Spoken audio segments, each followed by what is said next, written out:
Hello and welcome to the Game Football Podcast from The Times. The Premier League is back and there's so much to discuss from the opening weekend.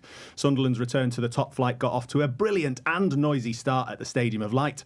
Does their win against West Ham and Brentford's defeat at Nottingham Forest mean that the Premier League isn't a closed shop after all? We'll also discuss wins for Liverpool, Manchester City, Tottenham and Arsenal, draws at Chelsea and Brighton, and hear about some grumbles of Newcastle fans. Apparently they're upset about some bloke called Isaac. This was a bit odd, I've never heard of him. I'm Tom Clark, and joining me today to discuss and dissect all of that, we have the senior sports writer and Sunday Times columnist Alison Rudd, the reporter and tactics analyst Hamza Khalik Lunat, and the former footballer turned journalist Gregor Robertson is here as usual. Team, we're back! The Premier League's back. Just how excited are you? Out of 10. Gregor's got a big grin because he didn't do one of those jokes about the former footballer who No. He misses them really. Rumour has it he's got them all written on his fridge as a little kind of memento as his glorious playing But you days. missed a trick, because you could have described him as the former footballer who now loves the Tiger who came to tea. Ah, yes. We managed to work the Tiger who came to tea back in to the show, despite you two rambling on about it before we started recording. Anyway, let's head north. Just as I like to always do, let's head north to Sunderland. And a jump-in Stadium of Light where Regis Lebris's team picked up a fantastic 3-0 win against West Ham. Martin Hardy was there for the Sunday Times and he sent me a little clip with a few thoughts. This is what he had to say. The first half has that excitement and the energy of a 46,000 Stadium of Light crowd on an opening day of a season for the first time in the top division since 2017. Sunderland found that first period a little bit difficult, but the thing that may offer as much hope to Sunderland fans as anything else is the fact that Regis Lebris is very, very pragmatic coach. So there's none of the idealism of Russell Martin or Vincent Kompany. We want to play a certain way. Lebris wants to win games of football or draw games of football and accumulate enough points to stay in the division. To that end, there will be periods of games which happen in the first half where Sunderland are very, very content to sit deep at home on a sunny day with everybody bursting with energy and allow West Ham to have control of the ball for certain periods on the understanding that at some point they believe they will fashion a chance. And that is exactly what happened in the second half against West Ham. A West Ham that, if you were a West Ham fan, by the way, you were thinking, we might be one of the teams that Sunderland are looking to catch, because along with the likes of Brentford and Wolves, West Ham looked very, very stale. They were struggling for ideas, which was emphatically enforced by Graham Potter afterwards in a post-match press conference in which used the word kind of back to basics about 7 times. Sunderland fans didn't care about that.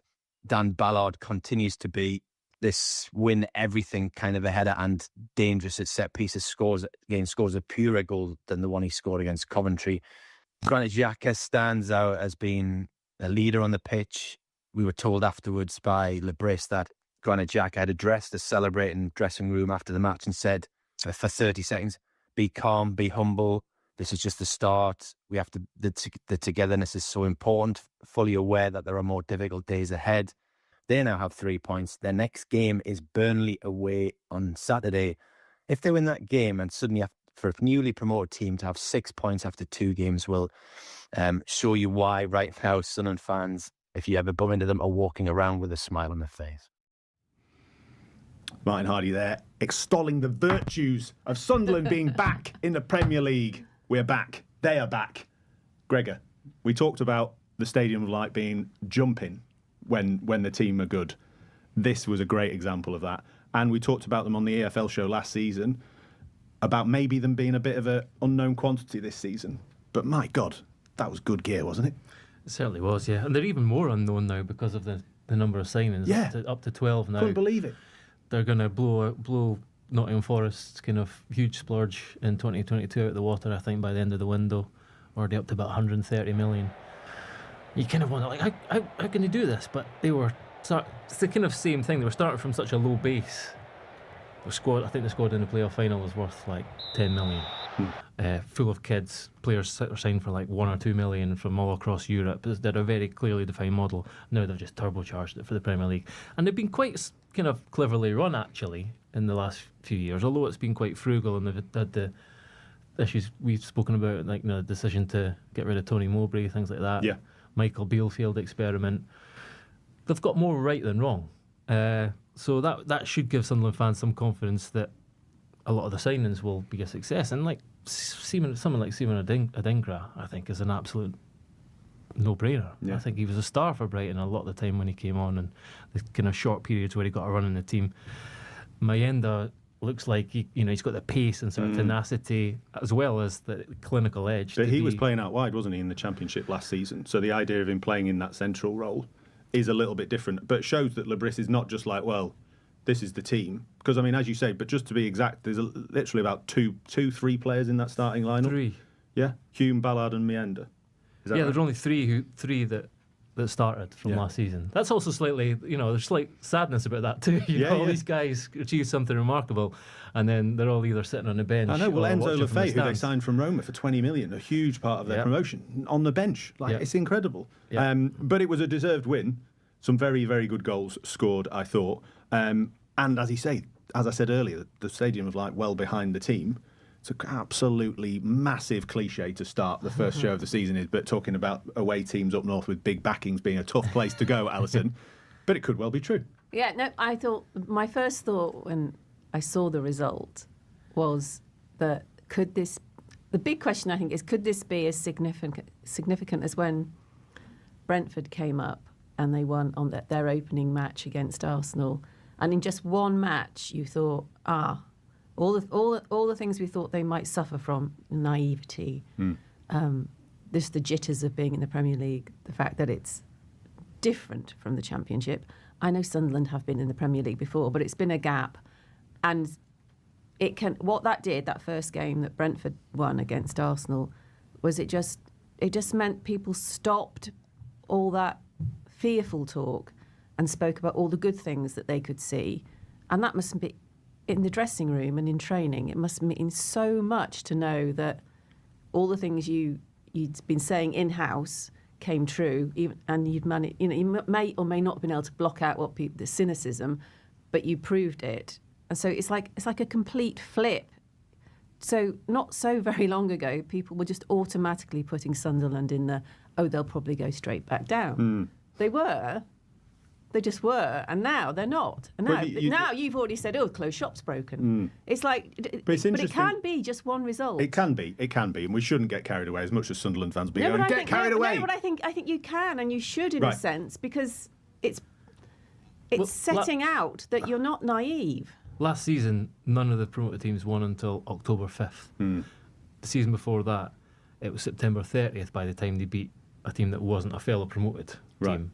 So like that, and the confidence that it gives, and the sort of the uplift in the mood and the spirit and the sort of belief is undoubtedly really important. And particularly, they've got a reasonable start. If they get a few more points on the board, then they'll find themselves. Doesn't it completely change if you're playing? If you've got Sunderland coming up on your fixture list now for the next few weeks, I think it changes the way you prepare for that game. Yeah. Your opposition. Yeah, big time. They've got Burnley next weekend away, and then I think they've got Brentford at home. So as you say, Gregor, they could have 9 points. They're up. They're safe. Sunderland lads, you've done it. You've cracked it. Hot take, day one. Absolutely cracked it. A couple of minutes in, and we've already dropped some cliches and given the hot take that Sunderland are safe. Hamza, they have got a very exciting team, though, haven't they? There's a lot of players there. Gregor mentioned Adingra. I think Roofs in goal looks quite special. I love seeing Granit Xhaka back in the Premier League as well. Any thoughts on Sunderland? I think when you look at what Nottingham Forest did a few years ago, spending lots of money and getting in a better squad and breaching the rules, that's what I would do if I was promoted. Honestly, I'd take the FFP hit. I would take the points deduction. Quickly, they won't break the rules though, because Forest had lost about 95 million in the 3-year cycle to get promoted. Sunderland, it's peanuts, because as I said, their sort of profile, their blueprint, was signing players who were like 19, 20, 21 for just a couple of million quid here and there. And they've also had the sale of Jude Bellingham. Although I think that'll go into the next year's financial things. But I don't think they have that same fear. I think, as I say, they were starting from such a low base, and they'd had a kind of reset in League One. Not a high wage bill, so it was they were almost kind of ahead of schedule. So I don't think they have those fears. Forest signed 22 players and had lost a lot of money on the way to the Premier League. What I would do is the key thing is how good is your squad, right? And I think although Sunderland made these additions, it's still probably a squad that is in the bottom three of the league, and I don't think you can do too much to sort of change that fact. What do you mean by quite that? Do you mean that based on experience, talent? It's You'd a talent still put level. them in the bottom three? I think so, yeah. And the additions are nice, and what I think it does really well is it sets them up, like Gregor says, for the future. So if they go down and then they return in 2 years' time, they're in a much better position. So I think it's nice business. They scored 2 headers this game, really good headers. Great headers. Ballard. So, I mean, I'm a Football League fan, so I'm loving it. Stick the ball in the box. Great header. Love that he stayed forward as well. If you're a Sunderland fan, like, absolutely enjoy this, but don't bet on it, on them staying up, is all I'm saying. Hamza. Hamza's pouring we cold had- water we had- on this. we Be had- honest, enjoy it, because I'm not here We to had them ruin your day. financially liable at solid and staying in the Premier League Just- 2 minutes ago. just- You're going to don't have bet 9 on it. points before you can hiccup. I'll bet against that. Really? Yeah. Hey, how much? How much? 30 quid, 50 quid to charity. Wow, bloody hell! That's a good opening gambit. We're only 10 minutes in. Absolutely loving this show. Absolutely brilliant. Alison, do you take him on? 50 quid for your favourite charity? Sure. Are you going with 9 points though? That's a terrible hang on, bet, isn't it? Burnley and Brentford. We could- next. Burnley away, So Brentford they've at got home. 3 in the bag. I Yeah. think that's 9 points. So you, Really? Yeah. I'll shake, give you. you're going to have to shake. I know this is a pod. pod. I to know 9 if you want. I'll give you a range. it's 'cause giving you 7 to 9. I'd take it. I'd take that. I'm taking it, whatever that Okay. means. 'cause Can I I don't bet. have a handshake just to make it official? I know we're on a podcast, There you but go. listeners, I can confirm they've shaken hands on that. Excited for a couple of weeks' time to find out which way that bet goes. Sunderland, brilliant. As much as Hamza is quite rightly saying that it's only one game, let's not get carried away. But West Ham, Alison, we talked about West Ham in our preview shows, our club by club previews. A bit of a worry about Graham Potter. And it's interesting you mentioned that Sunderland, everyone put them in their bottom threes and things like that. I've got a big group of mates on WhatsApp who do the Premier League predictions all at the start of the season. I'm sure we all do this. Do your guesses on what's going to be. And only one of us in the group had the promoted 3 as the bottom 3. Only one of us. A lot of the others either had West Ham or Brentford in there. And this was before the start of the season. So either have got some very clever mates or they're just quite bold and fancy winning a bet. But this is not a good look for West Ham. No. I think I said in the preview show that Graham Potter was one of the managers under most pressure in his opening game because it was against a newly promoted club and it would be tough at the Stadium of Light. And sure enough, he does nothing to counter those problems. His run of form carrying on from last season is very poor. He finds it very struggling to win games, and his demeanour and language is worrying, I think. I mean, he's had his excuse before was he hadn't had a pre-season. Now he's had a full pre-season to instill his ideas and coaching methods and personality. And after that game, he's talking about the need to go back to basics. The basics aren't being done right. And also, while at the same time also sounding slightly deluded and saying there were large periods of the game where they played well, but I think they struggled to find those periods. And so I think he's now under even more pressure than he was before. And he's had the dreaded vote of confidence from the board, which to have a vote of confidence after your opening game of the season is absolutely it's not ludicrous. an official vote of confidence, but for Karen Brady to have said that on the radio the next day would probably not help. No. So it's just feel like they're drifting. almost laughing stock territory now. They just feel like they're drifting. I mean, there was very little new to look at or feel about West Ham.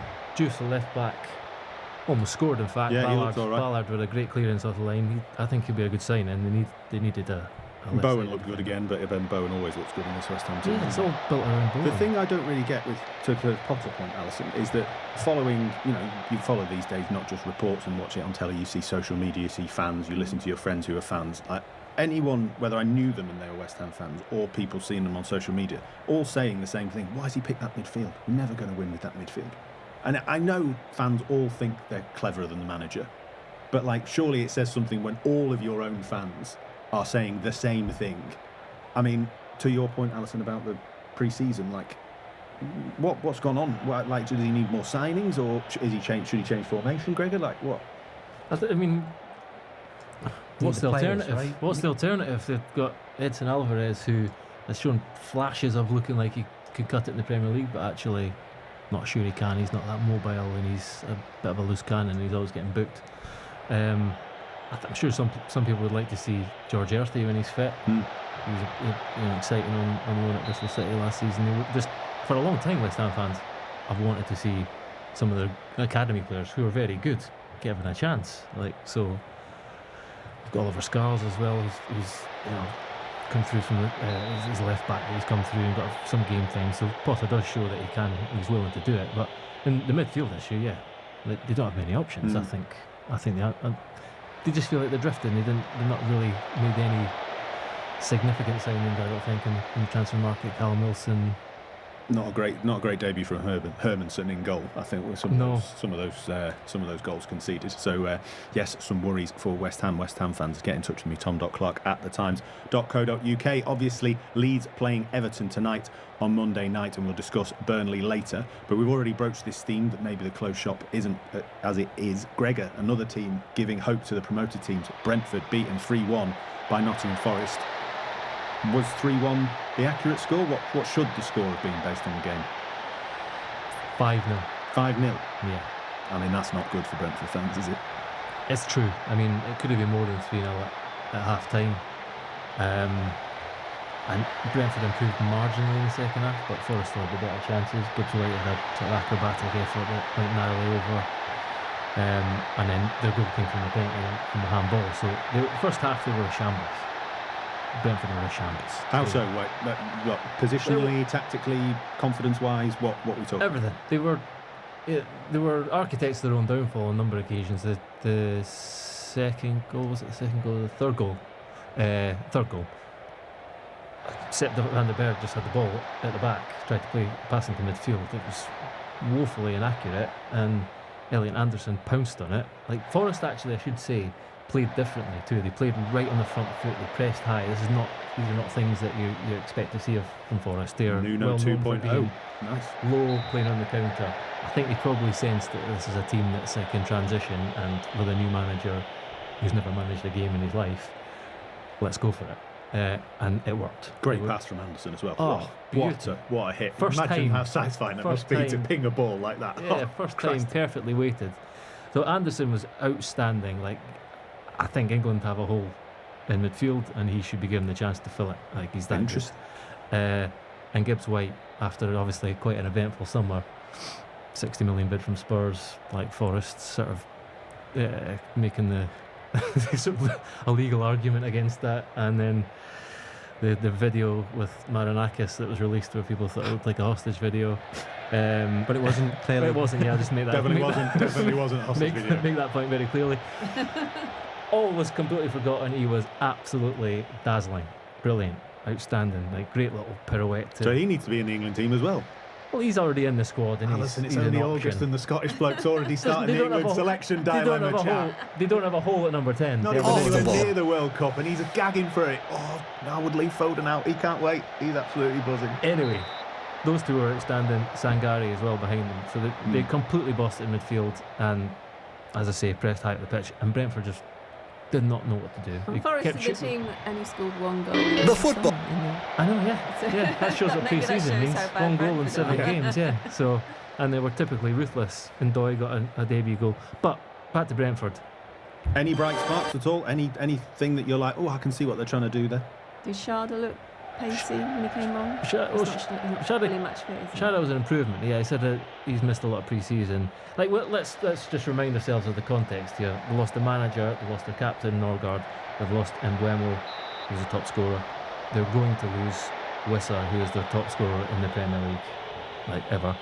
And the coaching staff. And four members of the coaching staff. Mikkel Damsgaard, his wife gave birth in the morning of the game, so they missed Mikkel Damsgaard as well. And Shada, who was the next kind of, big thing, the next sort of bright spark for Brentford, has missed half a pre-season. Only came on at half time. A lot of problems, but we knew that, and we knew that kind of made the appointment of Keith Andrews especially bold, brave, and this was not a good start for him. Like, I hope he does well, and do you believe? clearly they've seen something in him. But this was a very bad start. Do you believe, Gregor, that there would be out there a manager that could have handled all that list you've just given of potential difficulties? I mean, it's a huge list. Of course It's a huge yeah. list. Yeah, of course, it would have been a challenge for anyone. But it's almost all about, for the same reason we just spoke about Sunderland and the positivity of a good start after being promoted and how that raises sort of expectations and hope.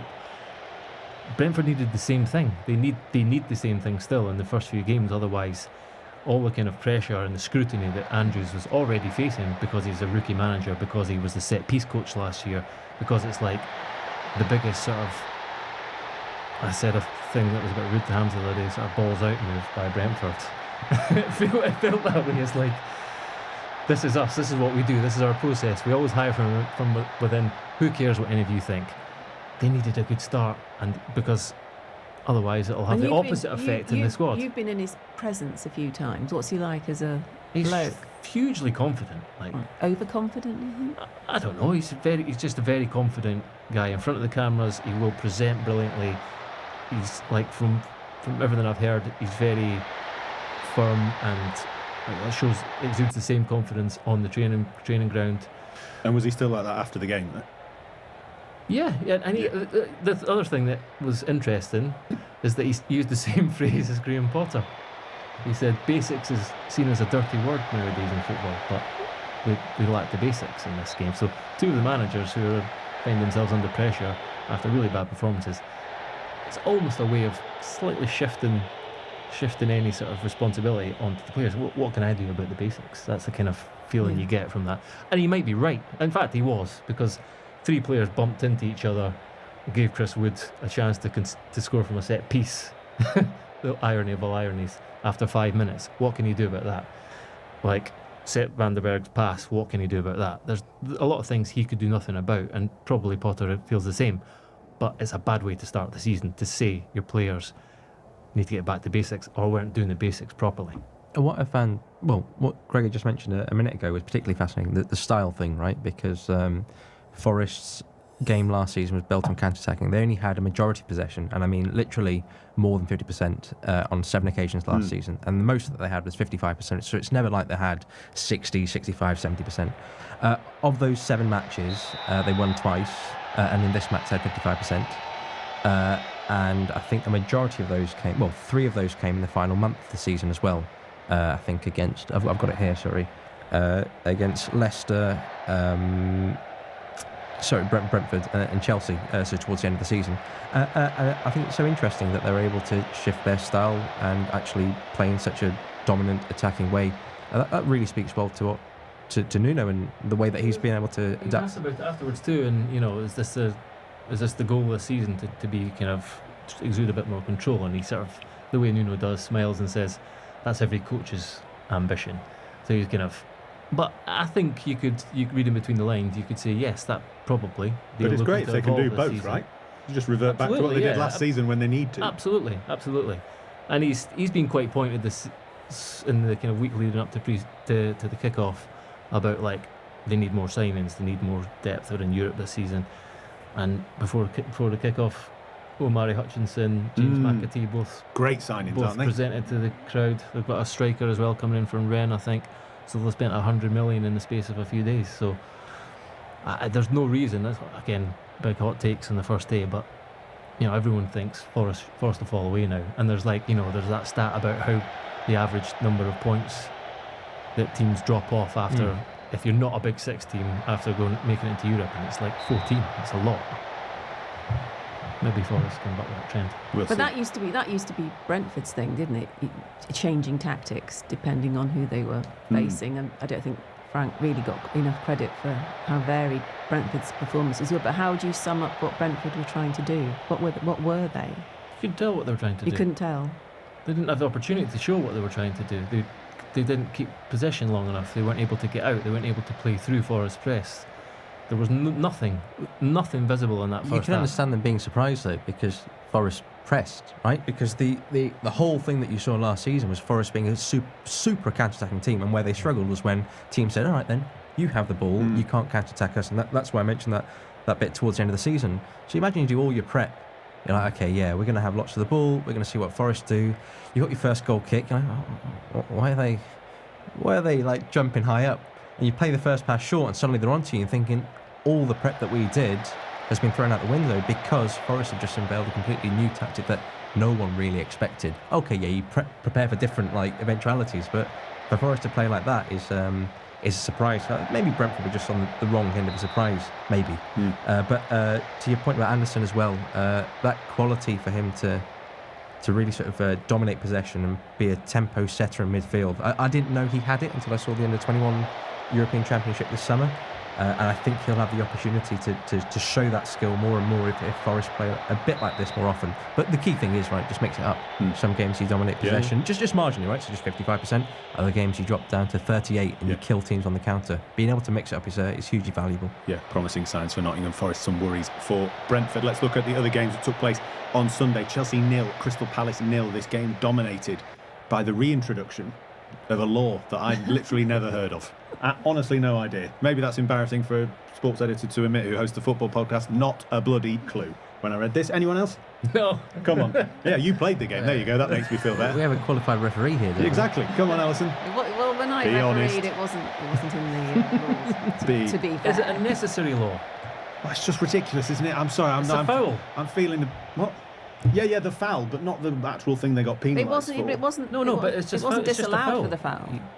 Yeah, Yeah. no, I know. That's my point. It's just a foul. Why do they need this law? Why do they need half the laws? Anyway, Exactly. yeah. Just cut the rule book in half. Yeah, well, that's what a Easily. lot of people were saying, weren't they? That if actually you'd said, it was a foul by Gay, moving people out of the way or whatever, then all right, fine. No problem. But then Yeah, but the funniest part was that not funny for Crystal Palace. they did the VAR review, and then the referee, as they do now, has his little microphone and he tells the crowd the reason for disallowing the goal. And they talk over him. He's giving you the reason. It took them half an hour to work out the real reason why the goal had been disallowed. There's it's like you get a sort of blindness. You know what you know, and you won't hear anything different. Maybe the they fans- they just couldn't hear something that didn't make any sense to them. Maybe it's going to be an adapted chant this season. We don't know. We don't know what you're doing. Not you don't know what you're doing. We don't know what you're doing. But they've loaded pressure on to maintain this. Yeah, now, exactly. because If you start the it's- opening weekend, we're talking about Sunderland brilliant win. The referees have now made themselves, you've got to get this weird obscure law out about where you're standing in the wall. I mean, it's even worse than the directives that always come out every year about, there's always something new. Grappling in the box this year. You go, okay, going to crack down on that, and it's forgotten by, October. They can't forget this. They can't deviate from this now. So good luck, guys. They can. They just don't do it again. Right? That's the thing. I think I agree with Hamza there. I don't think they will do it again. And it'll just be this weird quirk which cost Crystal Palace probably a win at Chelsea on the opening day. Yeah, no, I don't think you can, because other things I've pointing to, like grappling in the box, it's all largely subjective. This is an objective rule. It's like if you're within the distance and it's in a wall, you've got to do it. How are you measuring a metre, though? Exactly. I mean this entirely Move on, please. seriously, because unless the referee literally, as he did later in the game, marks out a point at which is a metre within the wall, you're then estimating, and then it becomes an estimation either by the referee themselves or the VAR. So then you're going to have slight infringements, which I think generally people will be okay with, right? If you let's say you're 10 centimetres within the metre, that's not against the spirit of the rule. If you are like 80, The spirit of this rule. you see what I mean, right? Because there's always room for interpretation. It's like the 8-second rule. There was which club was penalised for it? Earlier, it was the team that was trying to. Burnley were penalised for it, right? There were other goalkeepers that held the ball for slightly longer than 8 seconds, but the idea is not to be super stringent on it, right? It's just to speed the game up. If you are taking the mickey, then the referee is going to say, okay, I'm going to give the corner here. And in certain situations, maybe the goalkeeper has the ball, the defenders and an opposition players in front of them, they're holding on to it because they can't release it because of that player. And it might be 9 seconds, it might be 10. But the idea is to actually just move the game on, not to be super judicious and officious and say, that's 8.1 seconds. Likewise, that's 10 centimetres within the metre. I think We've really covered everything. I think they will generally try and We've be done it all. liberal with That's a this. fair point, but again, if you're within 10 centimetres of the metre, then why have the rule? What does that matter? I knew Does this that was- matter? Because you need some sort of definition to work with, because it's not No, but literally the lines on the pitch which are quite clear. Just But why excited does for it matter players in the first shouting. place? Why is that rule there? to stop interference with the wall. Yeah, but if they're not standing right next to them, if they're within a meter, like just inside a meter, how are they interfering with them? So you think Vision, they're line the walls, line of sight. What is players the in the problem? wall are going to be shouting, "Ref, law 13, law 13, look at him, law 13." I We're actually, getting into the weeds. It's here. completely ridiculous. devalued winning a free kick in a promising situation, though. yeah. Anyway, also another reminder of football being back, fantasy football being back. Mark Gay on my bench again, another away, 6 points, clean sheet. Honestly, I hate this game so much. Every single weekend of the season. Last season, Hamza, you doing fantasy football this year? Yeah. Good start. I don't know. Probably. I don't know. I You don't know how many points you got after the opening weekend? No. Absolutely No, not. but I have Haaland and I have Salah. So yeah, I've given up then. I'm sure Well, I'll do fine. We're going to be talking about Manchester City and Liverpool in the second half of the show. Let's finish part one talking about Arsenal, Manchester United, and we're going to talk about it for about 30 seconds because it might have been the big game of the weekend, but it was a bit boring. No, I'm joking. Firstly, just on the decisions again, that's a slight link with Chelsea. Are we all right with the Bayern dear, Mr. Defender over here? Yes. Yeah, fine. Nothing wrong. No discussion. No discussion. Alison? I would agree with that. Hamza? It's quite difficult when you're actually in the air and someone like contests the ball Yeah. with you because you are in the. It's like in rugby, right? If you're in the air and someone challenges you there, it's a very different challenge that you'll get in rugby. But as in, you are in a semi-vulnerable position. So, I sympathise with him. But the flat was still pathetic. Yeah. You can't get around that. Not great. That was terrible Not by a great Bayern. attempt to come for the ball. But Manchester United, otherwise, Hamza, you were at least impressed with the signs that Ruben Amorim has had some work done with this team over the season and with their man-to-man pressing. Yeah, they were good. The amount of times I watched them last season, and maybe they won a match, and you go, you're Yeah. struggling to see what the idea was. Here, I saw the idea. I thought It's interesting you say that. I saw a Manchester United fan on some kind of forum or something saying, I'd much rather this, where I can see what they're trying to do and it looks like progress, and lose 1-0 to a kind of slightly unfortunate goal, than win and not have any idea what we're doing. Like, I'm just as a picking up your precedent for the point. season, yeah, because then you think that it's more likely that you'll pick up points over the course of the season. They're playing like this, yeah. I thought Cunha was good. I thought Mbeumo was good. The way that they pressed was organised. It caused problems for Arsenal. Arsenal struggled to retain possession as they usually did. They tried to go a bit more direct. It really didn't work. That's not to say Manchester United were at a level where you go, oh yeah, that's a top 4, top 5 No. team. No. But they moved the ball quite well. They had transitions that looked pretty threatening. They didn't always get the shot off in the right way. There was a Cunha chance where he ran through the middle and then was stopped by Saliba because he's fast and strong. And they had Cunha's shot, Burmo's shot. Those stuff to like. The way that they pressed was pretty good. So yeah, it bodes well. Not so well for Arsenal, but again, we're only looking at 90 minutes of action, so we can't be too sort of... course. Yeah, hang on, before we get a love in on Amorim, isn't he slightly wasting Brian Mbeumo though, playing him as an inside I forward? wouldn't have called it a loving, by the way. I'd have just said it was a bit of light been a lot, positivity. but I think inside the studio, outside the studio, in the world, there's been a bit of a. Oh, it might be beautiful now at Manchester United. Nah, I just like him because he's got good chat. It was He's got good chat. It was It's great a in a press reasonable conference. performance, but I do think you'd get a lot more out of Mbeumo if he was playing on the flank, coming in, as he did doesn't often for exist Brentford. in this system, Well, he unfortunately. does. He does. What, is he going to play wing back? Why not? I will say that I did think it was a bit odd. We're talking about Sunderland and, setting your stall out for the season and messaging and all that kind of stuff. I did think it was a bit weird to land a big signing in Benjamin Sesko and not, start him. Just as a kind of presenteeism type thing. Just as a bit of chest beating. We've got Mbeumo, we've got Cunha, and we've got Sesko. Look, Man United are back, etc., etc. And give Arsenal something to be a bit more worried about, maybe. Anyone agree? No? Because Well, Yeah, Mason but Mount he'll did have all seen right, him in didn't he? training and how long they've had him there, and also, Gyökeres was thrown in and he didn't really No. pull up many trees or complete more than 4 passes. I'm not convinced by Gyökeres at Arsenal, but I mean, I that's got told off early for an days. Arsenal fan what I said about them last week. Told off? Yeah, I got told off. Oh, But you genuinely look quite upset about that. got Was it a told good friend of yours? I listened back and I thought I was absolutely right. I do try and reflect. Honestly, I'll listen back. But I'm not quite sure that Arsenal quite have the balance right yet. They did try and go a bit more direct, Yeah, but yeah. as in their transitions Well, was very poor. That's a big thing about that. We're talking about Nottingham Forest making changes to the system and the style of play. Arsenal, we said in the pre-season show, need more goals, want to score more goals, don't be overly reliant on Bukayo Saka, and they're scoring from a corner again, Yeah, winning set 1-0. piece and then nothing really after that, right? There was the Saka chance right at the end that was blocked, but that just came I wasn't particularly It was impressed. deeply unattractive football, basically. Right, we'll leave it there then, because I said we were only going to talk about 30 seconds, and we've done about a couple of minutes, but there you go. Cunha and Mbeumo were big. They looked good. They looked good. Cunha in particular. I mean, when he gets the ball, He's in an half time. He's an exciting player, isn't he? Like, Yeah, there was one where he barreled through like 3 players, and there was one where he's like holding someone off and slipped in Mbeumo and he nearly scored. They look like they will fit. I disagree with Alisson. I think they look like both of those players will fit the system. And but that's behind something- Sesko, though.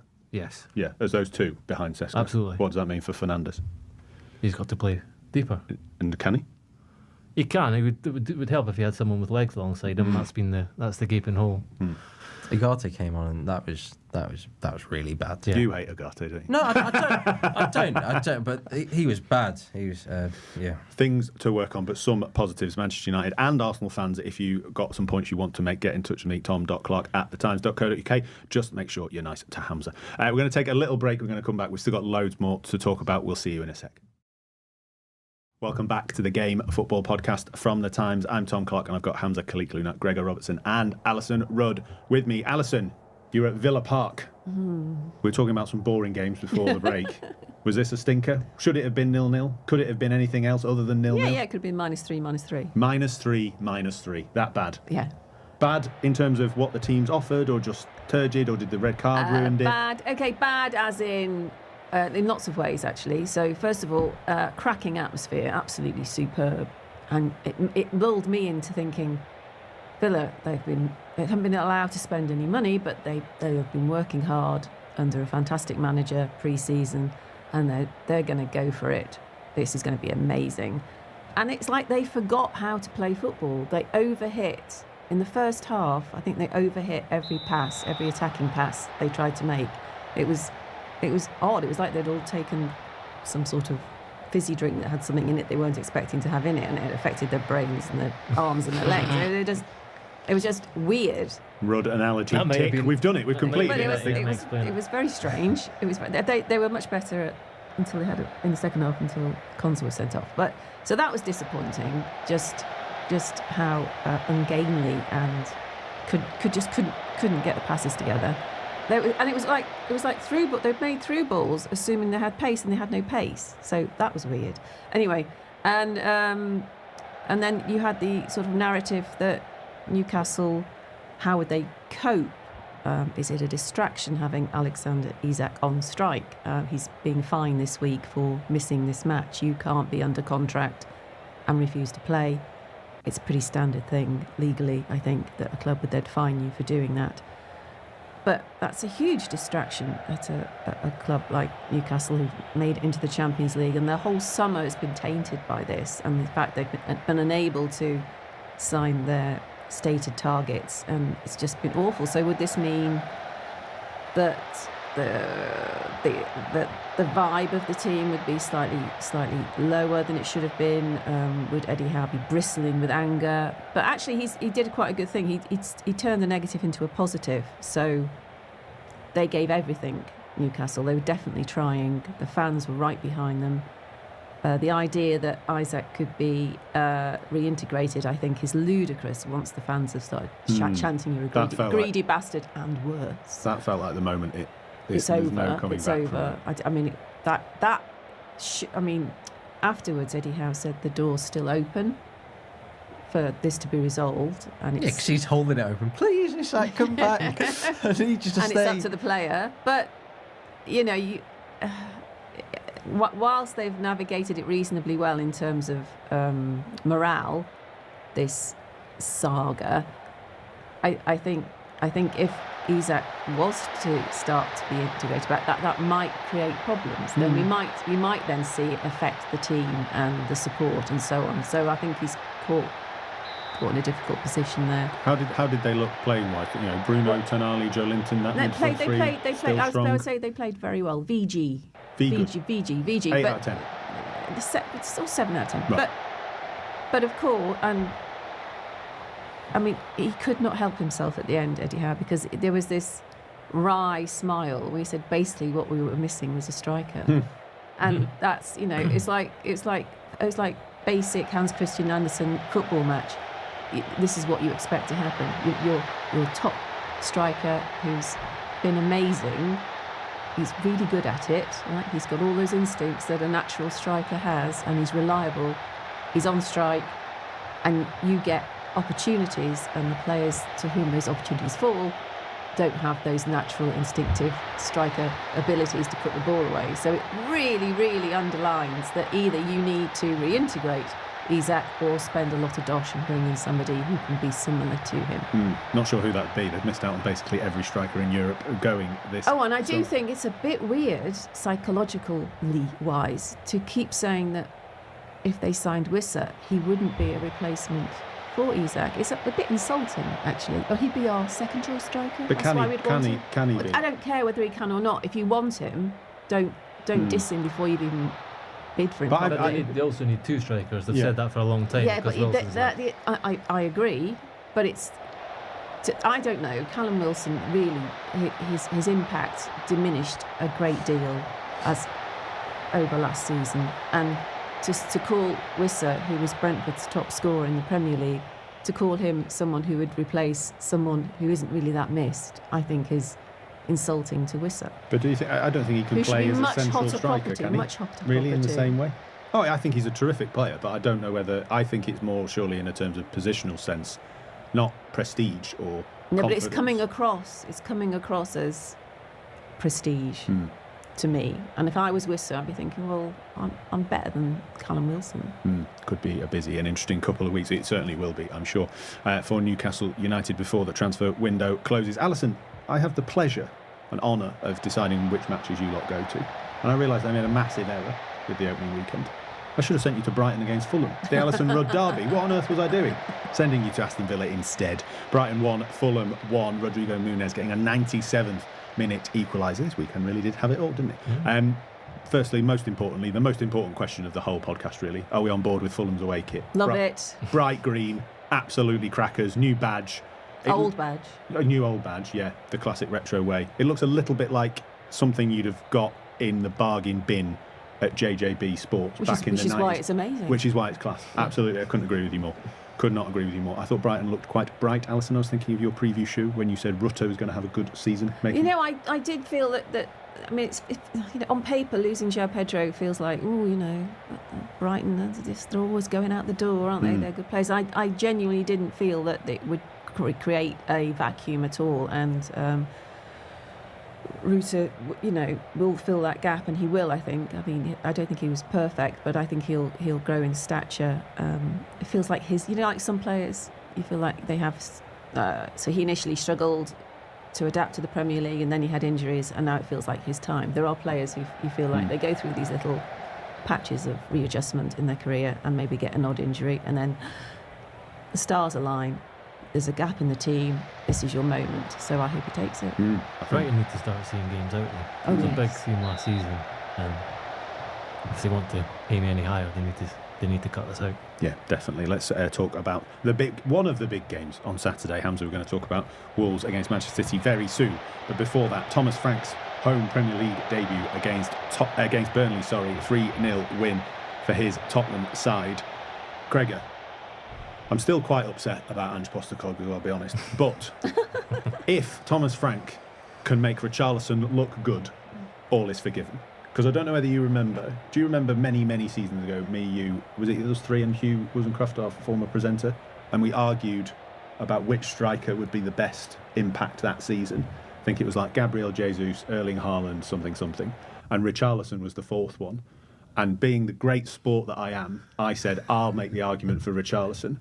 And my mate still messages me every single time Richarlison does anything, mostly bad, on a football pitch. So, Thomas Frank, if you can make Richarlison good and shut my mate up, I'll be absolutely delighted. But, Gregor, a good win for Thomas Frank. Yeah, excellent win, yeah. And look, it will be no mean feat, and it would be a huge boost as well, because, you know, Dominic Solanke, I'd say he was, broadly speaking, successful last season, but Yeah, I they thought need he was good. competition. They need more options up front, particularly when they're in Champions League. And the volley was a great finish. Great finish. Smart kind of just to hold back and then just to manipulate his body and get the shot off. Great finish.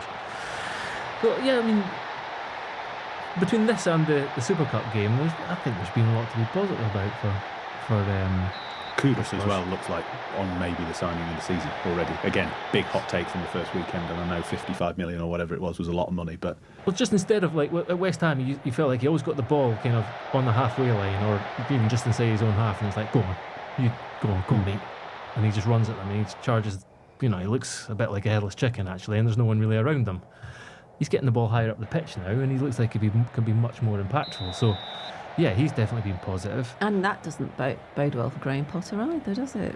I felt he was dissing him a bit in his post-match interview, Kudus, saying, now I can enjoy myself.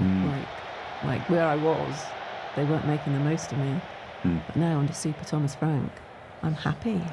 Someone else wooed by Thomas Frank. Who saw that coming? Just like, there's just obviously, it's not a surprise, but there's just early signs that Spurs are like more sensible. Sensible Spurs, boo, boo. Well, they are. I mean, like, not boring, but more sensible. Like they still have things like Spence, like who's basically playing like a winger a lot of the time. It's you look at their shape, their system, and it's not straightforward. It's not like, it's not set in stone. They often shape shifts through the game, and that a lot of that involves the fullbacks play so high up when they're pressing, or one goes up and one tucks in, and then like. The youth of the midfield, Sarr, Gray and Bergvall in that game, like that's. Do we see that being the like midfield three? I can't believe Paulinho won't come in. João Paulinho won't come into. I'm a midfield. huge Paulinho fan, so I'm sure he'll be. You'd have thought he'd be getting used in the a team. Burnley, Gregor. Obviously a difficult game. They don't quite conform to the trend of the first half of the show where we said the promoted teams are all going to survive. What a 3-0 on win. earth is going on? I think it's a disgrace that this has been allowed to happen. Yeah, welcome to mayhem. It's not crisis mode for Wrexham just yet, is it? It's surprising if you listen to Sam Lilleberry's pre-season prediction. I've gone on Twitter, had a bit of a search this morning, and I've seen...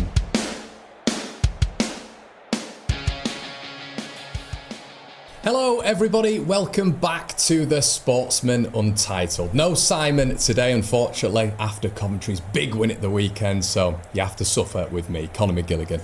I'm joined by Chris Folkes, Sheffield Wednesday fan and fantastic journalist, if I do say so myself, and Gab Sutton, our EFL aficionado. Is that the one? That range? Yeah, I do. It's funny you said if I do say so myself, because you're complimenting somebody else. you only use that expression when you're complimenting yourself.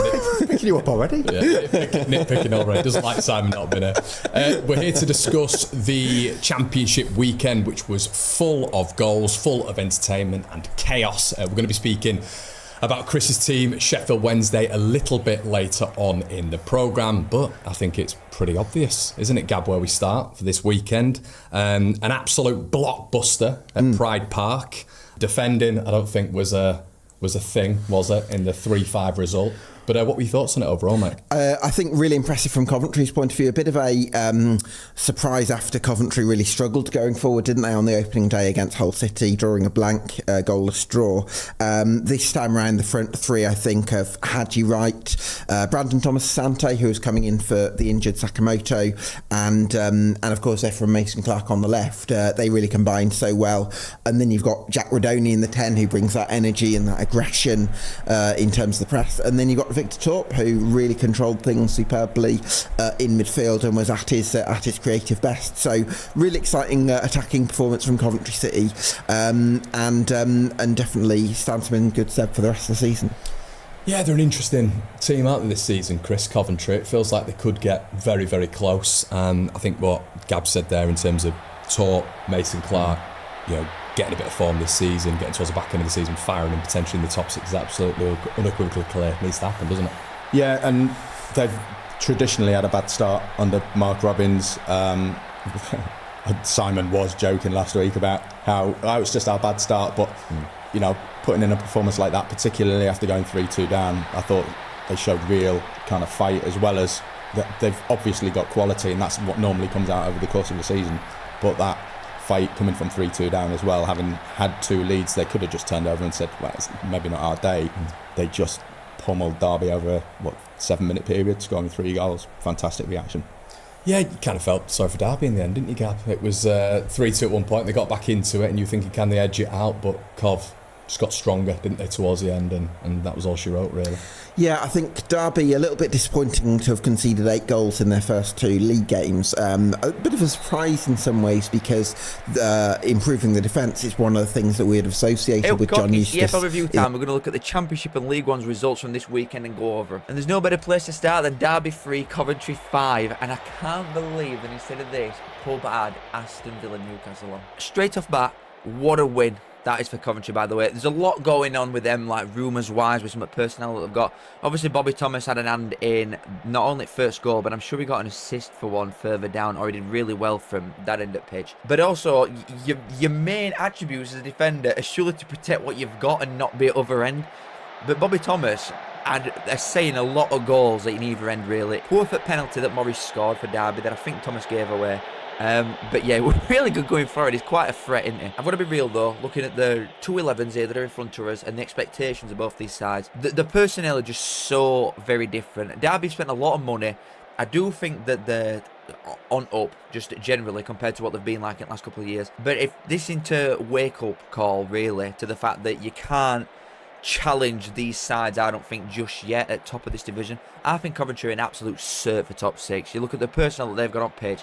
Hadji Wright, Rodoni and Mason Clark in a free behind striker. You've got Grimes and Torp in middle. That's where I even like Ben Sheaf and some other lads. I know they're considered free as well, but defensively I think they'll look better.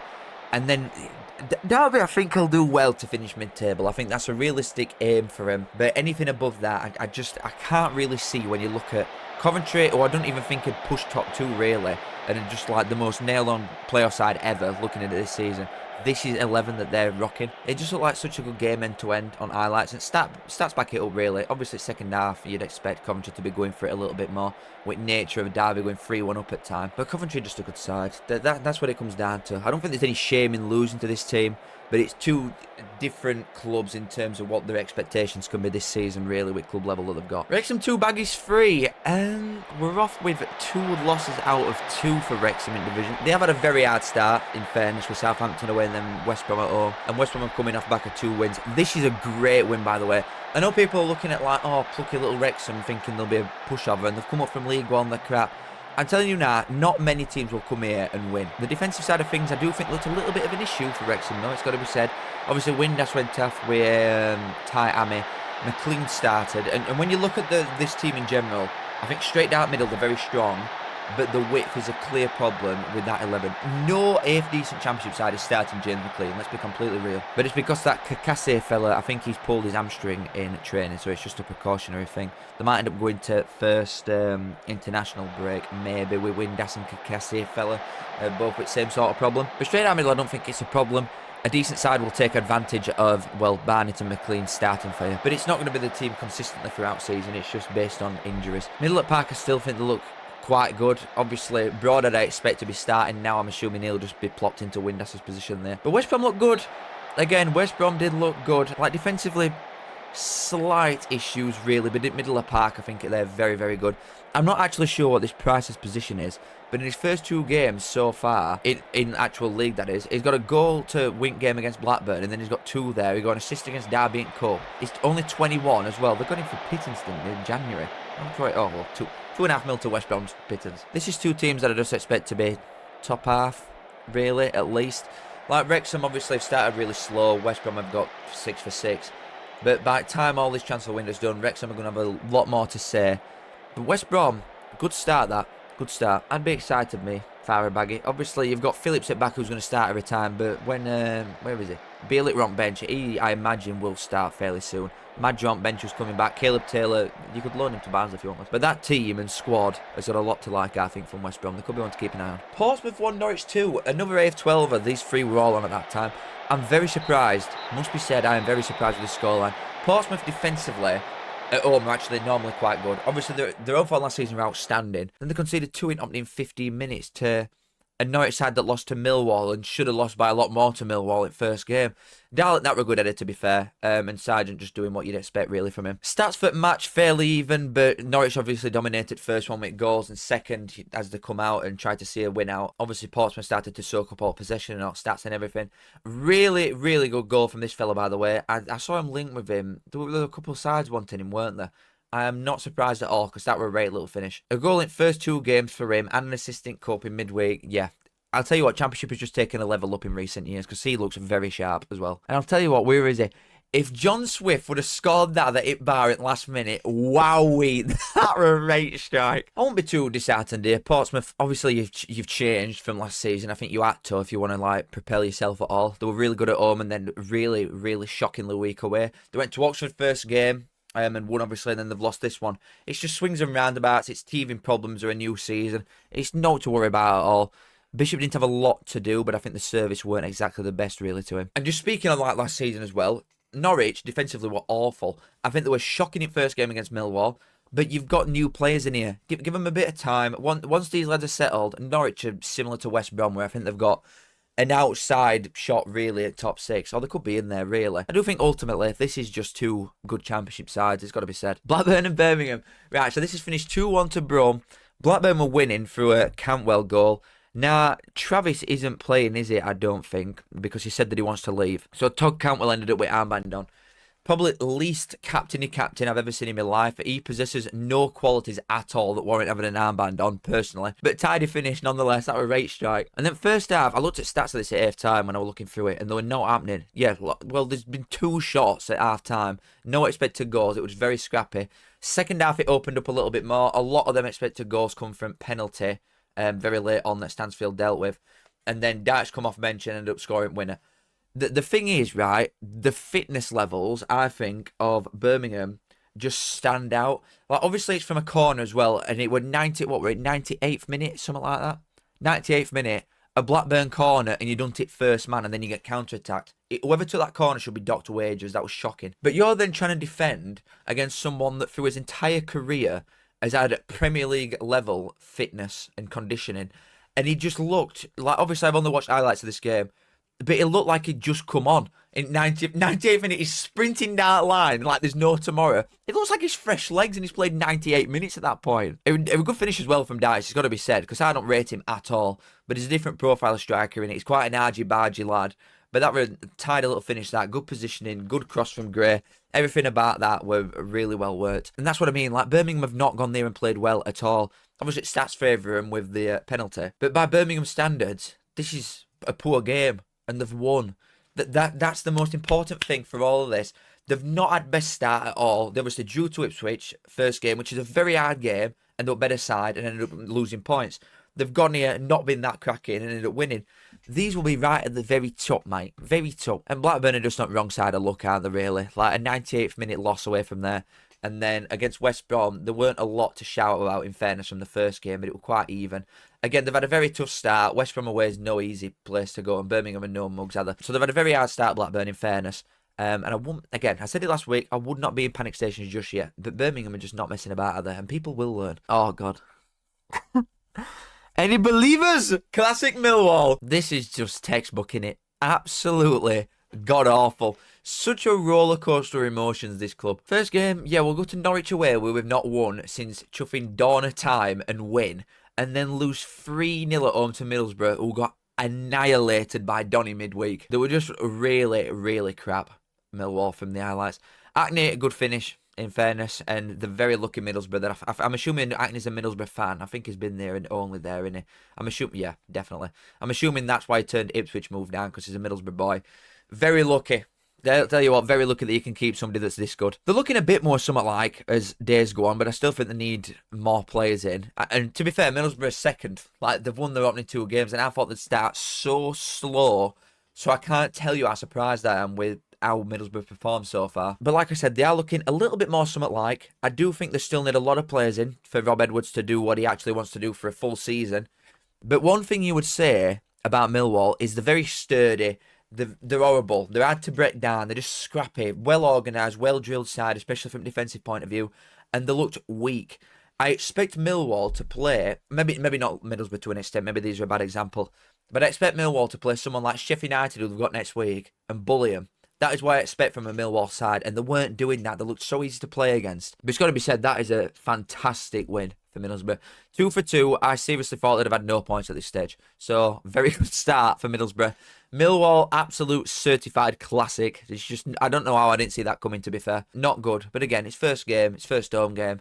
You've got 3 points from your first 2 games, and I think realistically that they took that at start. So it's not end of world, and I still believe. Preston 2, Leicester 1. Now, a lot of people, well, I want to say the majority of people, at least 50% of people that have had a championship prediction table have got Preston going down.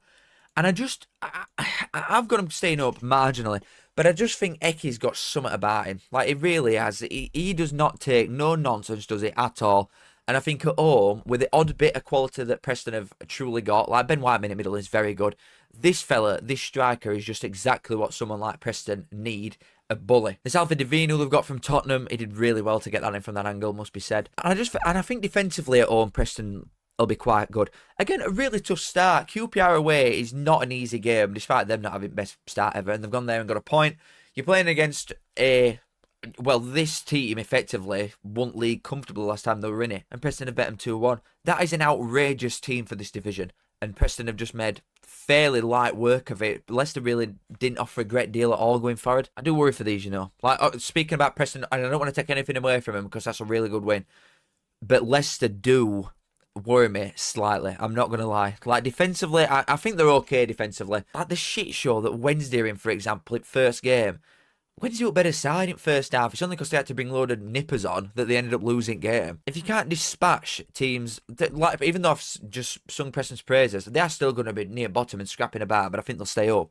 But you've played 2 sides, Leicester, so far, that one's going to go down with one of the worst tallies ever, and then Preston are going to be in that sort of scrap, and you're coming out of it with, like, skimping, hobbling over the line against Wednesday, and then losing to Preston with this team. And you're only going to get weaker. Like, you've lost your keeper as well. El Canus is an absolute given to leave. Like, Winks has got people looking at him. James Justin's apparently going to lead. I don't think Leicester is nailed on for top 6 as everybody seems to think they are. But again, going back to it, Preston, that is a really, really nice win, that. Watford 2, QPR 1. Now, speaking of teams that are getting relegated, I think Watford are going to be one. Obviously, they lost 1-0 against Charlton first game. Not that there's any shame in that, because I think a lot of teams will go to Charlton and lose 1-0. But in this game here, from the starts, I was actually quite impressed from the highlight side of things. QPR created very little. The goal were an absolute thunder bastard from, where is he? Where's that? I'm sure he's a fullback. Yeah, Morgan. Absolute scorchio. That were a rate strike. But other than that, when Kone come on, he were quite busy, and I don't think it'll be long till he's starting. He were never going to come in and play straight away when Burrell's failing you as well. But Kone wouldn't have had time to adjust to, like, new play style and all that just yet. But I don't think it'll be long till he's playing, and then QPR will offer a lot more going forward. With Poku being injured as well, they're missing a fair few players that are going to play for him. But Watford took advantage of that. This number 9, this new lad that they've got, looked very sharp. It looks like he can do a bit of everything. I know I'm only going off, well, one set of highlights here where they've actually done anything, but he looks good. I like him. That red card at last minute, I'm not overly convinced that it was one, and I don't think it needs to be a red card at 93rd minute from a ref's perspective. But they've done well there, Watford, to get a win up at line. I do worry about them going forward still, and especially when they lose a red card now, that they could appeal, I guess, and win, but who knows. I just think next couple of weeks, well, who are the fixtures? Let's go and have a look quickly. Swansea away, Southampton. I'm just gonna say congratulations for your win, Watford. Oh, this is more like it. Okay. Wednesday 0, Stoke 3. Now, all I'm seeing on Twitter, and the fact that I live local to this, I'm only in Barnsley, so I'm 10 minutes up road. I'm seeing Wednesday fans say, right, we're storming pitch, we're going to get this all called off. So I'm sat there waiting for, like, Twitter feed to come through after the game. The game's been called off, and it's not. Like, nobody's run up pitch. They blew a couple of whistles for 30 seconds. Tannoy come on. They stopped doing exactly what they were supposed to do immediately, like good little boys. Good boys, Wednesday. And then immediately, 1-0 Stoke in first minute. Now, we'll speak about Stoke being good, which they were, obviously, as you'd expect. And again, Wednesday just pretty much hopeless, apart from Charles in net. And again, they've put 3 past him as well, so it's not like best game ever. But when you've got a bunch of absolute dough balls in front of you, there's not much you can really do. I think he's the only bright spark in that entire club. But Stoke have started really good. 3 goals each in both the 2 games against Derby. Oh, even though they've conceded 8, Derby in the first 2 games, I think will be defensively quite sturdy. And then, like I said, Leicester ended up limping up at line against Wednesday at their place, and Stoke have gone to Wednesday and just took piss really easily. Very good start for Stoke. Wednesday, I am truly not convinced on where they'll even get a win from. at all. And odds point, I could see at home. But where they'll get a win from with this team, which still, I stand by, is actually not as bad as they're making out. The bench definitely is, but the starting 11 is truly not horrendous. They're not starting 11 kids, are they? It's like Valerie, Iorfa, Lowe, Palmer, Baz, Ingleson, Jamal Lowe. These lads are all on good money. Like, you're paying these competitive championship wages and then you're crying that you're bottom at league and shit. That Wick Coffin, though, wow. That really tickled me. Dad, can we go and play out? No, sorry, son, I've got to carry this wooden box through Hillsborough Park. God. Oh, my God. I wonder if they'll lend it to the mates down at City as well, actually. Let's go and have a look. Swansea 1, Sheffield United 0. Now, I'm looking at bottom at league, and it says Sheffield in 23 and 24. Now, a Sheffield double might mean one thing in S1, but it means a completely different thing to me, and this is it. Absolute arse bandit again from Sheffield United. Not surprising in the slightest. Robinson is an absolute dog. He's shit. This is guaranteed to happen in the Championship in match week 3. We've got my predictions going ahead into the next game week. Well, is it guaranteed to happen, or am I just going to get it all wrong like I probably do most weeks? If you're a Championship fan, then do hit subscribe on this channel. We do daily Championship content. So if you're a fan of any of these clubs in the Championship, we talk about your team every single day, so do hit that subscribe button. It only takes 1 second. And as well as that, drop a like if you do want to enjoy the video, and let me know the predictions for your team in the comment section down below. So starting off on the first game, we've got Friday night football, thank God. It was frustrating last week we had no Friday night football. It's Derby County versus Bristol City, and Jesus Christ, Derby County's injury list, just looking at that, is absolutely diabolical. But we've got to start off by talking about Derby County, whose season so far has been, I mean, diabolical maybe a little bit harsh because it's only 2 games in, but the 2 games have been pretty diabolical, especially that result against Coventry City. The performance defensively, Derby County were in absolute shambles, and there's no way John Eustace is going to have his side and they're going to defend like that in this game against Bristol City. I personally can't see them conceding another load of goals. I think they're going to be a lot harder to break down than what they were against Coventry. Sanderson at the back was horrendous. Danny Batth was horrendous. Zetterstrom was horrendous. I mean, the whole back line was horrendous, but Sanderson in particular was diabolical. And the signings so far for Derby, the defensive ones, haven't really worked out so far. Carlton Morris has bagged a couple of goals since coming in. And as I say, defensively, the signings from Blackburn haven't really worked out so far. And Derby County have been really busy in the transfer market. A lot of people have had them as the dark horses, and performance-wise, even the game in the Cup against West Brom, where they did get through, but they scored an unbelievable free kick in the game against Stoke. Again, it wasn't a very good performance, and of course they went on to lose the game. And then again, defensively, a diabolical performance against Coventry City. To concede 3 goals in 10 minutes, or 3 goals in 7 minutes, you know, it's absolutely criminal at Championship level to be doing that. So, from a Derby County perspective, they've got pressure on. There is pressure on John Eustace to go and get himself a result in this game. As for Bristol City, of course, had that unbelievable performance against Sheffield United in the first game of the season. Scott Twyman, Mehdi, Emil Rees was really good in that game as well. McCrory as well. They really looked very impressive and really were looking like they made a statement to the whole division that, you know, they're going to be up there in terms of the playoffs again. They're not going to rest in their laurels and what happened last season in terms of dropping off, because a lot of people had them kind of predicted in mid-table. And they started the season really well. And then they drew last time out to Charlton Athletic 0-0, which, to be honest, Charlton are a very strong team. I actually think defensively they're a very good team. They haven't conceded a goal this season. So, of course, they would have wanted to win a game like that, yeah, but it's not an absolutely horrendous result. And 4 points after the first 2 games, sat 4th in the table. It is not a bad start for Bristol City. So for this game, we are going to go, we've got a little advert here, but we are going to go for a Derby County. We're going to go for a draw. I'm going to go for a draw. I'm not going to go too far with Derby. I feel like they're going to get something from the game, Derby are. They need to get something from the game. I'm going to go 1-1 in that game. And as I say, there's pressure on Derby to really get some out of that game, I feel, with the start that they've had, the performances. They're going to need to turn up in that game. And I'm going to predict that Derby County will turn up and be able to get themselves a result. And we spoke about Charlton a second ago. They are on the 12:30 kickoff against Leicester City, who, honestly, if you're talking about a good time to play Leicester City right now for Charlton, you'd probably say this is the right time. Leicester just coming off the back of a poor performance against Preston, a 2-1 loss. Also in the game against Wednesday, I mean, they did dominate the game, yes, but we expected, a lot of people were talking at the start of the season like Leicester were going to put like just multiple goals past Wednesday. It'll be a breeze for them, and it just definitely wasn't that in the end. I believe they lost to Huddersfield on the cup in penalties as well. But yeah, Preston last time out, it was a very disappointing performance. Honestly, Preston could have won that game by more. You look at the stats there; they had a few really good chances that on another day they definitely could have taken. I think the goalkeeper for Leicester as well, by the way, for the Divine's goal was very, very poor. Defensively, Leicester were very poor in that game overall. And honestly, the only player that actually showed up in that Leicester team was Jeremy Monga, who's 16 years old. And that's not good enough for a team that's just come down from the Premier League. For this guy to be the one that steps up and leading by example, it's not good enough from the rest of the team. And as I say, performance-wise for Martins Fuentes and Leicester City hasn't been good enough at all in the slightest. Of course, it might take a little bit of time. They've had they've not really had any transfers that have come in other than I think like Begovic in goal pretty much. And they're going to need probably the squad bolstering a little bit. But then as well as that, they've got so much quality in the squad. You look at that starting 11, like Mavididi, Fatawu, who by the way has had interest from Sunderland as well.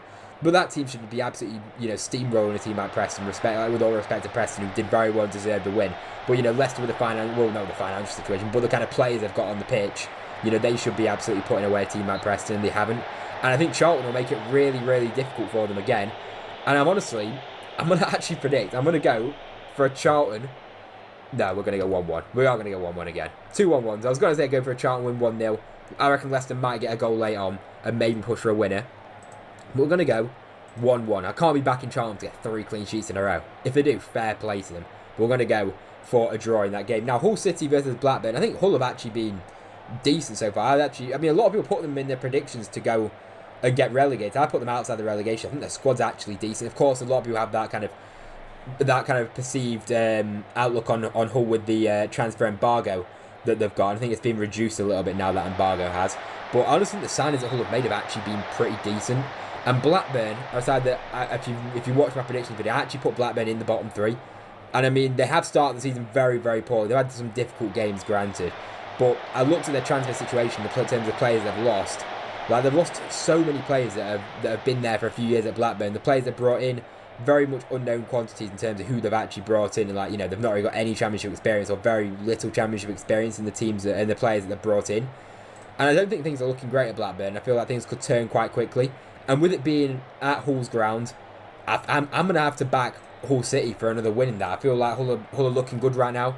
I'm going to go for a close game, but I think Hull will come out with a win, like they did in the last game against Oxford, which unfortunately I didn't actually catch the game, which I'm disappointed of. I was out, so I couldn't actually watch that game, because I think it was on TV on the Sunday. And Ollie McBurney, by the way, was unbelievable from the highlights that I've seen. The guy literally just turned into a joke. I mean, I know he was a good player in that, but what was it, a goal and 2 assists, whatever it was? Fair play to McBurney. Right, next up we have got Swansea City versus Watford. I watched Watford last time against QPR, where they did get that red card at the end, which could be a big loss. Imran Louza, he's such a key player for Watford, and a very good player technically, very good player on the ball, and obviously he's a very important player to Watford, so he got sent off in literally the last minute of that game against us. And Swansea City putting in a really good performance against Sheffield United, which, we don't really know what's going on with Sheffield United, of course, with them, second bottom of the league, or bottom of the league even, with 1 goal scored and 5 goals conceded. They've been very poor. And Swansea, they were very decent in this game, actually, Swansea were against Sheffield United. They created a decent amount of chances in the game and 100% deserved the win. After a disappointing performance against Middlesbrough, didn't really create anything. Middlesbrough limited them. Swansea City definitely came out deserved winners against Sheffield United, and they'll be full of confidence going into the next game. And I am actually going to back a Swansea City win in this one. I feel like we've got to go for some goals in this. I feel like Swansea have got a couple of goals in them now. So we're going to go for 3-2, as I say. They're getting a bit more confident with that win against Sheffield United. Maybe it's a bit of a wild prediction. Maybe I should have gone 2-1, but we want some goals, don't we, in the Championship this weekend. Now we're on to Birmingham City, the first of the 3 PM kickoffs, where Oxford getting a disappointing result against Hull last time out. And as well as that, they also lost the first game of the season, didn't they, against Portsmouth as well. So a lot of people did have Oxford kind of down there at the bottom. I predicted them just about to be above relegation. Quite a few injury problems they've got in their side as well right now. Birmingham City have got such a good squad in terms of their depth. You look at the players they've brought in, the kind of players that can rotate in and out of the squad. Getting a real big win against Blackburn last time out. You had scored 2 goals in the 90th minute. The place is absolutely buzzing and things are so positive at Birmingham City. And if you're looking at it from an Oxford United perspective, you've just lost your first 2 matches of the season, just come off the back of a tough defeat against Hull, to then be going away to St Andrews in your 3rd match when pressure's starting to mount on Gary Wright. If they don't win this game or don't get anything from this game, it's 3 games, 3 losses. People will start to early doors be thinking Oxford are really going to be in a relegation scrap this season. So one of the last places, or if not the last place you'd want to go, is to St Andrews and going away to a Birmingham City side, which, let's be real, are full of confidence right now. So for me, I honestly think Birmingham City are going to get a few goals past them. I just think with it being at St Andrews, I think Birmingham City are going to quite 3-0 winners. I really do think Birmingham will be getting a result in that game. As I say, a team that we're really expecting to be up there. Me personally, I'm expecting to be right up there. And from what I'm seeing with Oxford, it's not the most positive signs right now. And you never know, anything can happen in the Championship, but I am going to back a Birmingham City win for that game. Now we're on to my club, QPR, playing against Coventry City. And we've started the season very disappointingly. Really, a draw against Preston, where I really do feel like we could have got a result in that game. I think, Preston at home, you want to be winning games like that at the start of the season, first game, and then to go away to Watford, which again, it's a decent fixture. I wouldn't say it's a bad game going away to Watford. So I think I was definitely backing us to at least maybe get something from the result. Very poor performance, so it's not been a good start to the season for us. And honestly, Coventry City coming off the back of scoring 5 goals in the last match against Derby County, will they put 5 past us? I hope not. I don't think they will. I don't think they're going to score that many against us, but I'm not confident going into it in the slightest. I'm not going to lie. And as I say, Coventry come off the back of a game with 5 goals and 4 points. So for Coventry City standards, 2 games, 4 points is like dreamland for Coventry, the way that they normally start the season. So, but every single week, I've backed QPR, both the first 2 fixtures, I've backed QPR to get some kind of result, and it hasn't worked. So I'm going to have to just go against us. Obviously, I'm hoping for the opposite, but I feel like with it being away from home at Coventry City, I'm going to go for a 2-1 Coventry. I can Coventry will take a 1-0 lead early on, probably get a second, then we'll score 1 and come back into it at the end, but it just won't be enough. That's the main prediction for QPR versus Coventry. Now on to Norwich versus Middlesbrough. Middlesbrough, despite having all them eyebrows raised at the fact they lost 4-0 to Doncaster Rovers in the Carabao Cup, I think they'd rather have 6 points on the board than a win against Doncaster Rovers. They've started the season in the league very, very well. 0 goals conceded in the first 2 matches. 3-0 against Millwall, and a very convincing win. On another day, Millwall definitely could have got a goal. There was one where they hit both posts, or Luke Ayling cleared one off the line. On another day, they definitely could have conceded the goal, but that's not taking anything away. To go away to the Den at Millwall with a lot of people backing Millwall this season, that is no easy task. Going and even beating Millwall and putting 3 past them, who are a very solid side defensively. As I say, it's a bit of a statement win from Middlesbrough. But going away to Norwich, who, what even happened to Norwich last game? They beat Portsmouth. Of course, they lost to Millwall in the first game, then beat Portsmouth 2-1 in a decent performance to go away from home and score 2 goals. Josh Sargent on the score sheet again, 2 goals so far this season. Harry Darland scoring from a corner as well, which, by the way, the guy was so open for the goal, it was absolutely crazy. And decent result for Norwich last time out. And I do actually think, with them being at home, I just can't see Middlesbrough getting 3 for 3. I really can't. I'm going to go for a draw in this game. I'm going to go for a 2-2 we're going to go for in that game. I feel like Norwich City have always got goals in them, as proven. They've got 3 goals so far, but they've also conceded a few as well. Conceded 3 as well. But Norwich City always have goals in. Entertaining team to watch. Josh Sargent to get on the score sheet, let's be real. And by the way, if Josh Sargent actually stays at Norwich, fair play. Fair play. He'd had interest in the Bundesliga. And I do think if he stays at Norwich, you've got yourself a top goal scorer in the Championship if he stays fit. Right. Next up, we've got Preston North End versus Ipswich Town, where, for Preston, this is a great time to be playing Ipswich. I think obviously no wins so far in the season for Ipswich, and performance-wise, pretty disappointing. And of course, they got a draw in the last match against Southampton, which for Ipswich, I don't think it's a bad result in the slightest. I think Southampton are obviously going to be up there at the end of the season. It is at home, so maybe they would have wanted to win. I feel like it was a bit of a game of 2 halves.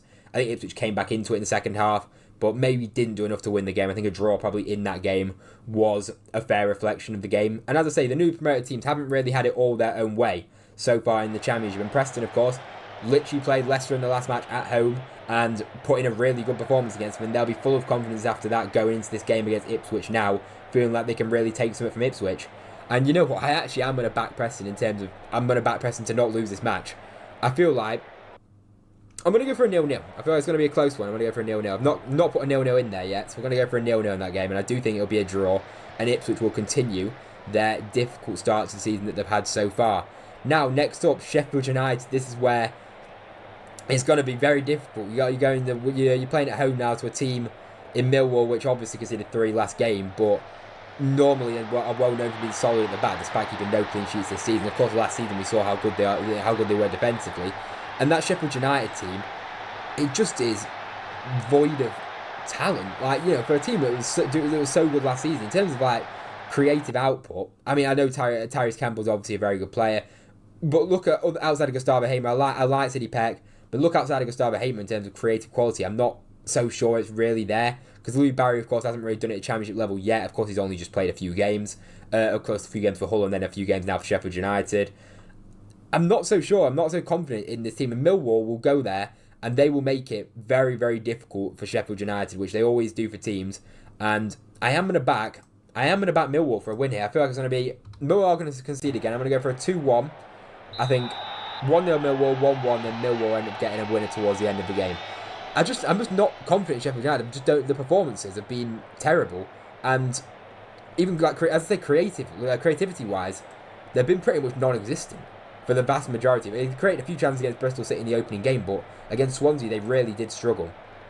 Right, next up, this is a real good game. This is a real big test for Stoke City. You start the season obviously top of the league, and they've been really impressive so far in terms of 6 goals, 1 conceded. But you look at the teams that they play now. I don't want to discredit Stoke in the slightest, but of course the teams that they play, they've beaten Derby County and Sheffield Wednesday. Of course, Sheffield Wednesday, you'd think a lot of people have already written them off in terms of safety stats. A lot of people would just say that's a guaranteed win. Of course, you've got to go there and do it, which they did. Again, Wednesday could have scored maybe in that game. They definitely did. They were a little bit fortunate, but they definitely deserved the win. But I'm saying that Wednesday definitely could have got a goal in that game. And then the Derby County game was a really good performance. So things are looking very much up for Stoke right now. But they're going away to Southampton, who Southampton have definitely struggled this season. Yeah, they struggled against Wrexham. Of course, they got the job done. If you look at their XG, the chances created, they're probably over the course of it. You look at, they probably deserved it, despite the fact that Wrexham also had chances in the game. And then I think they put in a decent performance against Ipswich. I think they defensively they're still making a few mistakes, building it out from the back. They look like it's going to take a little bit of time for Will Still to kind of know what defenders to choose, because he dropped Ronnie Edwards in the game as well. In terms of defensive errors, have been a bit too frequent from a Southampton perspective, I'd say, so far. But I do think he'll be able to iron out the issues and he'll be able to get his full starting 11 and his he'll know his best starting 11 very soon. Will Still will. As I say, they've got a good squad, Southampton. They've got some real talent. Jay Robinson, by the way, watch out for him. I've did a TikTok about him and spoke about him. This guy is unbelievable. He's only like 18 years old. Very good creative player, and as well as that, he kind of got that desire to get himself into the box as well. He's definitely a player to watch throughout the season. But Stoke, they have been fantastic so far. You look at them going forward with Sorba Thomas, Mabama, Millie Manu as well on his day. I really, really like him. Lewis Baker, we know the guy's got an absolute banger in him, let's be real, an absolute banger. He's got that in him as well. And as well as that, they've got some experienced players now in their championship level that have been there and know the division very well. And as I say, they've got a good balance to their team with some good creative talent. Whereas I do think they'll go there and they'll cause Southampton problems. But I am going to back Southampton. I feel like there's going to be goals. I'm going to back Southampton for a 3-2 win. I think Stoke will go there and they'll give a really good account of themselves. But I feel like Southampton will just about get the job done. As I say, I think that's probably the game of the weekend for me, I think that is. Right, West Brom versus Portsmouth. Of course, West Brom have looked very decent so far. I think I watched the game against Wrexham. I think they were really impressive. And then obviously to go to a place like Wrexham, which I think it will be tough for teams over the course of this season. West Brom were, as I say, putting a very good performance. And Isaac Price, by the way, was really impressive in that game. I think he's a player to watch out for this season. 2 goals for him, 3 goals overall this season. I mean, for Jed Wallace to come off the bench and score within however many seconds or minute, or like a minute, or whatever it was, when he came on, is big for Jed Wallace. They've got some real talent in that side for West Brom have. And they're up against the Portsmouth side, which, I mean, they got a good win against Oxford, to be fair. They put in a good performance, and there is a player in their side, I don't want to butcher his name, Segacic. Sorry if I said that wrong, he's Australian. And this guy looks like an absolute baller so far. He created 4 chances in the last match, got himself a goal in the first match as well. And how old is he, 21, did it say? 21 years old. He could be an absolute gem for Portsmouth this season. I've not watched too much, I've only watched him on highlights. I've not watched him because he's not been on TV yet, but definitely a player to watch out for by the looks of him this season in terms of what I'm hearing and what I'm seeing from him on the highlights. Definitely one to watch out for. Of course, Bishop missed a penalty. We know how good Bishop can be. We saw how much better a team Portsmouth are when Bishop's in the side. And they have got some talent in that side, definitely, there's no doubt about it. And a good manager under John Mousinho. I think Portsmouth will be absolutely fine this season. But going away to West Brom, do I think West Brom are going to go 3-3? I'm going to go for a draw. I'm going to go for a 1-1 draw in that one. I feel like Portsmouth will be able to sneak themselves a goal in there, but I think West Brom will have the majority of the game. But I am going to back Portsmouth for an away result and a 1-1. Right, final game, Wrexham versus Sheffield Wednesday, where we obviously know the situation at Wednesday. They didn't even perform absolutely. I don't think it was a 3-0 game. I think maybe this gone slightly flattered Stoke in the last game for Sheffield Wednesday, but they've got a very difficult task here. Wrexham, this is a bit of a gimme game when you've lost your first 2 matches. Of course, they've had very difficult fixtures, Wrexham have. It is a bit of a gimme game when you think Sheffield Wednesday at home with the situation they're in. It's a great opportunity for a team like Wrexham to get themselves off the mark and take a bit of pressure off in the Championship season. So I'm seeing now they're looking like they're going to be signing Doyle from Manchester City, who of course has had some loan spells in the Championship and been really, really impressive. And for them to be splashing now another 8 million after 10 million or whatever, 7.5 million up front on Broadhead, these guys are splashing the cash. So, and I think Doyle is a fantastic signing, by the way, if they do go ahead and bring him in. But you know what? It's just vibes, innit? We've got to go for a bit of positivity in here. Come on, Sheffield Wednesday. Let's get a result. Let's go for a 1-1. Let's go for a Wrexham goal early and a Wednesday goal at the end. Just for the Championship. Make it happen.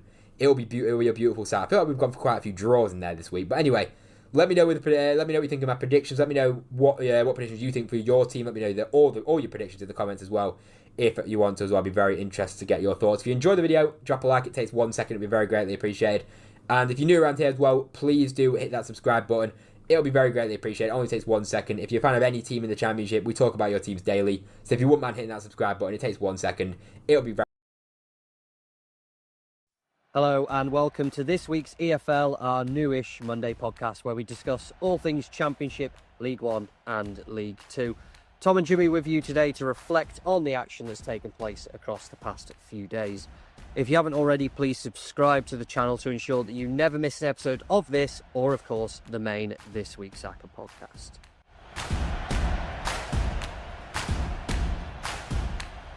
Jimmy, if you're not watching on YouTube, we're actually in the same building, but staffing availability and studio availability, I'm actually sat at the back of the studio that's being done up in a top that kind of matches this weird thing, whatever it is, this green and white roll down that's behind me. Yeah, we're doing it remote, but we're in the same building. It feels a bit weird.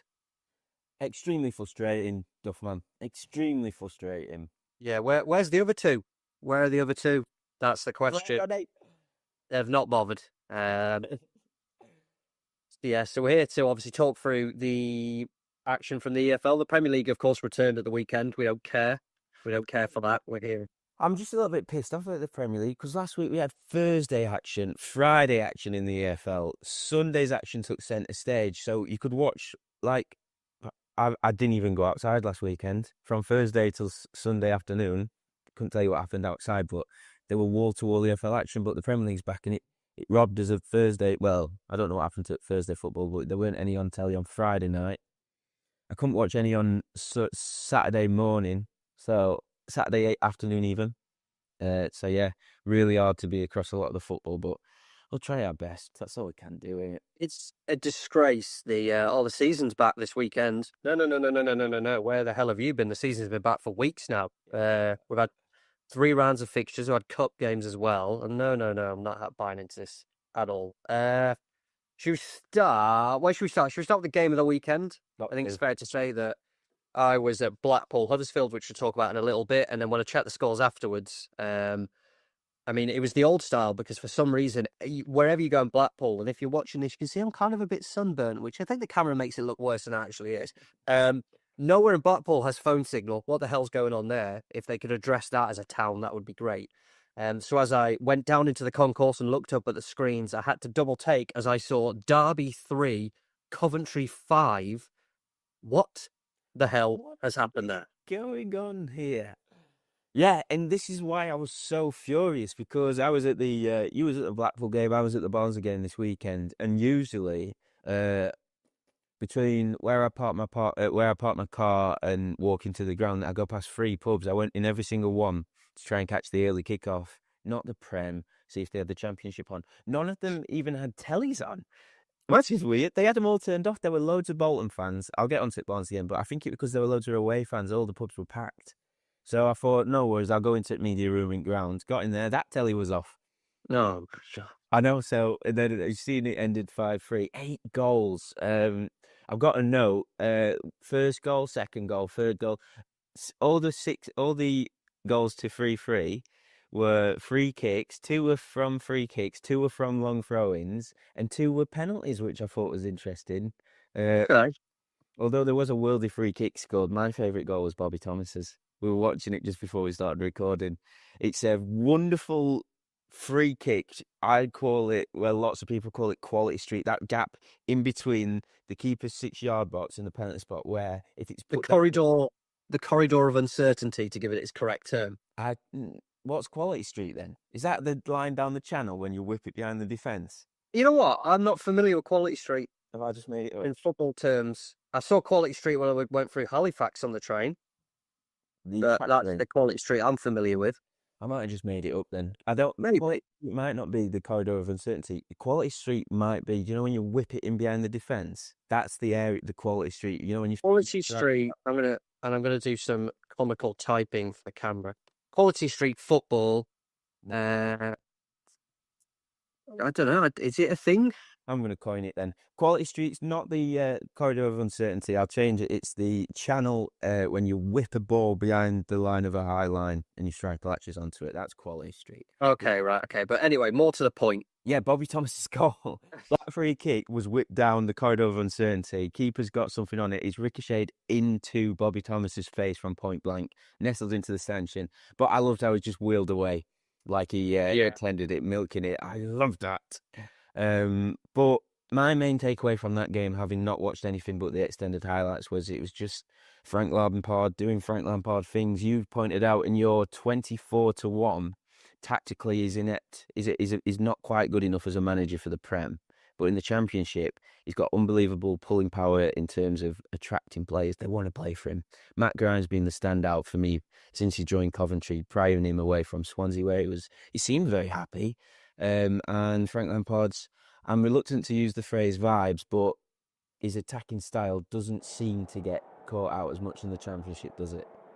Yeah, the best Frank Lampard teams I've seen are when there's absolutely no kind of formation to it and it's just all chaos, and then his teams are actually quite good. I mean, when I went to Wembley to watch Villa Derby, that playoff final, and the best Derby he had were 10 minutes where they just took off everyone midfield and it was just attackers and it was just pure chaos, and that was Lampard ball to a T. It's been a weird season for Coventry. 0-0 against Hull, 1-0 against Luton in the Cup, and then a 5-3 out of nowhere for Derby. But then on the flip side, Derby expected to go well. Look, it's only 2 weeks into the Championship season, so there's still a lot of time to sort it.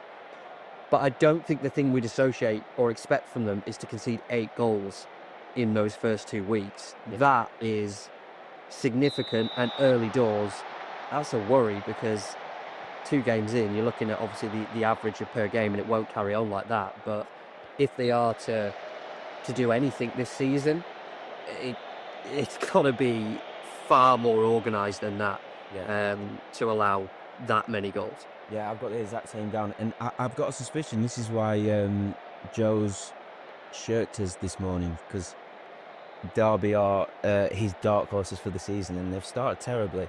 And I did an ever so slight bit of digging, but I've got the exact same thing down as you. It's so unlike a Eustace team. I look back to when he took charge last season. His first game was a 4-0 defeat to QPR, I believe, and that's the only time prior to the season that they conceded more than 2 goals, so 3 goals or more, and they've conceded 3+ in both of their league games so far this season. And based on the stats, ignoring XG, of course, because we heard it, but Stoke scored twice deep into injury time to turn it around, but they had 4 big chances in that game. Don't worry about the definition of big chances.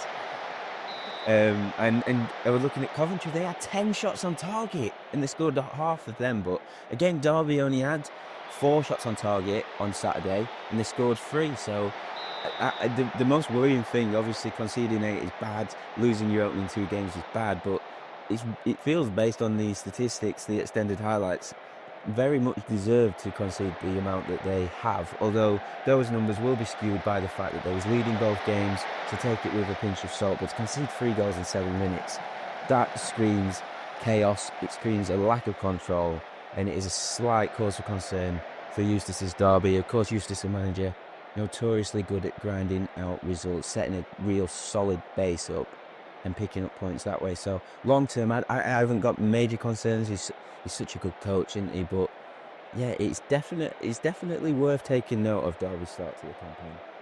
Derby in action Friday night. They take on Bristol City, and then Coventry Saturday. I think they've got QPR at home in that one. I think you don't want to do it, but we've got to talk about your beloved Blades, Sheffield United. One shot on target, I believe, across 2 games to open their season. Defeated Swansea after the hammering by Bristol City on opening weekend. You did a piece before the season on sportlife.com, which is still up if you want to go back and read it, where you said the Blades were 100-1 for relegation. You don't think it'll happen, but it's more tongue-in-cheek, a bit, but you're more inclined to look at that than their title odds. And in the early parts of the season, it's looking correct. What the hell has gone wrong at Sheffield United? I know, it's unsettling how right I was. I had a tenner on the relegation. I wish I would have put some points behind it on site, but I just wanted to make the point before a ball was kicked that United are actually in a real pickle. We've done a complete U-turn in terms of recruitment, and managers sort of lurched from one extreme to the other in the dugout, and it's left us massively out of depth in terms of just squad availability. And then that alongside with the what Sellers brings in terms of on the pitch, I feel like I can't give you any insight based on what I've seen of United so far as what he's trying to do. And I think that's reflected in the shots on target figures, and if you watch the games, just in the confused manner the players are sort of carrying themselves. There's only Hamer and perhaps Cooper who's come out with any credibility from the first 2 games, but what's particularly worth noticing, that more based on the cup game against Birmingham in the midweek, is the frustration of Jack Robinson in defence and Gustavo Hamer in the middle of the park. These are 2 players that they're not passion merchants, they just really do care, and they're visibly frustrated. Hamer went nuts after he scored that worldie against Birmingham. He was devastated at full time at the weekend. And unsurprising, those 2 players, Hamer, best player in the league last season, that's a fact. He got the award. Them 2 could it's looking very possible that them 2 are off. Hamer's had interest from the Premier League all summer, interest from some of Europe's elite second fiddle divisions. Robinson's attracting interest from Wrexham. Those 2 could be going. Tyrese Campbell has got interest from Everton, which he's flattered by. He's happy to hear that. Allegedly happy to sound out any interest from David Moyes' Toffees. So there's a strong possibility those 3 players go. And with how light we're looking in terms of the squad, we had 8 players on loan last season. They've all gone. We've signed 2 Bulgarian First Division players, a couple of loanees, Barry and Tyler Bindon, and no real championship experience. It's a big. How long's left of the transfer window? A couple of weeks, less than 2 weeks. Yeah. Let me look at the calendar for it first. It is. That's when does it shut? I don't know. It's usually under a month, isn't it? But basically, it's running out of time regardless. Yeah, we need a huge couple of weeks, and perhaps even more telling is Sellers is angry. He came out post-match and complained about the lack of Blades activity in terms of incomings in the transfer window. He needs some players. He's made that point.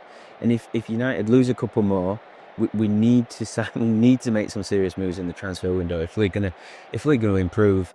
Currently, the worst side in Sheffield, which is a damning indictment of the start Sheffield United's made, because everyone's all too familiar with the issues at Sheffield Wednesday. So in terms of transfers, we've the reports are we're interested in Bobby Thomas. There's a couple of other centre-backs that we're reportedly in the market for, but again, I think there's something to do with registering players where we might need to move a couple more on. So yeah, it's a sorry situation at United at the minute, and if we don't get new bodies in the door before the transfer window slams shut, I cannot see much improvement on the start we've made. You'd like to think we'd pick up more points, but 1 shot on target across 2 games, it's just so worrying. Monday, 1st of September, 7 p.m, your transfer window shut. So a little earlier, no staying up late to watch nothing happen, as is usually the case on transfer windows. That's the Blades. 2 teams that are expected to be competing, in the odds at least, at the top end of the division. huge game early on. It seemed to be the case when Ipswich were last in the division. They had some quite significant games early on into their campaign. They played Southampton. This is on Sunday, 12 p.m, so you may as well missed it if you were too focused on the Premier League, which is wrong. I can't believe this game only finished 1-1. Yeah. It was a case of watching two teams who were going to go old man yells at cloud here, but the whole playing out from the back. And it felt like both teams, every time they did that, just ended up giving the ball to the other team. And it was slightly frustrating for whichever relevant set of fans were the team in possession. So I'm surprised that this game finished 1-1. Can we take anything away from this early on into the season or not? Because I'm always in two minds of it's good to get good measures of teams in the first opening few weeks, yet you don't want to get too carried away because you're looking and going, oh, this team have looked really good across their first 3 games. There's still 43 games to go, or in Ipswich and Southampton's case, there's still 44. Any big takeaways from you for this one? Yeah, Jerry Robinson is a player. He's really good, isn't he? Ironic that he's sort of outshone Tyler Diblin, if you can call it that. Diblin, for all the world, it looks like he'd be moving to the Premier League, but Everton not quite meeting Southampton's valuation of the youngster. But he had a cameo off the bench, first inclusion in the squad, I believe, of the season. But Jerry Robinson in the front three for the visitors, he did himself no harm. And just sort of highlighted the depth that Southampton have got. But I'm in agreement with you. I sort of expected more from both sides, even though it's heady days into the early days, into the season. I kind of expected more. Like, neither team really grabbed it by the scruff of the neck. And as you say, it felt like at half-time there was definitely going to be more goals in this game. But as the game wore on, both sides just seemed sort of sent happy with the point, although it was Ipswich pushing late on. I think Chaplin had a golden chance almost on the goal line to nick it late on. But pre-game I was excited to see Ipswich because in their promotion winning season back in 23-24 they was notoriously gung-ho at home. I think they averaged just under 4 goals a game at Portman Road, maybe 4.5. I can't quite remember, but they were guaranteed goals, and it just didn't quite unfold like that on Sunday afternoon. But in terms of takeaways, it's hard this early on in the season. Of course, the 2 anti-post favourites. It's hard just to peg exactly where they lie in terms setting them up against pre-season opinions based on this fixture. But I thought Harwood Bellis was bad. I thought he had a bit of a stinker. Dropped an own goal, almost in error for Ipswich to score a second. And I don't know how you feel about this being going up with Ipswich, but another own goal for them in the championship. Yep, they're fluking it again, I'm afraid. I found one thing to mention was Will Still's substitutions. It felt very much like a case that he was going to try and win the game, even though, like I said, that you would settle for a point, and particularly in a promotion is that cliche, isn't it? Win your home games, draw away, and you'll be fine. And even more so when you're playing a team that you expect to be alongside. But you look at Diblin came on, Cameron Archer came on as well, another striker there. It was very much a case of that they were looking to try and win that game late on. And then the Ryan Manning substitution in at left wing back I thought was interesting because that Wellington had just done an error. And he was literally hooked like a minute later, which I quite liked in the old school style of approach there. 2-6 Southampton, fascinating. Yeah, but it should have been more.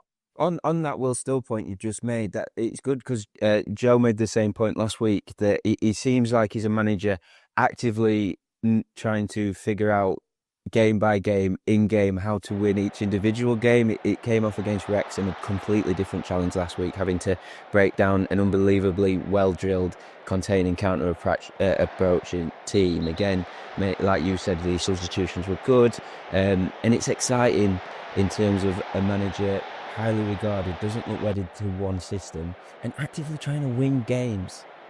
Good, isn't it? It's good to see, yeah. I think I was just driven by the outcome in saying that both teams looked like they were settling for a point. I didn't actually manage to watch this game. I had to listen to it on the radio, so I think my judgment of this one's slightly skewed by what I was told to think by the commentators. Hey, I tell you what, it depends how good the commentator is. I remember when Neil Warnock was in charge of Leeds, he was ill once, and he says, I listened to the commentary, And what a superb set of commentary. He was making subs based on how good the commentary was. So there's something to aspire to. Good enough for Neil. If it's good enough for Neil, it's good enough for all of us. That's what I've always said. Let's talk the two games we're at, and I want to start with Blackpool. I went to Blackpool Huddersfield. As you can see, if you're watching on YouTube, I'm slightly red. I enjoyed my lovely day in the sun. It was absolutely brilliant day out at Blackpool on the Saturday, and it was one of the best first halves of football I've seen, you'll see in a while. Huddersfield, for the first 10 minutes, I mean, they were a team that let us down in the ACCA. This was the one that did it. But the first 10 minutes, I thought, Huddersfield went 1-0 up very early through Ben Wiles. It was a weird shot that kind of just ricocheted in, and everyone sort of watched it hit the bottom corner. And then Blackpool, obviously the home fans, it's been a bad start to the season. Steve Bruce said it in the programme, and his programme notes, that we were terrible in every department last time out. It won't be the same. We're a bit better in the cup against Port Vale, was it? But let's be honest, it couldn't get any worse. And then Huddersfield score early. Crowd gets a bit restless. They're on top. It looks like, okay, there's no way they don't win this game. They'll probably score a few more here, and it goes on. And then almost out of nowhere, they were sort of gifted a goal back in. A defensive misjudgment allowed the ball to go over. Niall Ennis then scuffs the ball into the net, and suddenly then it's kind of like, okay, we're up for this. They score superb second, and then 20 minutes after going behind, they find themselves 3-1 up. Niall Ennis at the double. Remarkable how it happened. It sort of sprung in out of nowhere. Lyndon Gooch then for Huddersfield rifles one in, and it's 3-2. And then, weirdly, the thing that won the game for Blackpool was Niall Ennis getting sent off. His red card that... Do you think it was red? I've done the Arsene Wenger thing. I've not seen that bit back, but I can understand, having seen it, why the referee's given it. He was slightly late. Suds might have been up.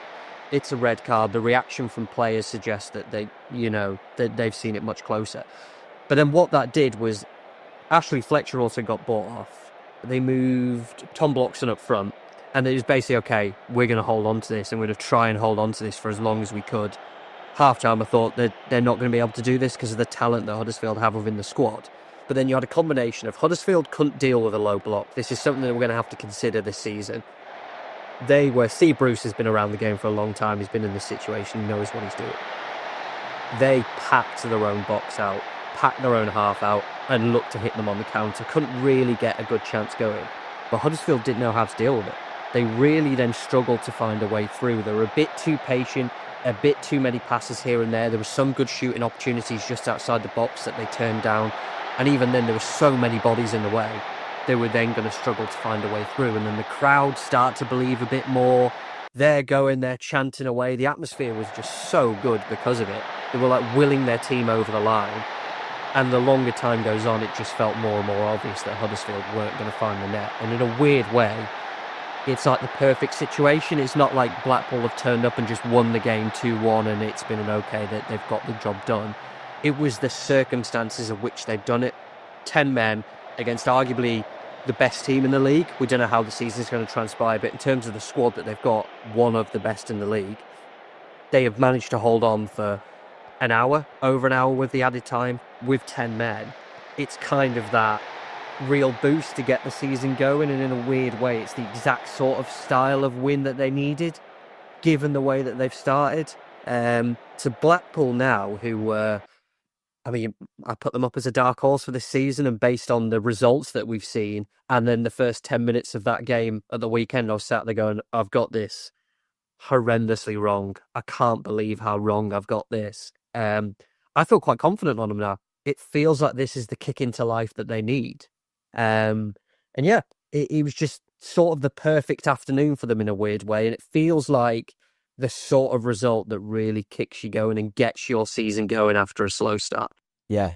You could slow start. That might be underselling it, because I'm just looking the opening two league defeats, 7 goals conceded, 3 goals scored. They've doubled that goals scored tally to 6 now, with 3 goals against one of the best squads in the league. And as you say, they conceded 7 going into this game. It might just be the perfect thing to address those defensive issues going down to 10 men? Because I'm just looking from the point Ennis got sent off, they conceded 14 shots. They only had 15% of the ball, but they only conceded 1 shot on target. So if Bruce can draw some encouragement from the way they defended when going down to 10 men, and you just get the sense that almost like in a training ground exercise where you play attack v defence and it's just the back 6 and 4 defenders, 2 holding midfielders against 8 attackers. It's sort of like, I'm guessing the game resembled that from the point of the red card. And if anything, Bruce can just say, lads, we can defend, we actually can defend. There's the proof in the pudding. And it might just sort of kick-start their season after a laboured beginning to the campaign. But I'd be interested to know just how good Ennis was, having seen him live in the flesh for how many minutes was it? About 40, 42? Yeah, 36, I think, half hour, yeah. Yeah. Obviously, highly regarded youngster, played England international at under 17s, 18s, 19 level, sort of dotted around clubs on loan, had a decent spell at Plymouth, but that was until the 22-23 season, so he's had a couple of campaigns where he's been sort of looking for a permanent home. How good was he? Was you impressed by him against Blackpool? Yeah, him and Fletcher have a nice partnership up top. Really nice. Obviously, he was on loan at Blackpool for the second half of the season, and they did well. They've got a nice partnership up front. His first goal was a bit, scuffed on the finish. The second one taken very well. It was more that the red card was a 50-50 challenge where he's gone in late. And look, the game's 3-2 at this point. Everyone's really getting into it. Like, this is such a brilliant game. And he's probably just got a little bit carried away. The ball was there to be won. It's on halfway. He's gone in. Just mistimed it. The referee's right there, so the angle of the referee is always going to give a red card. I think it did kill the game as a spectacle, but from Blackpool's perspective, it basically won the mix. I think 11v11, Huddersfield probably do find a way in, but really, really good. They've got, and this is the thing that probably will help Blackpool this season. They've got a nice partnership because Fletcher as well. I think he got the assist on the second goal. He was really busy, real physical presence. So Ennis and Fletcher up front should. If they are now at a point where they're going to have a decent season, they'll be good to spearhead it. So Blackpool, good way to kick off the season. Front 2 this season, so that's another. So back. It is so back. We've got Moore and Windass at Wrexham, Millwall boys, Coburn and Ivanovic. Yeah. I'm all for it. I'm all for the return of the front 2, and I'm just big lad. From Huddersfield's point of view, tomorrow night they host Doncaster. Grant McCann must be thinking, thank you very much, Steve Bruce. You just showed me exactly what to do against these. So I'll be interested to see how Huddersfield react, and if Donny do set out in a low block, how they go about breaking that down, because 1 shot on target against 10 men, that's not ideal, is it? No, and it's obviously experience for Lee Grant as well. Still a managerial novice, so obviously you hope to learn from it. The game you were at, Barnsley-Bolton, talk to us about it. Yeah, no red card in that one. 4 red cards in League One, 4 red cards in League Two. A lot of red flashed. It was Jürgen Nathan sent off 2 bookable offences. The game finished 1-1, but not a lot happened in the first half. Jürgen Nathan picked up a booking. It was Mason Burstow. The ball had gone out of play. Jürgen Nathan was sort of not on his hunches, but he was sort of bent double with the ball at his feet. Mason Burstow, on loan from Hull, handful, by the way, it just ran towards him, booted it against Jürgen Nathan, off the pitch, the ball's off the pitch, and then clattered into him. Sparked a bit of handbag. Jürgen Nathan pushed him. Burstow grabbed him by the scruff and was snarling in his face. Referees come over, booked them both. I thought that was slightly harsh, but Jürgen Nathan's only got himself to blame for kicking off the handbags. And then, similar to Ennis, loose touch, full-blooded tackle, dangling slightly high leg, studs up. I don't think he can have any complaints. But in terms of the balance of play, it was a really good first half. Big chances for each side. I think it was Burstow had one early on. They got him behind the Barnsley black line. Cooper did well to smother him. And then David McGoldrick, veteran frontman, missed an absolutely golden chance towards the end of the first half. It was a real quality ball and swung straight down the corridor of uncertainty. It evaded the keeper. There was McGoldrick just past the first post, volleyed it wide from point blank range. I would be interested to see the XG value of that. In fact, I might have a look now, but watching it back at half time on somebody alongside me's iFollow laptop, it was an absolutely gaping chance. He did rectify it, McGoldrick, just after the second half. He was caught offside, I think, 4 times before he beat the offside trap. Wonderful ball from Luca Connell. He's a wonderful footballer, Luca Connell. I love watching him play. And he clipped it over the top. McGoldrick rolling back the years, showing he's still got a bit of pace in behind the back line, tight angle, slipped it in at the near post. And from that point, it looked like the Reds, it was their game to lose. And then let me just have a look. A few minutes later, 5 minutes after the goal, they go down to 10 men. And it's interesting. It was another challenge for the Reds. They went down to 10 men against Plymouth, 2-1.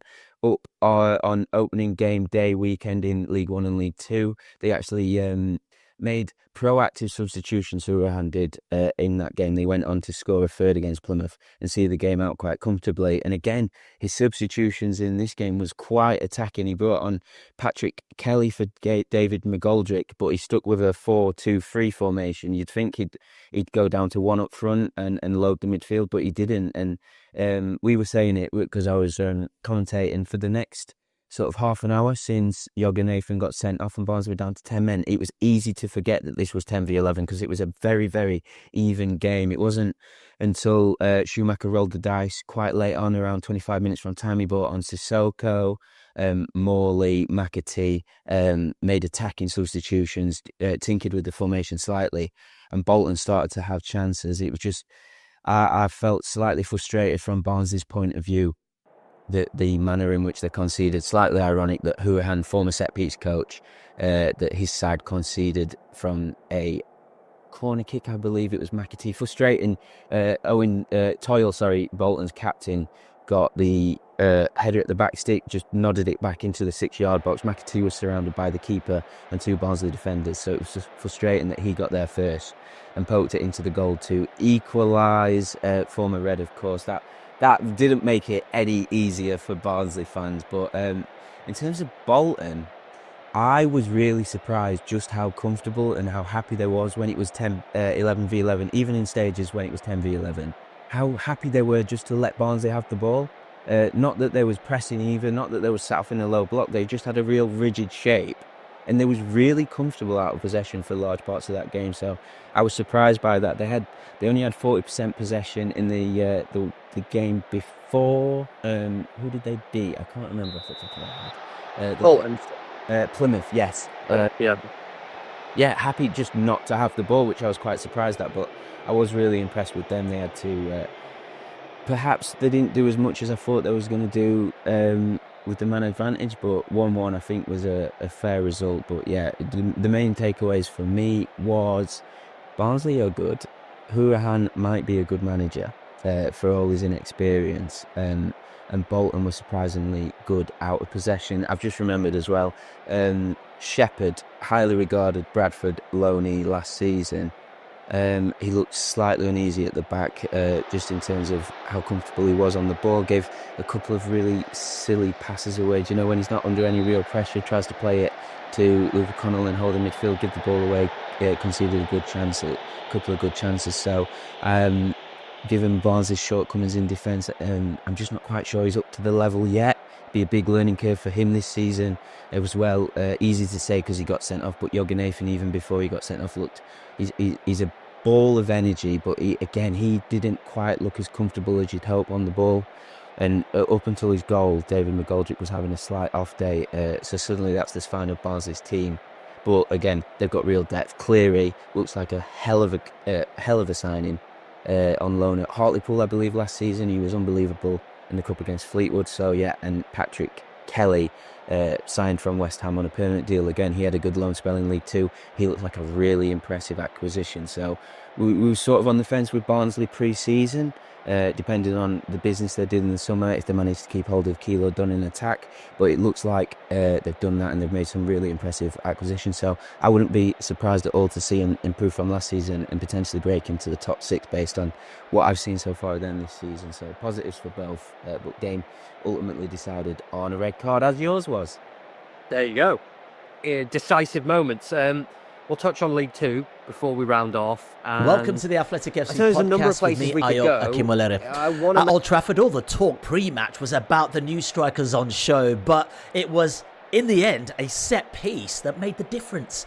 So, is it same old Arsenal, or can they evolve under Mikel Arteta? Here with us today for this one, we've got Adam Crafton. We've also got Adrian Clark as well. Later on, we'll hear from the Athletics' James McNicholas, who was at Old Trafford for Sunday's game. Right, Adrian, talk to me, because some of the numbers aren't that great for Arsenal in particular. Only had 38% possession, losing the shot count 22-9, and only having an open play XG of 0.29. I guess they got the result, but it probably wasn't the best viewing for Arsenal fans, was it? It was a tough watch. I was on co-commentary for Arsenal, and it was difficult. It really was to watch it, because there were lots and lots of uncomfortable moments, plenty of frustrating ones as well. Those numbers do tell a story. I think it's a fair reflection of the game. I don't think Arsenal will be worried about the possession stats at all. I think there is an intention to become more of a transitional team this year, to be a bit more punchy on the counter because of Victor Gyökeres up front.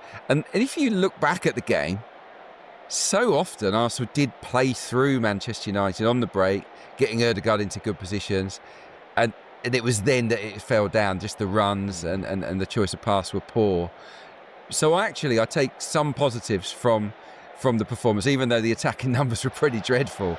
I do think that once Arsenal sharpen up, they will become quite a very decent counter-attacking side. But no, look, Manchester United probably deserved to win the game. This was certainly the best they've played against Arsenal for some time, and I'd probably say this was one of Arsenal's weakest performances in the last 2 seasons, at least. What do you think? Do you think Arsenal were lucky to get that goal? Should United feel sore that they didn't walk away with a result there? I didn't think there was anything wrong with the goal. You mean from the corner? Yeah. No, I can't really believe that was even like a discussion, that this goal could be disallowed. I just thought it was weak goalkeeping. Arsenal set up more. I thought they were more organised and aggressive at the set piece than Manchester United were, and that's why they managed to get a goal out of it. But I think if your team was getting a goal taken away for that, then you'd be absolutely furious.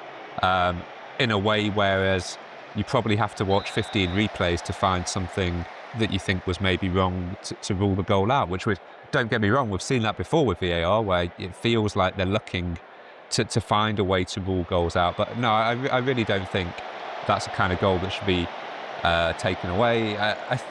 Manchester United were a lot better. I also thought, actually, in this fixture last season, Arsenal weren't very good. I think it ended up as a draw. But I don't think it was a crazily different game, actually, this time around. It just feels very different because, there's new signings on the pitch, and Manchester United have had this pre-season where they've won a couple of games, etc. So there's this kind of optimism around it. But Arsenal are never very good at Old Trafford. It's really hard to remember a game where Arsenal turn up at Old Trafford and play with real authority and confidence. They always look a little bit inferior in some ways. So I think from Arsenal's perspective, they'll just be glad to get out of there with 3 points. I think from Manchester United's perspective, it kind of solidifies their two key problems, which is they've not been good enough in both penalty boxes for a very long time. So the goalkeeper situation is one that continues, and I think they hope that Mbeumo Sesko and Cunha over time will pick up on the other side. Yeah, just going back to the goal very quickly. Bayern Deer letting the goal straight from a corner last season, didn't he, at Spurs? I think it was Son Heung-min who scored. And I don't think it's a coincidence that Declan Rice whipped that ball in underneath his crossbar. I think that would have been referenced in the build-up to the game. So, it's smart play in the end. And I don't know if you guys saw it, but there was a new corner routine from Arsenal with those 5 players on the edge of the box, with 2 of them sort of charging in at the last moment to cause a little bit of a distraction. And not saying it did cause that big a distraction, but, Calafiori popped up at the far post to score, didn't he? So, no, nothing wrong with that goal, but lots of room for improvement for Arsenal, I think.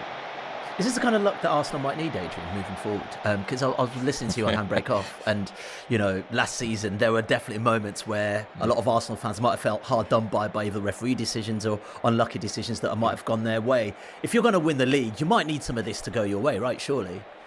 100%. Yeah, I was asked on Handbrake Off what my wish was for the season. I just said more luck.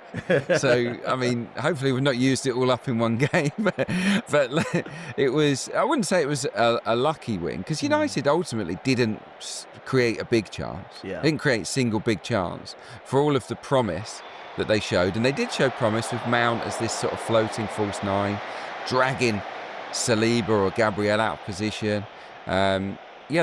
They did some good things, but ultimately the saves that Raya made, I think the Cunha save was a top one from the angle, but the other ones were relatively easy. So, yeah, Manchester United have got to do a bit more to win games like that, haven't they? Yeah. Amram was talking that Manchester United weren't boring, Adam. They didn't win, but I don't know. I felt that there were some improvements from last season. If anything, United just really looked up for it. Yeah, but that's the bare minimum. It's the first game of the opening season. You've got Arsenal at home and you've just spent 200 million quid. You should, I mean, we're up for it, right? You should be up for it. And to be clear, I do think it is an improvement. I think in terms of the players, clearly have a greater understanding now of what the manager wants to do. He's clearly got players there that want to be there, and that again is, I would say, after we're now, where did he come in November? I think by this point there should be all those things happening. If there weren't all those things happening, you'd be really worried. So are Manchester United in a better place than they were in May, for sure, at least in terms of the performance yesterday. But I think almost in many ways, Arsenal at home on the opening day, there's no expectations really attached to that as a result. People are coming away from the game yesterday almost happy that they've seen a good performance. You saw like Manchester United players coming out saying how well they played, which I understand because the bar was so low from where they were. But is that a signal of where Man United are right now, that you just want to see this team can play well? Yeah, for sure, because they've not played well for 2 years. Even when they won games last season, they were really bad at times.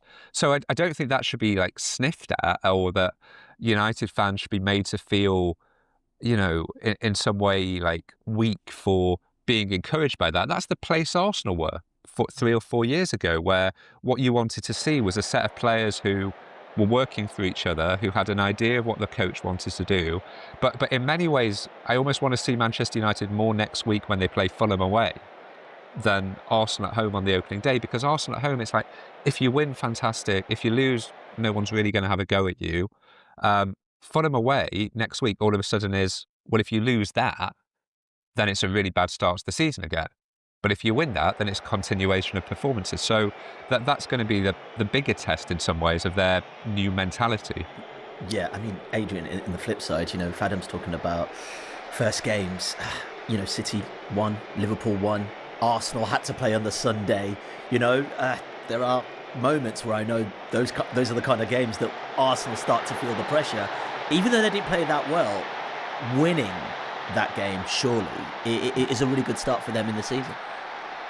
Winning's all that matters. The performance ultimately gets forgotten, doesn't it? And in a way, if you play badly and make mistakes, yet still get 3 points, it's almost perfect, because you've got stuff to learn from, stuff to focus on moving forwards. I do think playing on the Sunday afternoon on the back of Liverpool and City scoring 4 apiece did add some pressure, I do.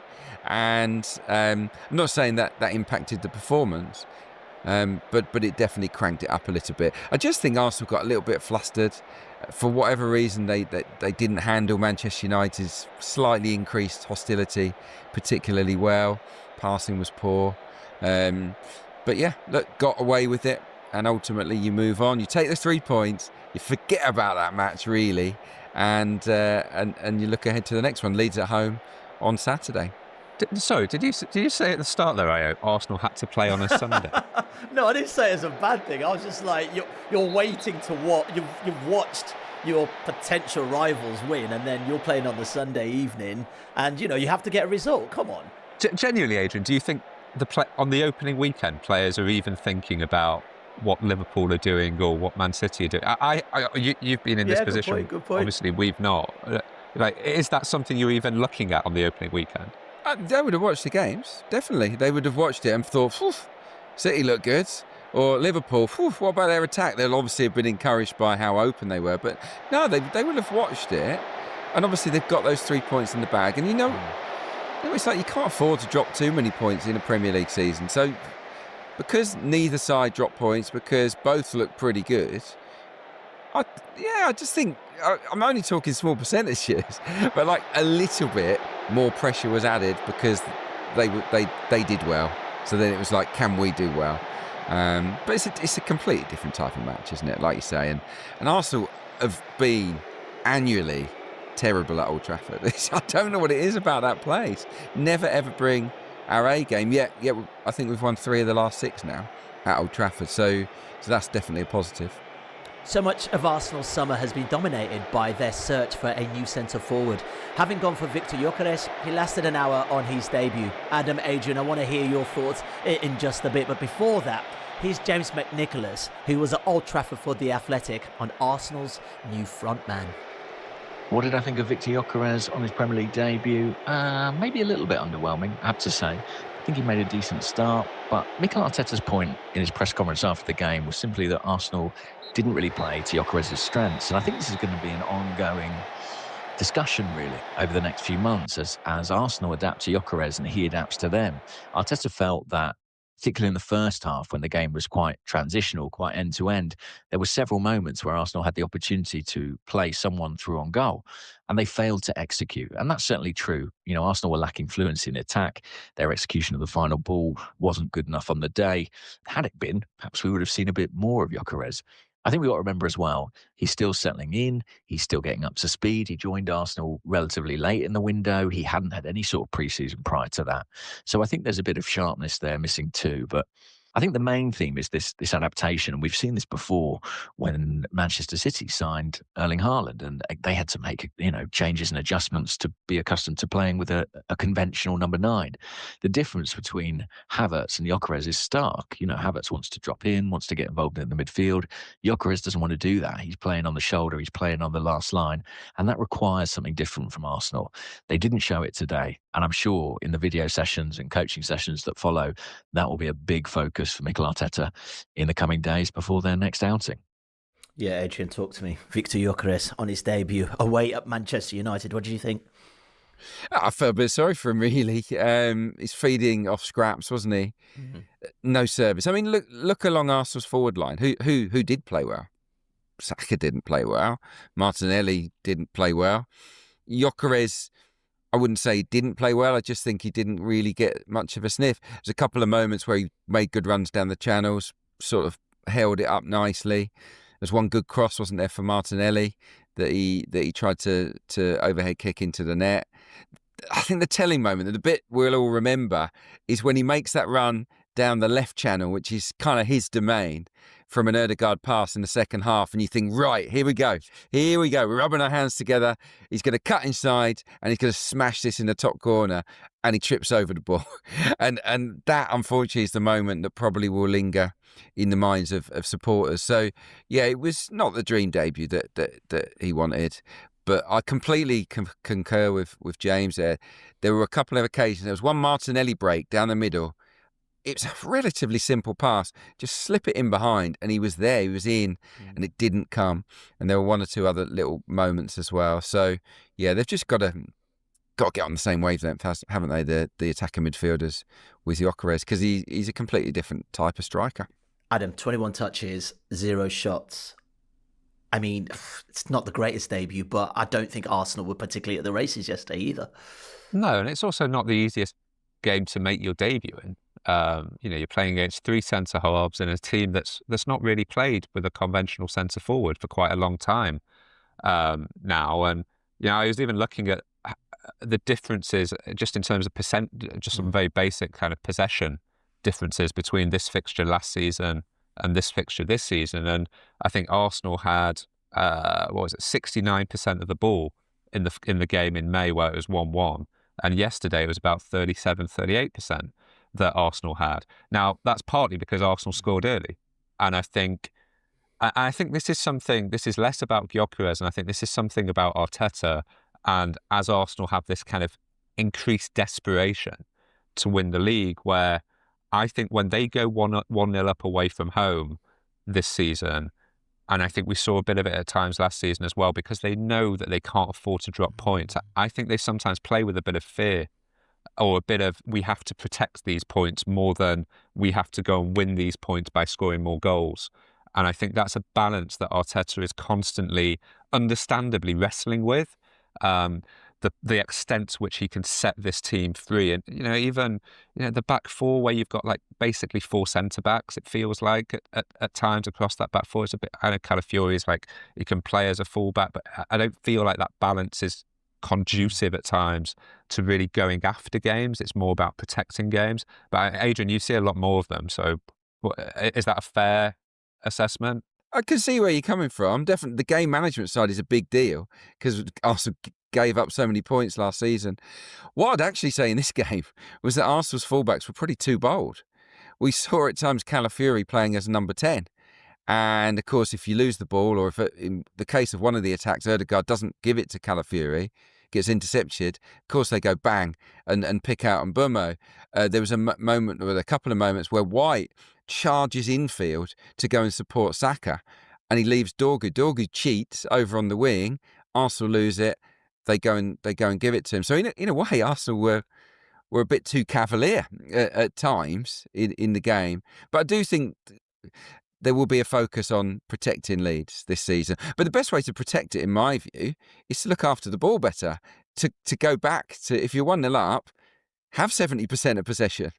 That's the best time to do that, isn't it? And I just don't think Arsenal played well enough yesterday to get the control that they would have wanted. So yeah, it was just, honestly, I'd say it was a 4 or 5 out of 10 performance. It was really bad by Arsenal standards.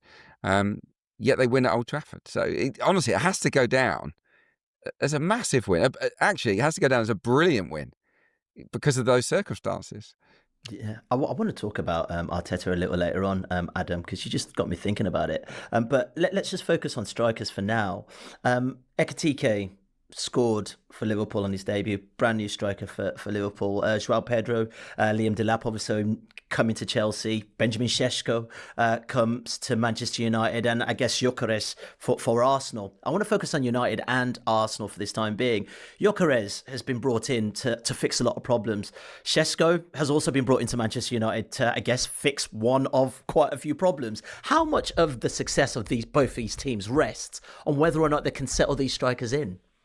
I think it does. Well, I mean, it does, right? Like, because Arsenal clearly are going to make him the centerpiece of their attack, and therefore he has to produce, probably 15 league goals. I would say, as a minimum. Also, you just look at his age profile, and it doesn't feel like one where, if he has a bit of a slow first 18 months and then picks up in a year and a half, then it's all good, because that's not really the point. He's a bit of a win now signing. But equally, I don't think that the fact Arsenal now have this striker should take away from what Adrian actually just said a few minutes ago, which was Arsenal's other forwards didn't play well yesterday. Arsenal don't just need more from their centre forwards. They need more from... Martinelli wasn't good enough last season, for example. Saka, I thought yesterday was poor by his standards. I wonder with Saka at times whether... I think he's an amazing player, but unbelievable player. But can he have a season like a Mo Salah season?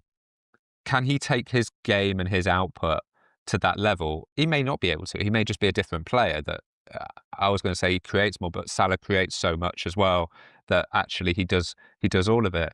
But that's why Arsenal need a centre forward that scores goals, because unlike Liverpool, they don't have those wide forwards over the years that score goals, but not the level of goals. But I really do think, with all the discussion about Gyökeres, that there has to be a focus as well on Ødegaard, Saka, Martinelli. They all need to score more goals. Otherwise, you're going to end up in a situation where you just fall short. What about United for Šeško? Because there's an argument that you've got Højlund there who actually, with the right service, could actually be a better player. I'm no tactician, but you sort of feel that Šeško potentially, I mean, I haven't seen him in the Premier League other than yesterday, could take a bit of time to settle in. Well, Højlund won't be there for long. But by the looks of it, he wasn't in the squad yesterday. They're doing their best to get him out.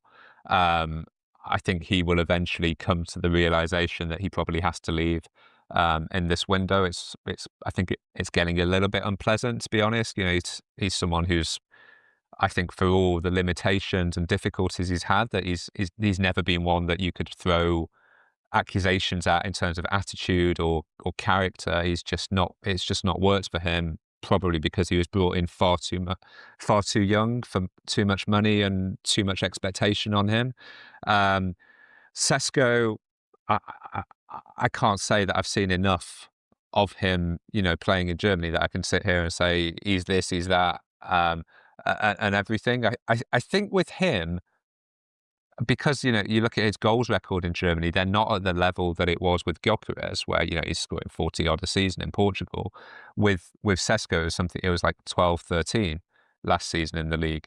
I think what's more important is actually his role in the system at United, where they need a centre forward who fully understands what Amorim wants from a centre forward. And I think if you're getting the goals from Mbeumo and Cunha and Fernandes as well, then okay, it doesn't really matter to quite the same level. But also his age, he's a lot younger. So actually, if he has a first season where he scores 12 league goals and shows signs of promise, that's absolutely fine. Manchester United aren't going to win the league.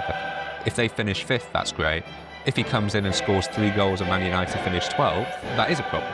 So I think the expectation is fairly or unfairly different for Gyökeres and Šeško, just based on age. Yeah, do you buy that, Adrian, in terms of Gyökeres' role at Arsenal? It's more about, as well, those attacking players stepping up this season to help him out. Yeah, of course, yeah. They need to. Ødegaard has had a season where he scored, I think, 15 goals. Saka, the same. Martinelli has as well. But what Arsenal need is for them all to sort of pull that together in one campaign, don't they? Not enough goals, really, from those guys last season. That's why Arsenal are in the market for a left-sided player, because they need more goals elsewhere. It can't just be on Gyökeres' shoulders. Isn't it funny? I mean, I think all the strikers will do absolutely fine, but the one striker that was sort of head and shoulders above the others this weekend was Ekitike. Brilliant individual performance, I thought, against Bournemouth. Yeah, he's the one that will probably be demoted when Liverpool sign Isak, or if Liverpool sign Isak. So, yeah, it's funny in a way. Yeah, I'm just looking at Arsenal signings, the big ones anyway. Gyökeres, Zubimendi, Adam, compared to Mbeumo, I should say, and Matheus Cunha. Cunha and Mbeumo have played in the Premier League now, and I feel like they've got those street smarts down. Was that evident yesterday in comparison to maybe Gyökeres and Zubimendi? Yeah, I mean, I thought Cunha was probably Man United's best player. I saw a lot of him in Wolves games last season. He's an unbelievable player. It was just a question of how he fits in and how he works with Fernandes being that bit deeper, because I still think Fernandes is probably at his best as a 10 rather than as one of those two in midfield. Although yesterday I was surprised actually that Casemiro and Fernandes lived with the Arsenal midfield yesterday. On paper, that was one of those things you looked at on paper and thought that's going to be a problem. Yeah, of course. I think actually this season as a whole, across the Premier League and across those big teams, we are seeing a kind of a bit more of a pivot towards signing Premier League proven players again. Tottenham signed Kudus and went after Gibbs-White. Obviously, Man United have done Mbeumo and Cunha. Chelsea have done João Pedro and Delat. Liverpool obviously going for Isaac. And it feels like a bit of a pivot away from what we've seen the past few years, which has always been, Man United just taking, let's go and sign a load of players from Holland, or let's go and sign players from different... News, bringing you a first look at the sports stories in the morning's newspapers. And joining us are Martin Hardy from The Times and the Daily Mail's Ian Ladyman. Welcome to you both. Let's quickly run through the back pages. Seems there's only really one story in town. You can see it, the main focus of The Guardian. Alexander Isak has broken his silence and indeed is accusing Newcastle of broken promises. The headline in The Guardian, the relationship can't continue. He says Newcastle trust is lost in a withering statement. There's also a big focus on Mo Salah and Mariona Caldente winning the big gongs at the PFA Awards. We'll get into that a bit later as well. But the Isak story is reported on the back page of The Sun like this. Broken record. Broken. Isak says trust is gone. Record. Liverpool prepare £130 million bid. And Salah is also there. He's done the treble. He's a PFA Player of the Year for the third time. And the Telegraph's look at the Isak story is my trust is lost. And I'll tell you what, we'll start with the one that was on screen right there, because I like what The Sun have done with their headline. Martin, Ian, we'll come to you first. The broken record is an interesting play on the two elements of Alexander Isak's statement, in that he says that promises have been broken and now that Liverpool are coming in. Let's focus on Isak first. We'll get to Liverpool. What do you make about this statement and the timing of the statement, Ian? Yeah, I noticed earlier you described it as a bombshell, and other people are using that word. I mean, is it a bombshell, or is it just the next phase, the next rather predictable and sadly obvious phase in what has become a pretty dismal campaign by Isak and his people to get him out of Newcastle? I mean, these things often play out in a similar way. A player may tell a club that he's unhappy, and if that doesn't work, then their agent may drip through bits of information to get the story spinning, and if that doesn't work, then the player might start to behave badly by not wanting to play, not wanting to train.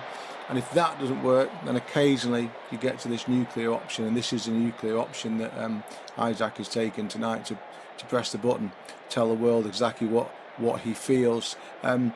We've spoken before about the trust he claims, his people claim, and now he's alluding to the fact that they think that Newcastle agreed a year or so ago to listen to offers for Isak. He says yesterday he wanted to play at what he sees to be a bigger club. Newcastle have denied that. I know there's also suggestions from our Newcastle reporter Craig Hope that some of this trust issue may also relate to the promise of a new contract that hasn't come to fruition either. Whatever the case, Newcastle have a deeply unhappy, problematic player on their hands now. This is a problem that the size of which Eddie Howe, in terms of a player, has probably certainly never dealt with before. And I'm sure Martin will have his ideas about about what the resolution may be. But at the moment, with 2 weeks to go towards the end of the window, that resolution seems an awful long way away. Certainly does. Martin, Ian mentions the nuclear option. It does seem that Alexander Isak has pressed the red button, or perhaps pressed the Reds button. Yeah, where on earth to start with all this? Just been speaking to my office then, and yet another crazy night because of Alexander Isak, and just said, what's the next phase? Does he throw his Carabao Cup winners medal into the River Tyne? Does he appear in a Sunderland strip and start singing Wise Men Say? We've kind of, in the middle of June the 24th, we ran a story that Newcastle were preparing to make him the best paid player in the club's history, and it was because they were fearful of an approach from Liverpool Football Club. We'd also done a story, I think, back in April or March, that Isak was privately saying that he wanted to play for a competitive Champions League club. So this has been there. The contacts that we spoke to in June were kind of trying to see how it would play out. They said eventually Liverpool will make an offer, which they have done. Newcastle would say no and insist the player is not for sale, which is what they have done. And the contacts then said it would be left to Alexander Isak and his agent Vlado Lemic to cause as much chaos as they possibly can to try and bring the move about. In the middle of June, June the 24th, and I said to a close family member, I said, out of the blue, I think Isak will move to Liverpool. And as you can imagine, that met with huge disappointment in the Northeast. The last couple of days after Newcastle have failed with bids for João Pedro, Hugo Ekitike and Benjamin Sesko, the dial has slightly started to drop in terms of how sure I felt that he would go. So it's interesting that he must have, I know it's the time to coincide with the PFA Team of the Year tonight, which he is obviously in, to nobody's surprised.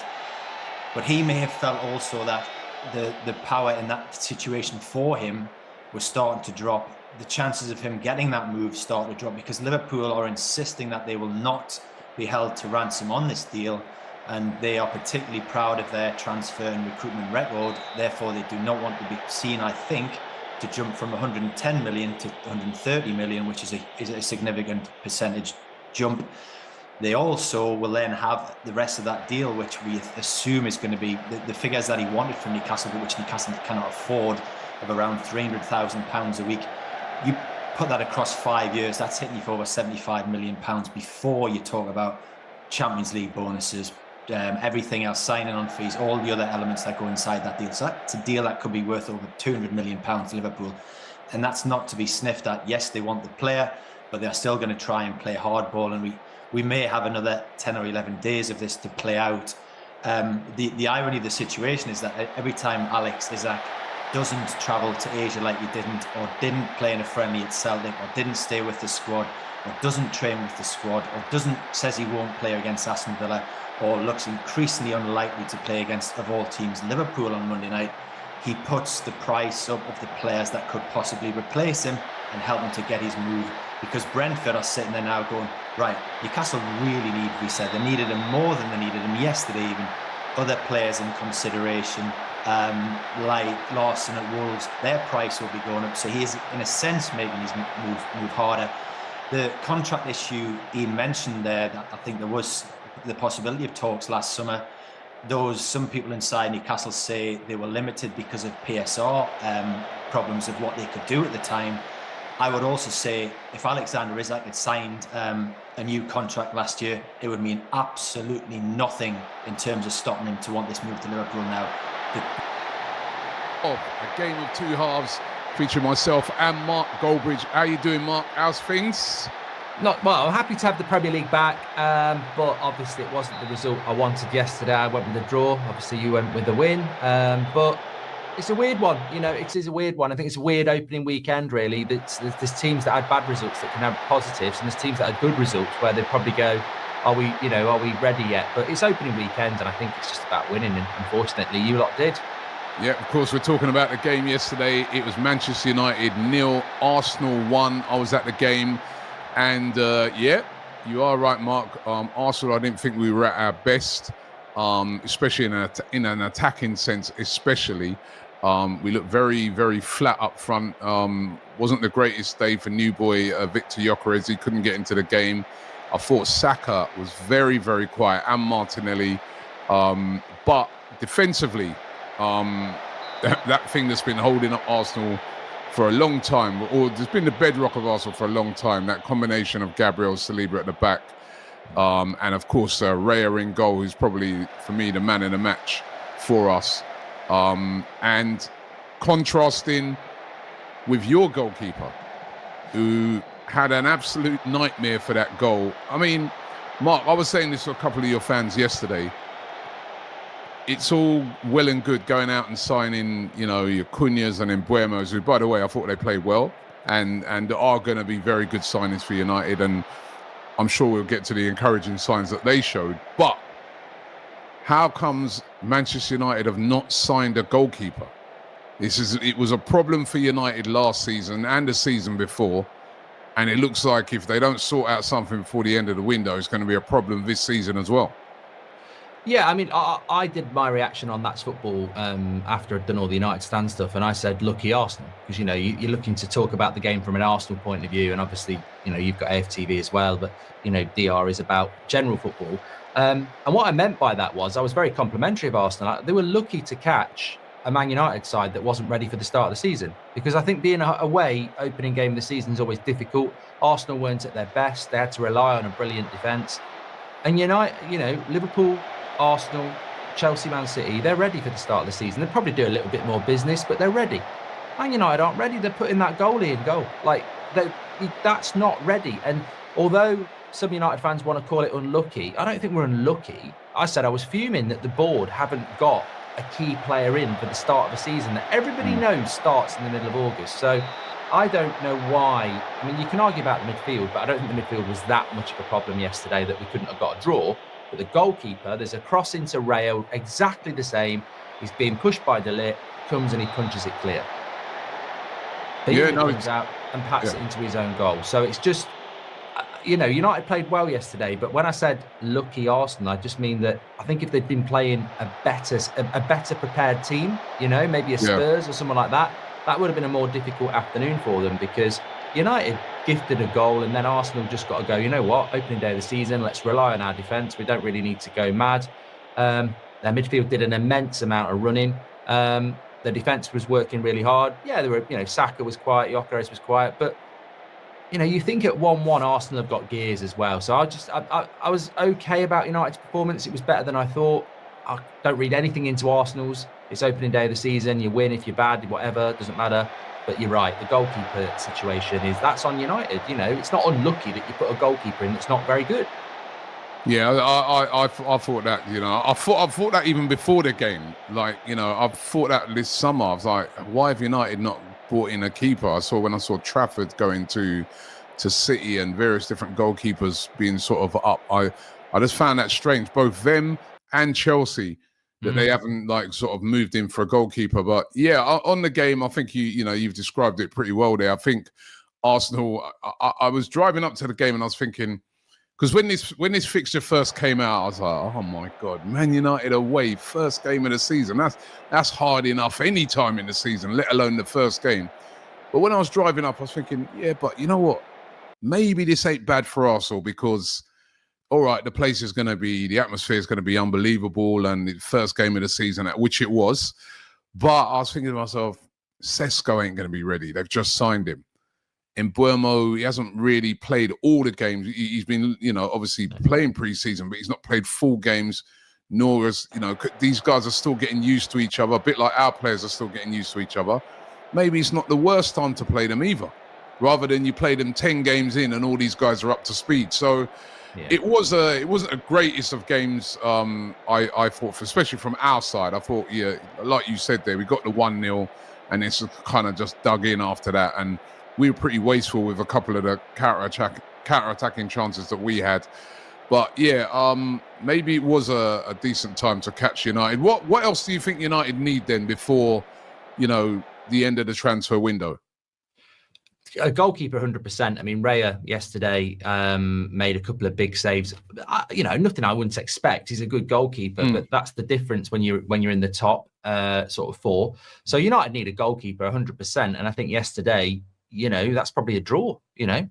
I think it probably is. So that's a big step. I also think the midfield as well. I don't think it was as big an issue yesterday, but I don't think Casemiro and Bruno work. Bruno in the midfield reminds me of putting someone like Wayne Rooney in the midfield. It's like brilliant player, but he's being played out of position. Casemiro hasn't got the legs. And as you mentioned, I think having Sesko from the start is important. As much as Mason Mount did a job, again, he's playing out of position. Cunha's playing out of position. I think United, but then you look at Gyökeres, who's been at Arsenal 2 weeks longer.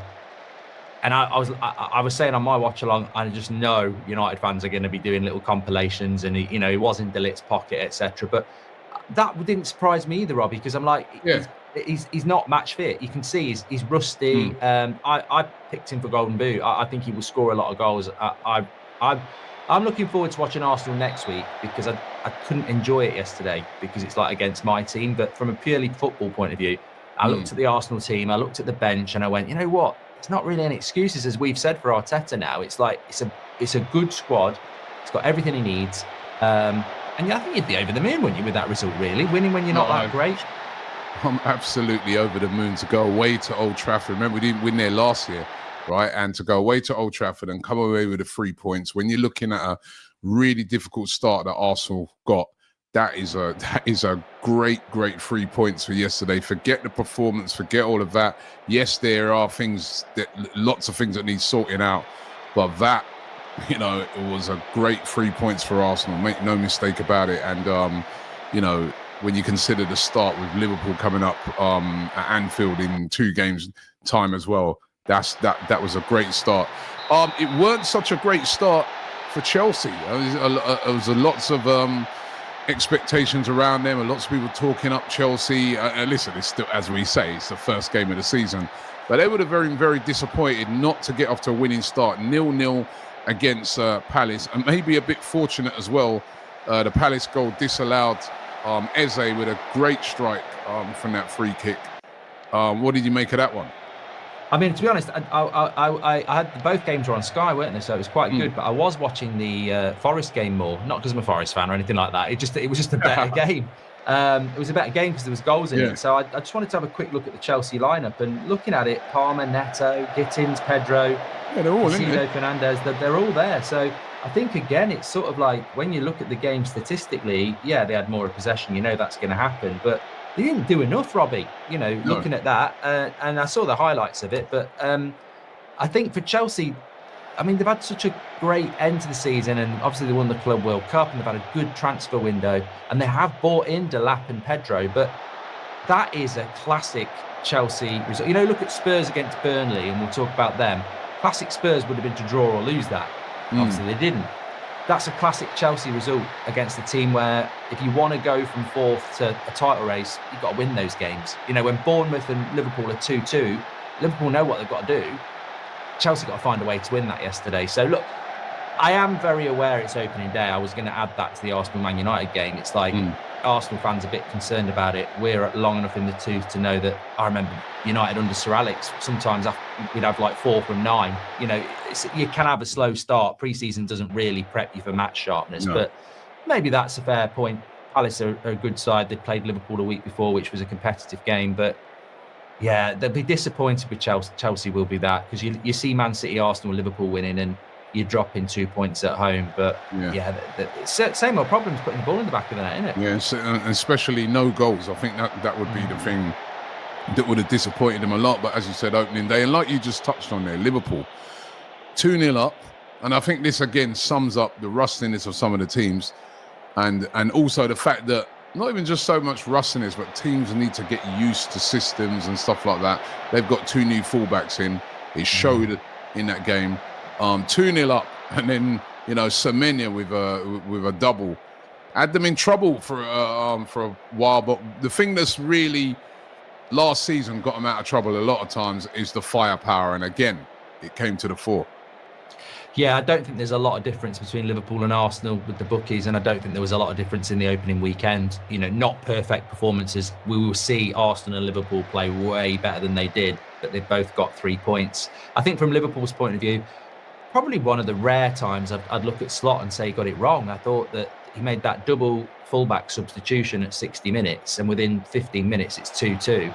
But then where Bournemouth, I thought, played really well, they've obviously lost a lot of players and they haven't got a bench, but Liverpool have got a bench, and that's what Liverpool and Arsenal and Man City and Chelsea have spent money on this summer. It's about having those big squads, probably for the Champions League as well, and they ended up just, with 4-2. Salah, very quiet game for Salah, but a bit like Saka, very quiet game, but then, maybe the opposition and the type of game it was, it just opened up for him.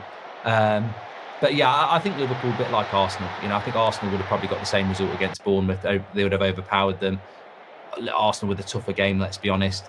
But both getting the job done, and that's quite ominous, really. So yeah, I just wouldn't be worried about performance if I was Liverpool. I'd just go, 3 points, move on. They look good. Yeah. Big win for Spurs at home against Burnley. I mean, listen, we expect them to win it, but like you said, with Spurs, and especially what happened to them during the week, that would have been a little nervy one for them coming up against a newly promoted team on the first day. It was at home, though. 3-0 winners. And a great goal by Richarlison.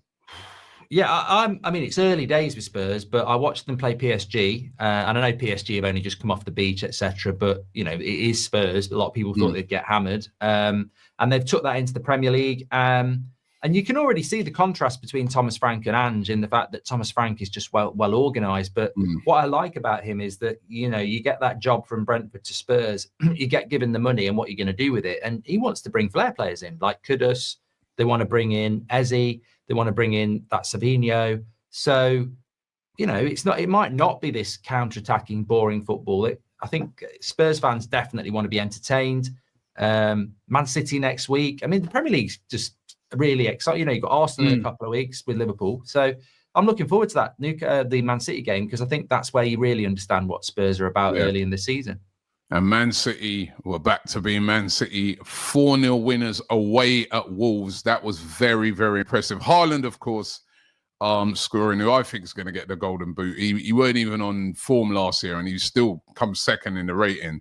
And again, he scores. But Reinders stole the show there, and they're looking impressive against City.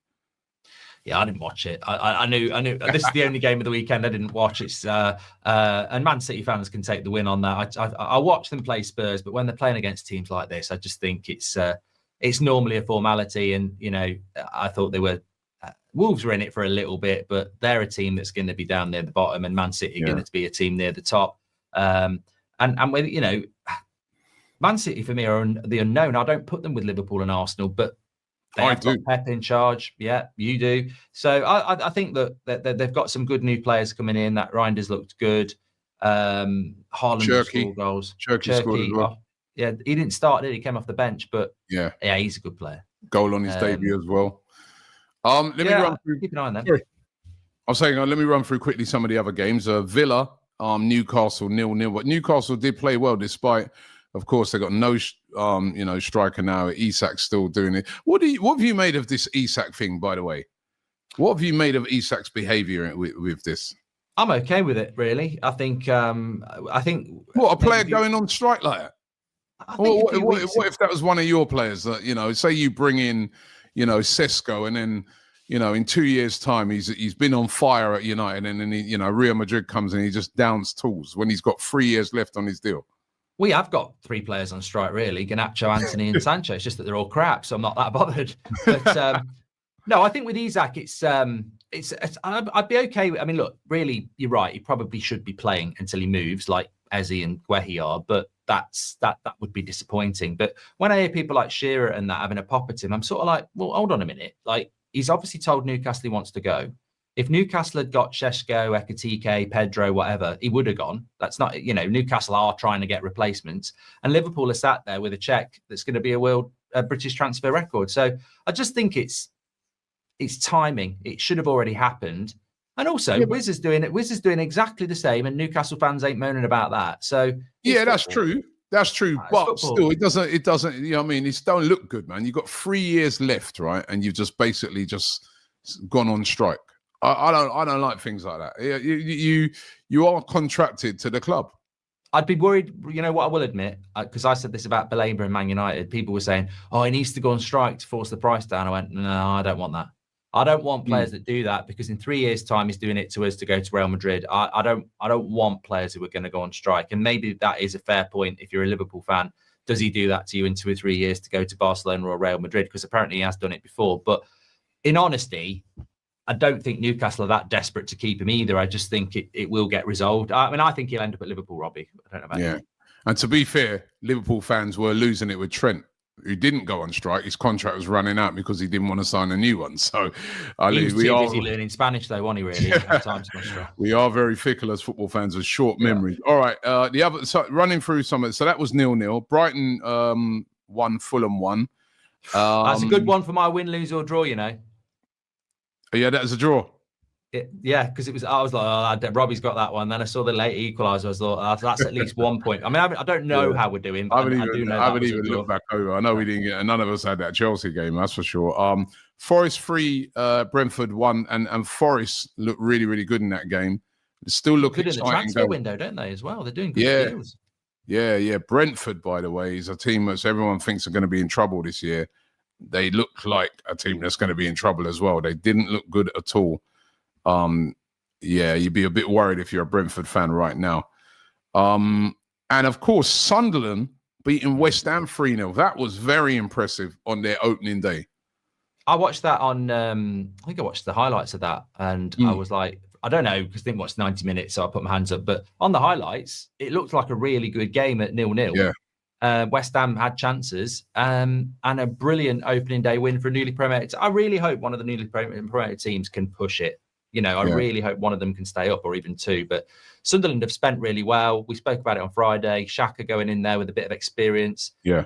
They've got a chance. got a chance. They definitely got a chance. And of course, there's a game on tonight. Leeds United at home against Everton, the new sort of put together Everton. And of course, they're one of them newly promoted teams. You got a prediction for that?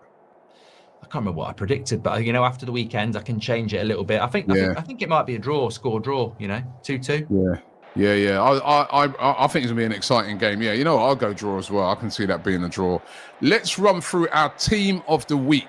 I've gone Raya in goal. I thought he had an outstanding game yesterday. Like you said, I'd expect him to make all those saves, but still, you got to make them. And he's under a lot of pressure. Massive atmosphere at Old Trafford. And I thought he looked really good.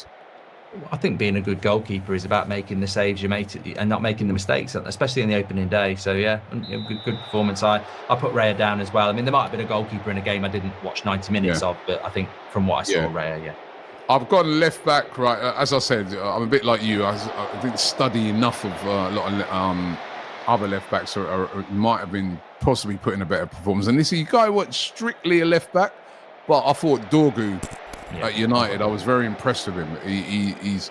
He looked very, very good. I liked the Bournemouth lad, Truffert. I thought he did quite well, the new lad. Yeah, he did all right. But I'd go Dorgu. I thought he was one of our best players yesterday, so I agree with that. Yeah, I've gone Hume at right back from Sunderland. I'll agree with that. I just struggled to find a right back. Maybe someone in the chat can tell me one. Yeah. I've gone Saliba as one of the centre backs. I thought out of our players, he's one of the players who had a better. He started off as slightly sloppy, but then he really grew into the game and was very commanding. And Ballard from Sunderland. My two centre back pairings. Yeah, I've got Ballard, and then I've got De Ligt, who was my man of the match for United yesterday. So, whatever. De Ligt, Saliba, whatever. I mean, Arsenal defended really well. People were like, they were lucky. Arsenal got the best defence for the last 2 years. So, to be fair, De Ligt's a shout. He locked up Gyökeres. He played really well. But just because we won, I'll go Saliba. Midfield, I've gone Reinders, who had an outstanding game for City and scored. Xhaka, winning start as captain at Sunderland, and they've kept a clean sheet. And Adam Wharton, this guy's, I've seen you guys being linked with him. I'll tell you what, that'd be a great shout for your midfield. I'm really impressed with him. Crystal Palace. I'd love to get hold of him, but I don't think we will. But to be fair, I put one of your players in. I mean, I think you've got three good midfielders there, but for a bit of balance, he'd probably be really good actually. I put Odegaard in. I thought actually he played really, really well for Arsenal, but whether he's enough to get in that three, I don't know. You're the Arsenal fan, but funny thing is, he's funny, Mark, because that this is the thing that makes always surprises me, right? Is that a lot of our fans yesterday were giving him a lot of stick, saying that he had a nightmare. I didn't think he had a nightmare. I thought he played well. He got through so much work. He was a little bit wasteful in that first half. There was a couple of times. There was one time when he sort of could have put a couple of people through, and then he lost the ball, and then you guys counter-attacked and nearly scored. But I didn't think he was that bad yesterday, the way some people were carrying on. But I don't think he's... Yeah, I'm not saying I don't think he did enough to get into that midfield of those three. They were excellent. And up front, I've gone Semenya. And by the way, I can't get over that guy in the wheelchair. Well, if it was that guy in the wheelchair, because we're not sure of that racially abused him. I mean, what is this guy on in 2025? Haaland and Ekitike, who impressed me for Liverpool. I had quite a selection. I mean, I've got Kudus in there. I thought he was brilliant for Spurs. I'd probably put him in over Ekitike, if I'm being honest. And then for Haaland, I also put in Wood and Richarlison. So I think those three certainly, and maybe Ekitike as well. One from those four, but I think I would put Kudus on the right and Semenyo on the left. Much as I don't want to admit it, there's a big shout in there for Richarlison. He had an excellent game. He scored it. Probably was brilliant. Probably the goal of the weekend. You know what? Right, I'm going to show that I'm not biased here. Right, I'm going to take out Haaland and I'm going to put in Richarlison. But I think Ekitike for a debut. That's why I'm going off of that as well. Debut, to score those goals, and then Semenya getting racially abused in the game. Yeah, the team's 2-0 down, and again he scored one of the goals. That goal, he literally run the whole length of the pitch. That was brilliant. And he Bournemouth going to have to hold on to him. Seeing him getting linked with Arsenal today, even though he's just signed a new deal, but he's quality. So that's our team of the week. Mark, it's good to be back.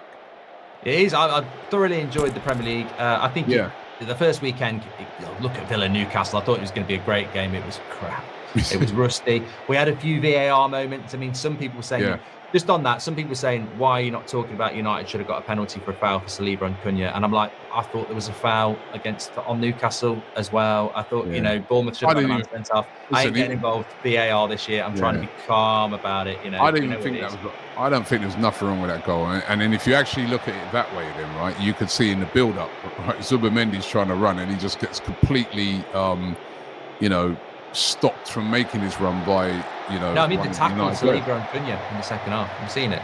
Oh, that one. Nah, that's not a penalty. That's never a penalty for me. That was just two players.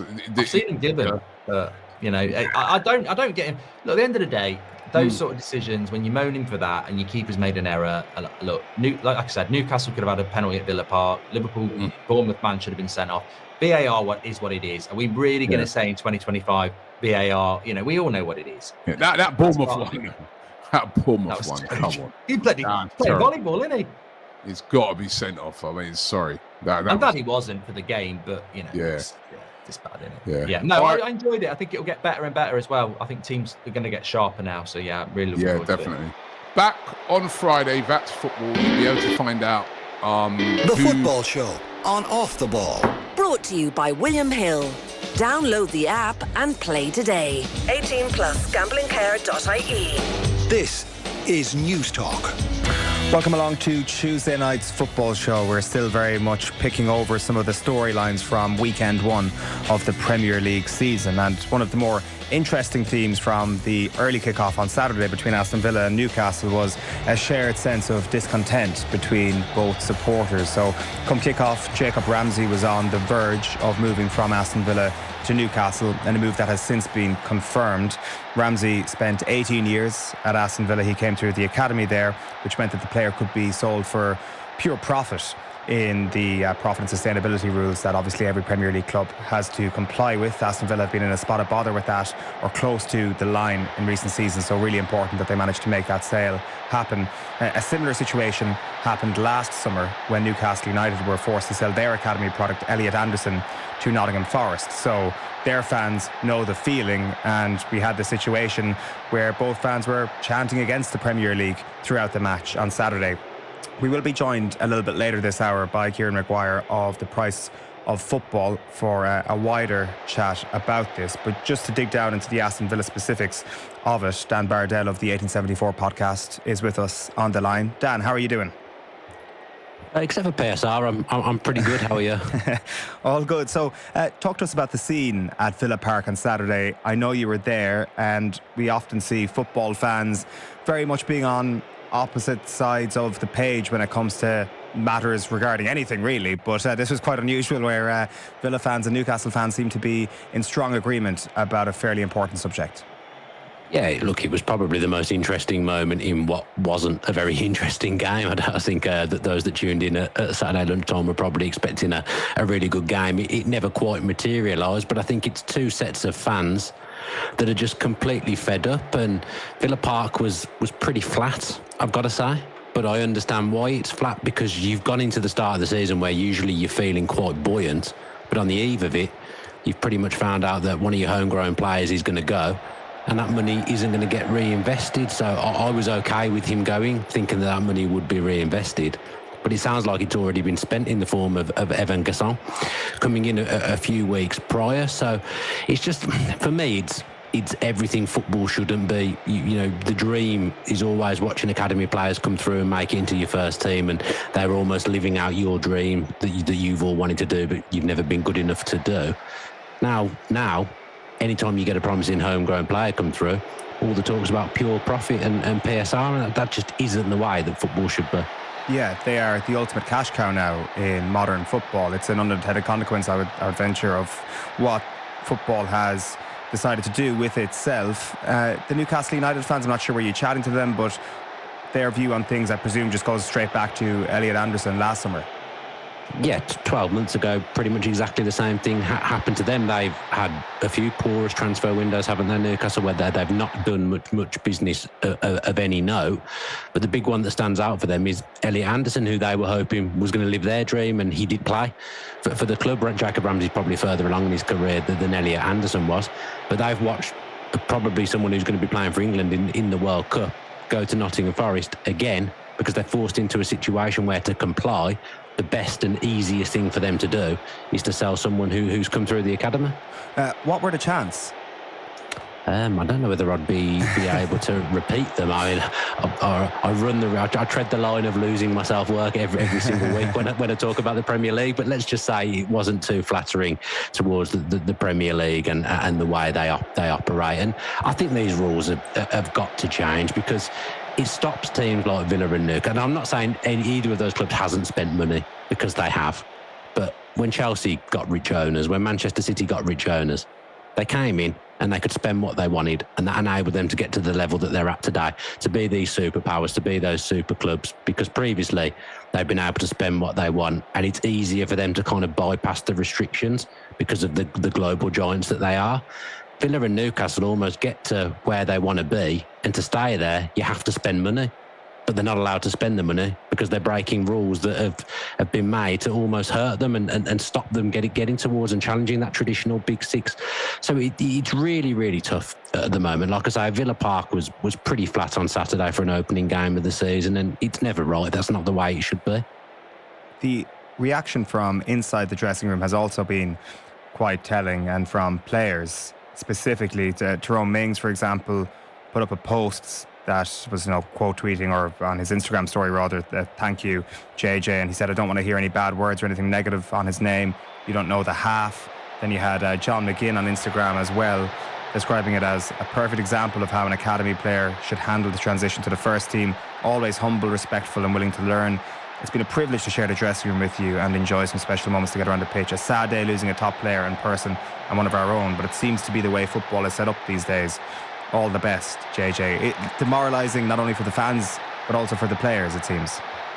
Yeah, and I'm glad the players came out and spoke and almost preempted that maybe Jacob Ramsey, as a homegrown player, leaving his local club, the club he supported all of his life, maybe that homegrown players always get treated differently, don't they? They're held to a higher standard, and I think maybe there was a chance that some Villa fans might get on his back and give him abuse for leaving the club. But Ramsey's almost got no choice but to leave, because he knows by him leaving, he's stopping the club from either getting a fine, banned from Europe, squad restrictions, whatever, transfer ban. Him making that move stops those things happening to Villa. Now, I was okay with him going because I thought it was a good move for the player and I thought it was a good fee for Villa. But I also thought that money was going to be reinvested. Once you see that Ramsey's gone, Asensio hasn't come back yet, Rashford's left the squad from last season as well, Leon Bailey's going to Roma, suddenly 4 of your attacking players are gone, and Unai Emery must have turned to his bench on Saturday and thought, I'm not really sure what I can do here that's going to change things or improve things. So from a fan perspective, the club is a lot weaker at the moment than it was at the end of last season, where we went on a brilliant run and probably should have secured Champions League football. So unless we can do some clever loans, I think it might be a harder season than some of us anticipated. I thought we were well set for challenging for the top 5. But you look, if the other clubs are improving, if you're not improving, you're standing still, aren't you? And if you're standing still, you're going backwards. So Villa at the moment are backwards from where they were at last season. That obviously delivers a whole pile of concern when it comes to this season coming up. Does it give you any concern with regards to the future of Unai Emery, or is that far too dramatic a case to make? If his frustrations fester over the next couple of seasons as a result of these rules, is it potentially a departure on the sideline as much as departures on the pitch? Look, he is the most important person at Aston Villa Football Club. As long as he is there, I would always back us to be in and around the top 6, top 7, because he's a fantastic manager and he's revolutionised this football club. He doesn't get the credit that he deserves, in my opinion, for getting this club into the Champions League in his first full season. And they're in Europe now for 3 seasons in a row. These things weren't happening until he came through the door. So as long as he's here, he's such an improver of players and such a good coach that I think we'll be okay. But is Unai Emery okay with just being okay? This is a manager that wants to operate at the highest level he wants to be managing in the Champions League, because he believes he's good enough to manage in the Champions League. And Villa are almost being punished for getting to that promised land, getting themselves in that position, because they can't spend now to compete. So I don't think it's too dramatic to say that it's a concern that's in the back of my mind, that at some point, whether it be in 12 months or 24 months, would he get frustrated if a club came in for him that could spend and gave him the same kind of things that he gets at Villa in terms of the autonomy and the control? He must think about it, because he's hamstrung at the club he's at the moment, and the club is built around Unai Emery, and the day he leaves is going to be a disastrous day for the football club. I don't think we are there at the moment, but I used to say no one can come in and take Unai Emery from Aston Villa. I do wonder now if, well, maybe they can because of these rules. His programme notes on Saturday were very telling as well. He said that financial control rules came into football to avoid bankruptcies and payment defaults with a good purpose, but as professionals we should review it, as this good tool will become a limitation for clubs that are doing good management, who'll never be allowed to dream and get higher goals, because the revenue key for these financial rules needs time to come to reality after sporting success. Not being allowed to dream is definitely a problem in the context of what you're talking about there. A manager with ambition not being able to have that ambition is a bit of a red flag. Yeah, and I thought it was quite telling and quite amusing on Saturday that, you know, they're Unai Emery's programme notes, but before the game, the tifo comes down, we unveil the tifo that says there's no limit to our dreams. Well, clearly there's quite a few things limiting our dreams at the moment, so those two things weren't aligned at all. We should be able to build off the success that we've had, but it feels like the opposite. It feels like we have to go within ourselves and sell and do all these things that aren't right in football terms. If you have success, you want to be able to build on it, and without winning a trophy, Villa have definitely had success under Unai Emery. We were a great addition to the Champions League last season, finishing in the top 8 to begin with and then getting to the last 8 as well, which again, I don't think Unai Emery gets the credit he deserves for those achievements for a club that hadn't been in European Cup for a long, long time. But once you get there, you kind of feel that you should be able to build. Now, Villa, to an extent, are the makers of their own destiny, because they completely messed up the last day of the season at Old Trafford, a game they should be going there and beating what was the worst Manchester United I've ever seen. And they didn't. And if they had, they'd be in the top 5, they'd be in the Champions League, and things would probably be a little bit better. But we'd still be talking about selling people in these rules, because Champions League or no Champions League, the current PSR and SCR rules are not built to help clubs like Aston Villa who've got ambition, and for me, they need to change. It's a good point you make about the final day of the season.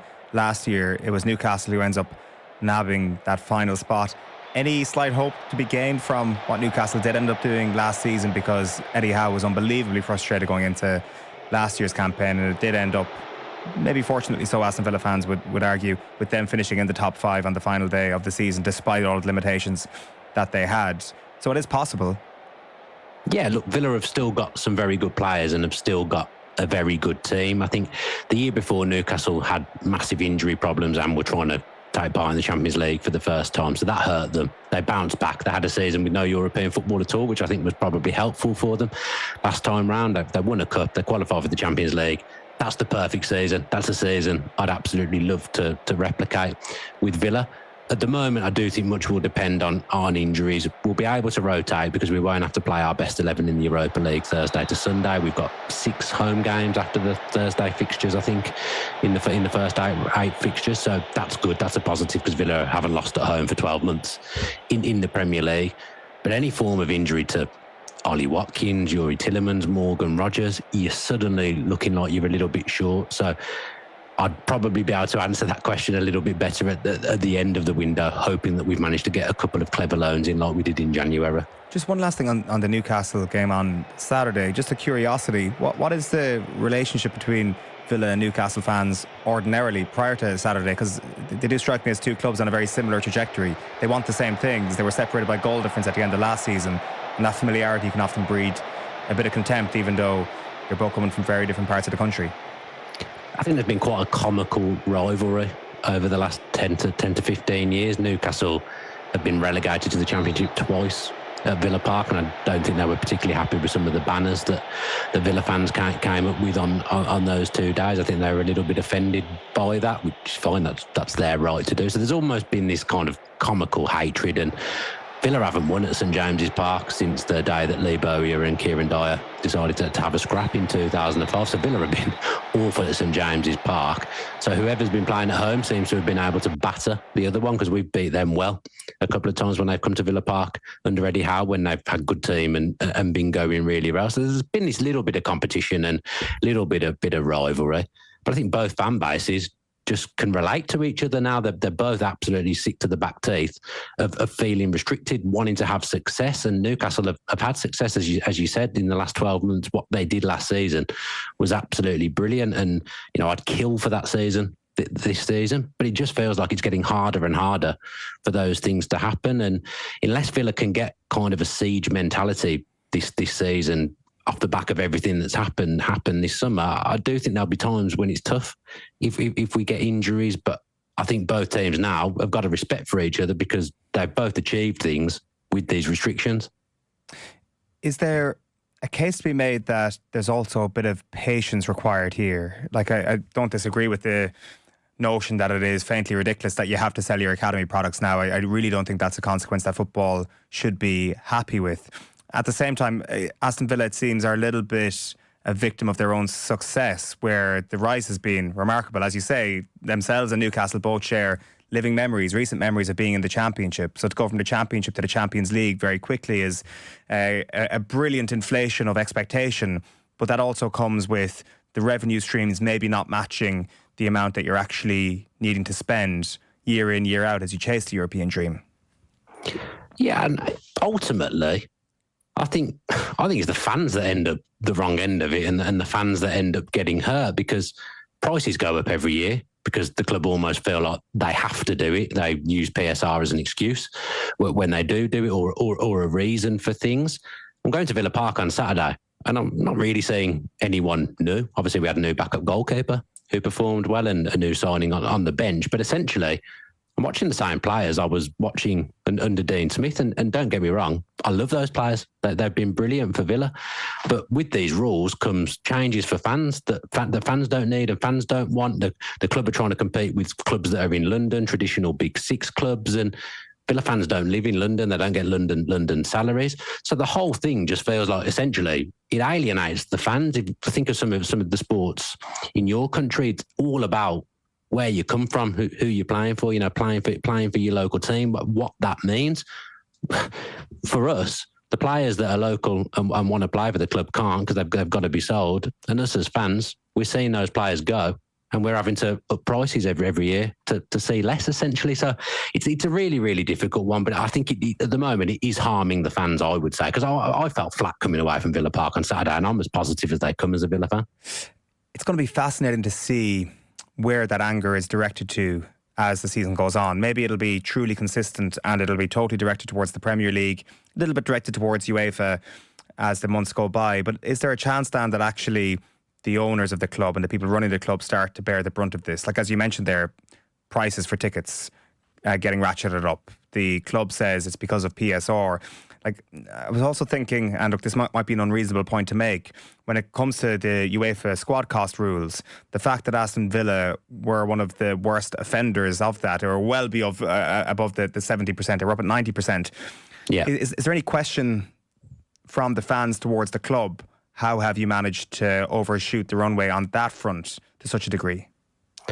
Look, every club will make expensive mistakes, mistakes that cost millions and millions of pounds, and that's just the way of football, because there's so much money that's involved in football now. And if you do make a mistake, and football clubs make loads, it's costly. The Villa owners have so much credit in the bank that I don't think it'll ever be directed at them, because they've done so much for the football club. And in their mind, they've invested a lot of their own money, and they'll be doing what they deem is necessary to be done at this current point.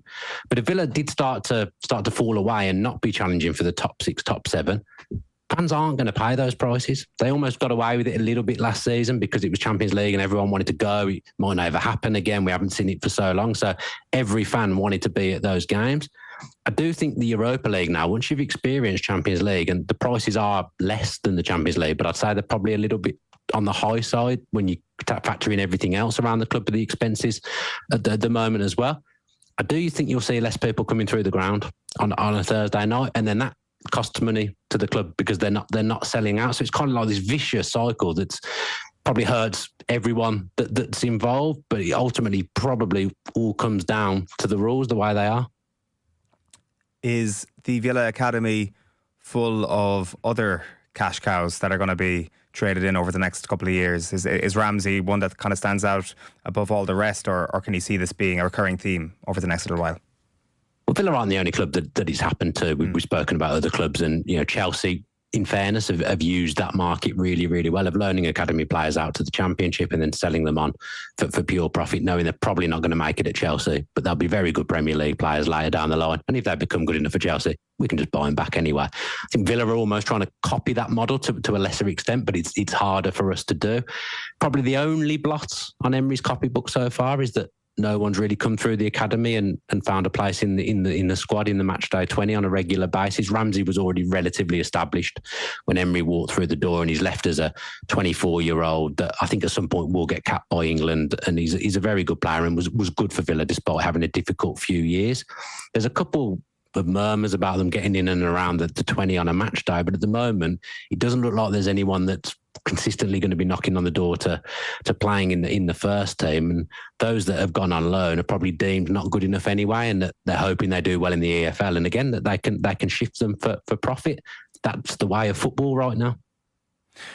On Saturday, it was a fixture that a lot of us as neutrals were really excited to watch, because Villa-Newcastle games have certainly delivered. May not have always been like even games, but certainly the mind goes back to the 4-0 2 seasons ago, which I know was not exactly a great day for Aston Villa, but at least you would expect goals from this fixture. What happened? I mean, is it early season rustiness? Why was it such a poor game?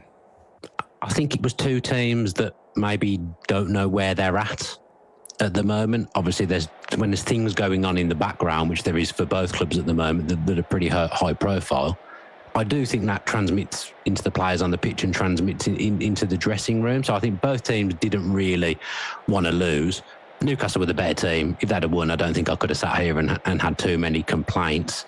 The Villa defended well, but looked like they were lacking in attack, which can be explained, because I said there's 4 players not there that were there last season. Villa couldn't really do what they did in the second half of last season in terms of going forward, and Newcastle, who had one of the best number 9s in the Premier League last season, probably one of the best number 9s in the world, if not the best in the world, didn't have a number 9 anywhere.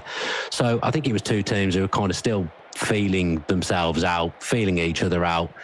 They probably expect to be in and around each other this season. It was important not to lose that first game for both, given the summers they've had. And once we went down to 10 men, I'd have snapped your hand off for a point, and obviously we got that in the end. But Villa were just lacking serious wits, I would say. Morgan Rogers didn't have his best game in the left number 10 role. McGinn did a good job defensively for Villa in the right number 10 role, but the way Villa play, the right back doesn't really come forward. So it just felt a little bit congested, a little bit suffocated, and Villa just had no wits at the end of the day. And Emery obviously didn't think anything coming off the bench once they got a red card was going to aid them or get them the 3 points. So he kind of settled, I think, for that point in the end. But there was definitely, this wasn't the Villa I was watching in the second half of the season. And Newcastle fans would probably say the same about their team as well, despite the fact they had some new players involved. I mean, I've got to say, Elanga and Barnes both had absolute stinkers, thankfully for us. They both played the game like they had their boots on the wrong feet, and the amount of times they overhit the ball into the crowd. So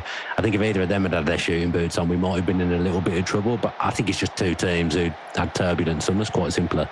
You mentioned earlier on the money that was already spent on Evan Gasson. Is there a chance that Aston Villa have actually just nailed a signing, and when we do eventually see him, he could be a brilliant addition to that attack?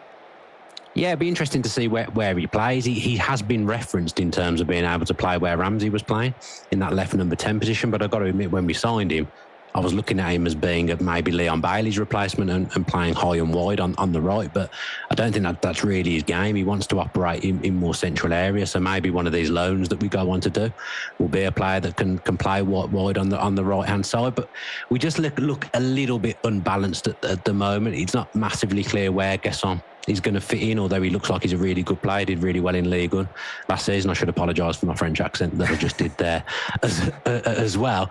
I just think I'm not sure where he's going to play at the moment, but he's obviously a signing that Emery okayed and a man that Emery wanted. So the chances are he's going to be a good player, or Emery will make him into a good player. What's a good outcome for Aston Villa in the Premier League this season?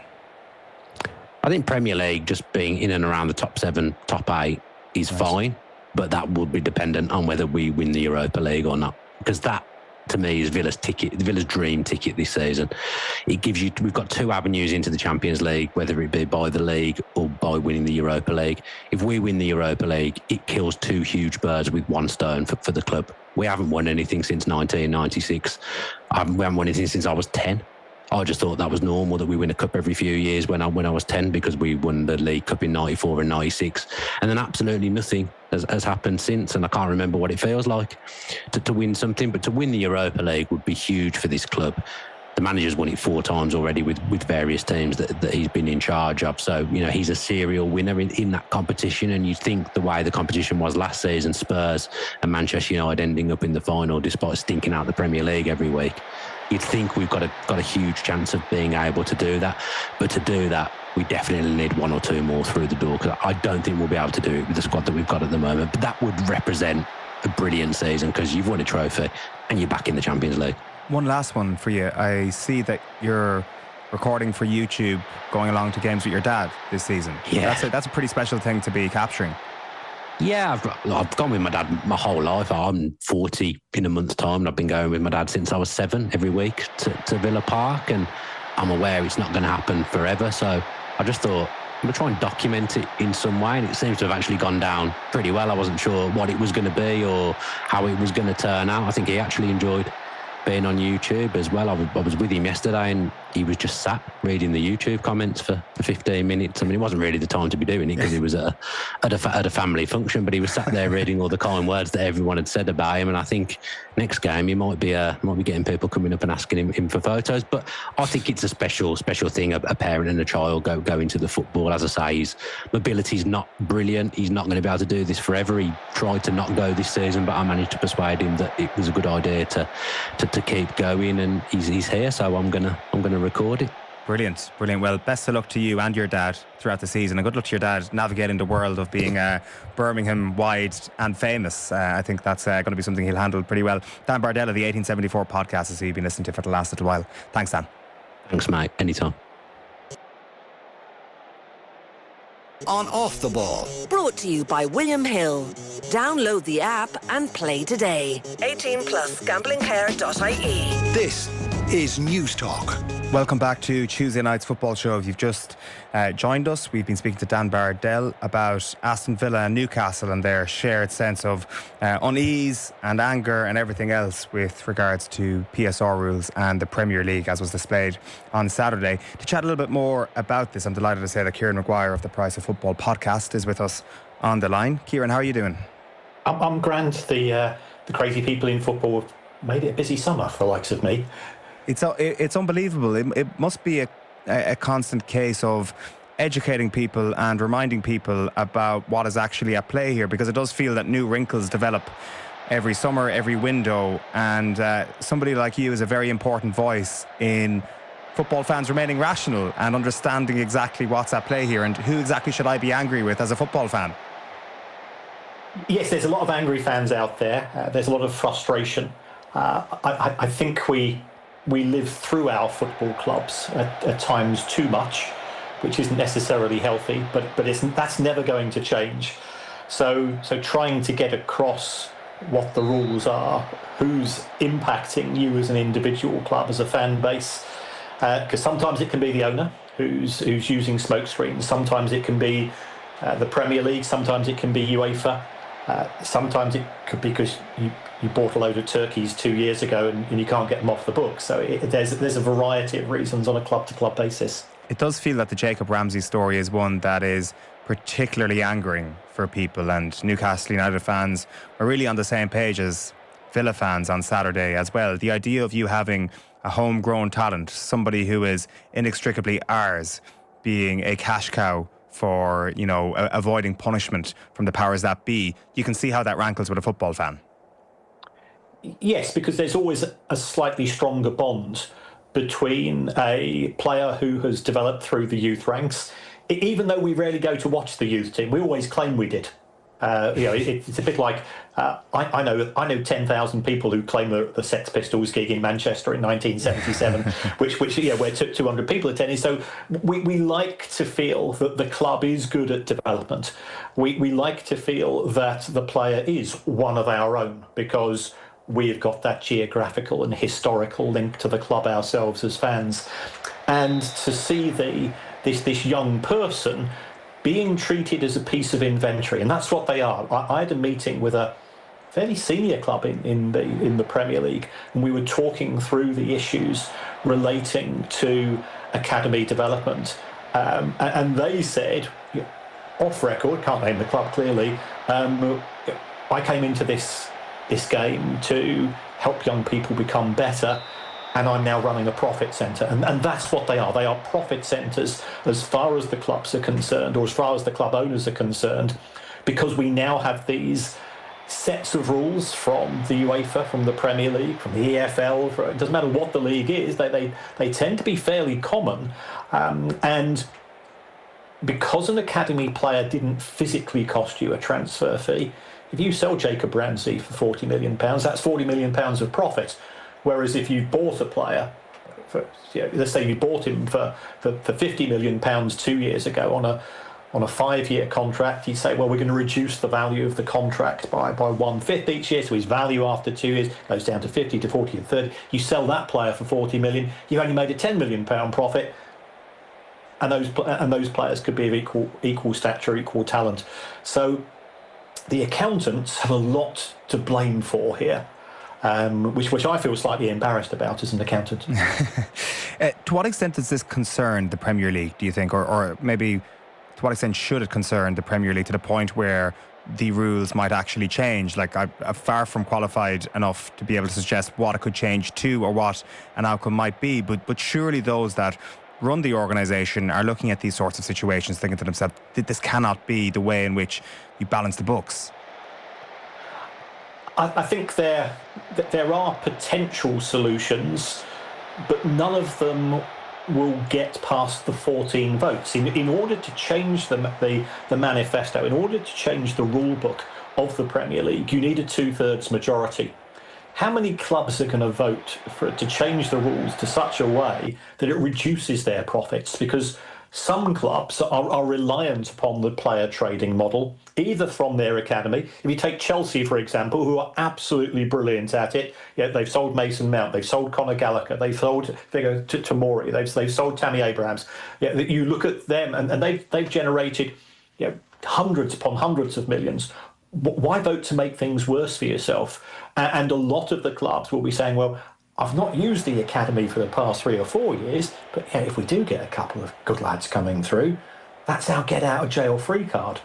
So the rules, in my view, are not fit for purpose. I think they encourage bad behaviour in the sense that it incentivises clubs to sell the academy players coming through rather than more senior players. But unless you have a complete rethink of the rules and a complete rethink of how the accountants deal with players, which it can be done, but the trouble is, every time you change the rules, I can guarantee this is what will happen. A smart lawyer and a smart accountant will go into a room together and they will be told, don't come out until you've found a loophole. We've seen this with other clubs. Selling naming rights for stadiums that don't exist, selling the women's team to yourself, selling car parks to yourself, signing players on 8-year contracts, whatever it's going to be. The people who are designing the rules, they're smart, but they're up against super smart people whose job it is to get their way around the rules. And all it becomes is an arms race. And it's a pretty depressing football environment when you've got celebrity football accountants and celebrity football lawyers. And it's important for us to not pretend as if Aston Villa as a club have not tried to do that, or that Newcastle have not tried to do that. They have all absolutely exploited some of the things that you've spoken about there. What's interesting now, I guess, is those people who are put into a room, that they could also be great entrepreneurs or great thinkers, because trying to increase revenue streams is now going to become all important for every football club. Not that it ever was unimportant, but what are we seeing here, Kieran, with regards to inventive ways of increasing revenue streams? Like I've seen Aston Villa have looked at building a venue close to the ground, and I'm sure a stadium capacity increase would be something that they're looking at in the medium to long term as well. You're absolutely right, and the TV money isn't growing anymore. If we look at the domestic deal that we've got in the Premier League, it's worth 4% more than it was in 2029 compared to 2017. And the Premier League have had to give away an extra 100 games a season to the broadcasters. So I think there's limited growth there. As far as the sponsors are concerned, you're not allowed gambling sponsors on the front of shirt from next season. I don't think it'll be negative, but it's not going to encourage much further growth. So therefore, getting more money out of fans becomes more and more ingenious. What are we seeing clubs doing? Well, we're seeing clubs getting rid of seniors. Because old people, I'm in my mid-60s. I've got a season ticket. The trouble is, I'm not going to buy I'm not going to buy a Bruno Fernandes duvet cover, am I? I'm too old for that type of thing as far as the merchandise is concerned. So how can we maximise the yields per fan? Well, you don't want season tickets, you don't want old people. So what do? Well, when people become seniors, we've seen quite a few clubs drop the discount. It used to be most clubs, you become a senior, they drop the discount, you get 50% off. Now it's down to 25%. You've now got to be 67 instead of 65 before you can get a senior discount. They're kicking out season ticket holders because, and this is no disrespect to those fans that have been coming from Korea for the last 4 or 5 years to watch Sonny play. And I go as an away fan. I've seen loads of them, and they're desperate to see him. And every single one of them has got carrier bags full of merchandise from the megastore. Well, they're good money as far as the clubs are concerned. So what we should do, from an accountant's point of view, you get rid of the season ticket holders. So when somebody doesn't renew their season ticket, those tickets now become on open sale. Look what we've seen at Manchester United and Chelsea. They've been kicking the fans out who traditionally have sat quite close to the manager's dugout, because 10 or 20 years ago it was just another seat. What the clubs are now doing is, let's make it a manager experience. So you get to see Amorim spit his chewing gum out and go, I saw it, I'm willing to pay €200 for the privilege instead of the regular 40 quid. So we're seeing clubs becoming really cute in the way that they make it more difficult, I think, for the season ticket holders to renew. They want the individual person to arise.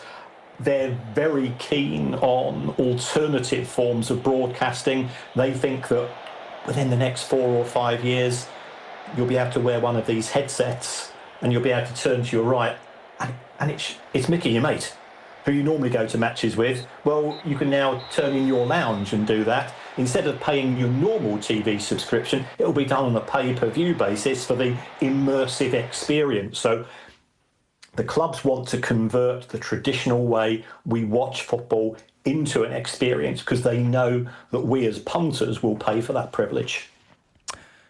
That also is a further step in the alienation, you could argue, of the local fan. You compound that with the fact that local talents are also being sold at a greater rate and are far more lucrative, and maybe the disassociation of local fans is going to be a consequence of this. You mentioned Manchester United there, and you look at something like their futuristic plan for Old Trafford, the new Old Trafford, as it were. And I must say my initial reflex to seeing the plans last year was, this all seems a little bit ridiculous. But maybe that's just my biased view on Manchester United and how they've been run for the last couple of years.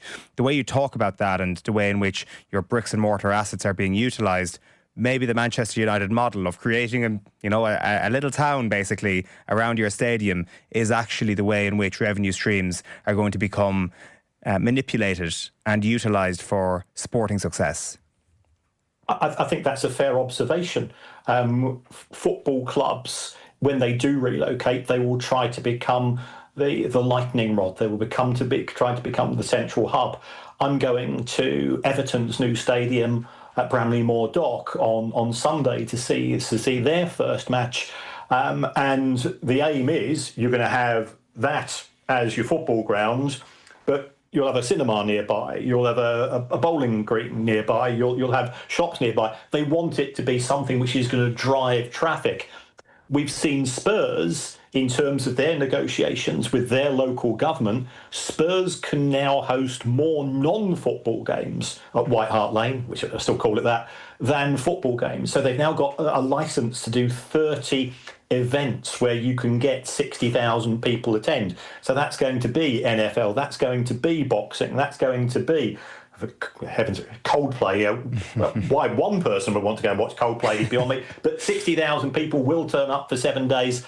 And not only will they turn up, they'll spend a fortune as well, because they up the prices. I saw the prices being charged for the NFL matches, and it was 150, 180 euro to watch a match between two pretty mediocre teams, but they've still sold out. So I think the clubs are trying to reinvent themselves as part of the entertainment industry, and the stadium is just seen as an entertainment hub through which, yes, you run the football club through it, but you've got all of these other activities as well. Yeah, and it's kind of a little bit grim that if you want to predict medium-term success, you could just look at the capacity of your stadium as a bit of a signpost. Like, it feels absurd that I'm about to say this, but who is going to have the more successful next few years, Aston Villa or West Ham United?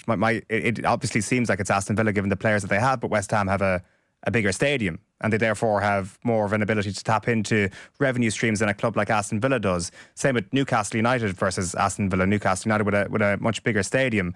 I know I'm making a very basic point there, but it's going to become even more important because this has not actually allowed clubs to enter into a Premier League season on an even footing. It's just compounded the inequalities that already exist. And one of those inequalities is how much can you make on match day? It is. And also, I think some clubs are on the wrong side of history, because if you look at what's happened at Chelsea, I've got the number of points that Chelsea were behind the winners of the Premier League in each of the seasons prior to Roman Abramovich arriving. Yeah, Chelsea have always been a decent side, but they were 15, they were 23, they were 26 points behind. They never had a chance. They were never in the running to win the Premier League. Abramovich comes in. He's got €50 notes being fired left, right and centre, and all of a sudden they become a success. They lost a fortune. It cost Roman Abramovich €1.1 million a week for 19 years to run Chelsea Football Club. And for that, he got a free programme and a car park space. And that was the crazy numbers involved. Manchester City, they were acquired in 2008. Well, we had no financial fair play in 2008. So a couple of years later, Manchester City lost €220 million in a single season. Didn't matter. There was no FFP. There was no PSR. There was no SCR. There were no weirdos like me on the radio and the television every 5 minutes. It was a completely different environment. And now you've got Newcastle and Aston Villa. Newcastle are owned by Saudi Arabian Public Investment Fund. Okay, it's got limitless money if it wanted to spend. Aston Villa has got Naz and Wes as the two owners. Naz is the most rich person in Egypt. Wes himself is a multi-billionaire. If they want to put money in, they are constrained by a set of rules, because the guillotine came down in 2013. If you invested before then, you could do what you want. If you invest after then, you've now got to go and follow these rules. On the transfer window that we are currently witnessing at the moment, Kieran, it's going to be another record-breaking summer. So when you talk about revenue streams such as television money perhaps not growing, it doesn't seem to be stopping the growth of these transfer window records. Do you expect a record to be set maybe this year or next year and that record to not be broken again? Granted, I realise that there is the very obvious point of inflation incorporated here as well, which will mean that the records will forever be broken. But what's your take on that? Are we still going to see, is this the beginning, I guess, of another string of ridiculous summer windows? I do anticipate growth, and the reason for that is that we had the expanded UEFA Champions League last season, which meant that you got an extra 1 or 2 home games. So a club like Manchester United or Arsenal, a home game in Europe, that's worth probably €6 million. So you do that a couple of times. The prize money offered from UEFA has increased because there is still a genuine fear that Super League could return. So therefore UEFA's upped its game. We've seen FIFA create the Club World Cup. That was worth €100 million to Chelsea. That goes into their pockets.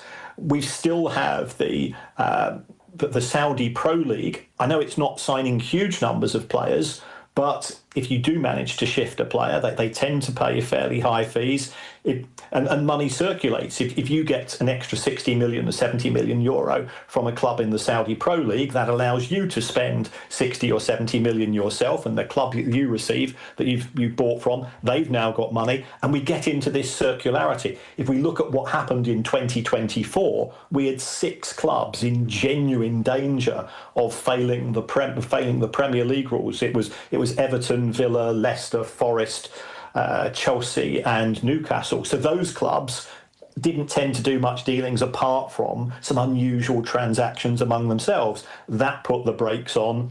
We had some clubs that got promoted who didn't spend a lot of money themselves. All of those issues have gone. It's only Villa have been close to breaking the PSR rules.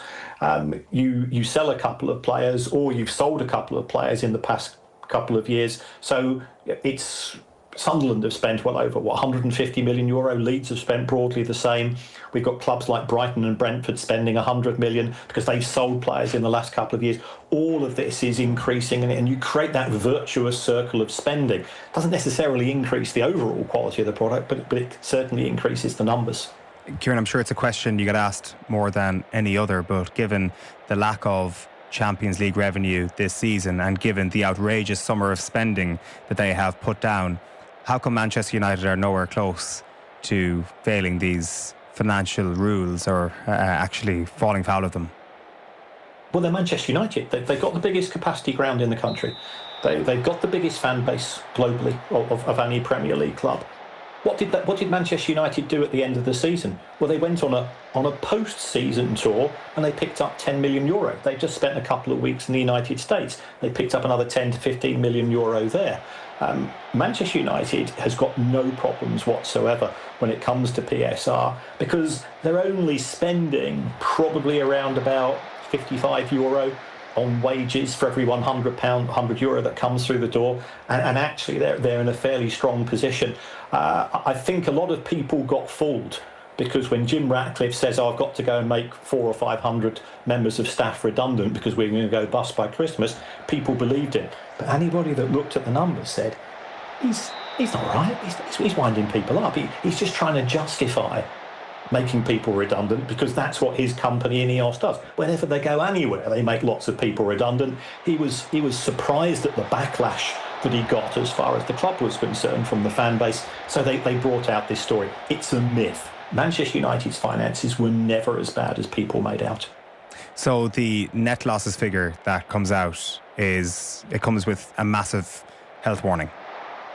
It does. If you take a look at the last 3 years of United's accounts, they had COVID allowances in 2022 because they couldn't go to China in the summer of 21, which fed into the 22 accounts. They've got a €40 million allowance for there. When the Glazers sold a chunk of the football club to Ratcliffe, that cost Manchester United €40 million, but that money didn't go into the PSR calculations as well. So once you start to nerd out, Manchester United's accounts 160 pages. Nobody in their right mind goes through them line by line But there's people like me that don't have a right mind. We do go through them and we find these numbers and you go, yeah, okay, you do the calculations. It's not as bad as people make out. And then you've got this crazy situation under the accounting rules. If I spend €100 million on a player on a 5-year contract, it costs me €20 million a year. So people see the 100 million being spent, but it's only 20 million that impacts upon the profit and therefore impacts upon the PSR. If you take a look at what Manchester United did 12 months ago, they sold Greenwood, they sold McTominay, and they made about €40 million because both of those players were academy players. People have got incredibly short memories. And you've got to look at this thing, A, as a whole, and B, over a 3-year period, because that's when you're assessed. It turns out having a bomb squad is actually an amazing thing to have in this day and age in football. It's if you can shift them, yes. I mean, the problem that Manchester United have got is that they've only managed to shift Rashford on loan. It looks like Sancho has turned down the opportunity to go to Roma. I think Chelsea are playing a game of blink with Manchester United because they know that Garnacho's in the bomb squad, but nobody else seems interested in him. So if Manchester United want 50 million today, well, if I was Chelsea, I wouldn't bid anything until 11 p.m. on the final day of the window, and they say, tell you what, we'll give you 30 million. Otherwise, you've got an unhappy player it's costing you a lot of money in terms of wages, and his value's only going to go down because he's in the bomb squad. He's not going to get a first team match, and in 12 months' time, you'll be struggling to get 20 for him. Chelsea play a really canny game, and as far as I'm concerned with Chelsea, you can either hate them or you can hate them. I'm a Brighton fan. We loathe Chelsea, but they are smart. If Jim Ratcliffe did not create a whole pile of redundancies for existential reasons at Manchester United, why did he do it? Because he's a bully, because he punches down, because that's how Ineos operate. If you take a look at how much it saved the club, let's take 400 people on €40,000 a year. That comes to €16 million. That's what they're paying Marcus Rashford. But that's less than that. But yeah, so it's the equivalent of one player, one dud that they've signed.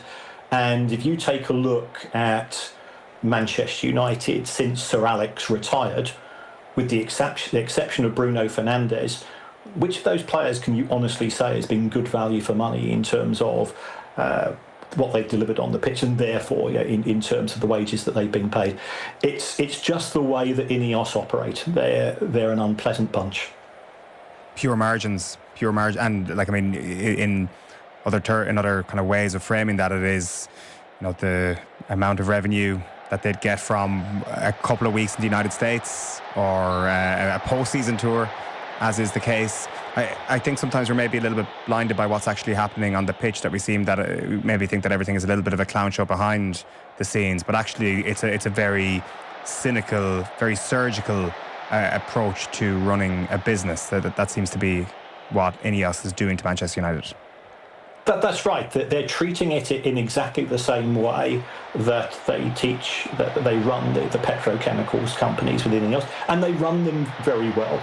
I think the mistake that they've made, let's face it, they've been there 18 months. They've spent in excess of €500 million on players. They extended the manager's contract with Ten Hag and then sacked him a couple of months later. They recruited Ashworth and they sacked him a few years later. They've got a new chief executive who doesn't seem to be doing that much himself either.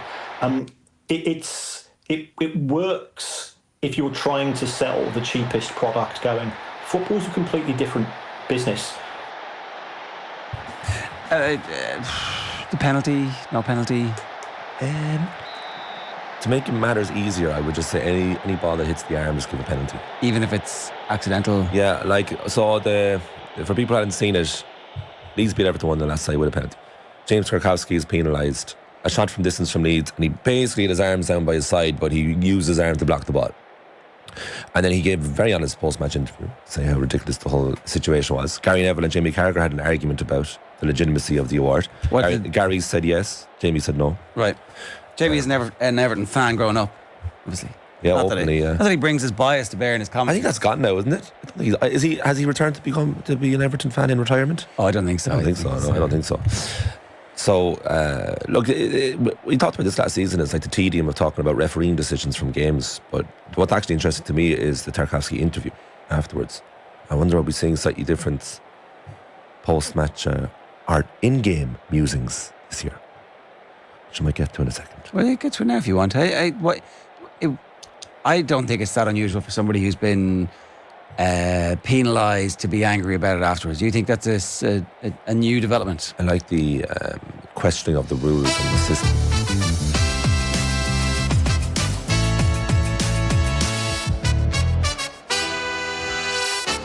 Hello and welcome to the Rest is Football question and answer episode with Micah Richards, Alan Shearer and me, Gary Lineker. Thank you once again for sending in your questions. Mostly, well, it sounds a stupid thing to say, mostly about football, but I'm talking about the start of the season, as you'd expect. So let's kick straight on. Now, we're recording this on Tuesday morning after Leeds, and congratulations to them to get their first 3 points of the season. They beat Everton by 1-0. Go on, Micah. March it all together.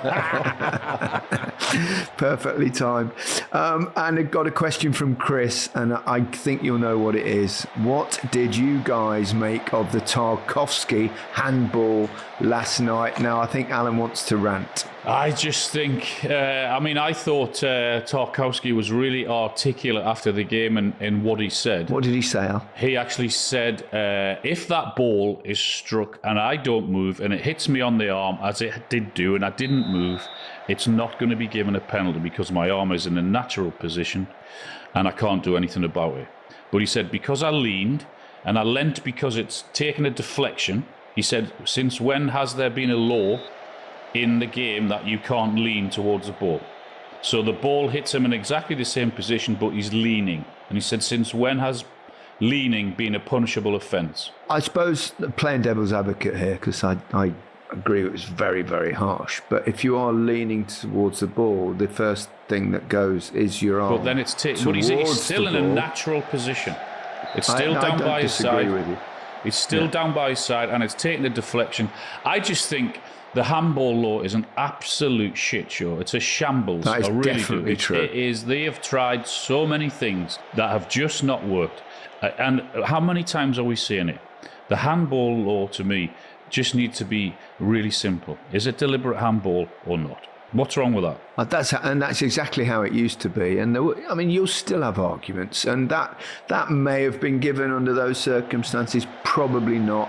And it allows the referee to use, and even the VAR, to use a degree of common sense where, because they've tied themselves up in knots, like you say, if you read the handball law, which we've read many, many times because there have been so many incidents over the last few, there are so many nuances and drafts, and they've they're trying to take into account every possible permutation situation of a handball, and the unnatural position, the natural position, the hand up proximity. In the it's like proximity, and instead of just going, well, does he mean it? Has he done it to get an advantage? Can you imagine a referee going into a game with all that crap in his head?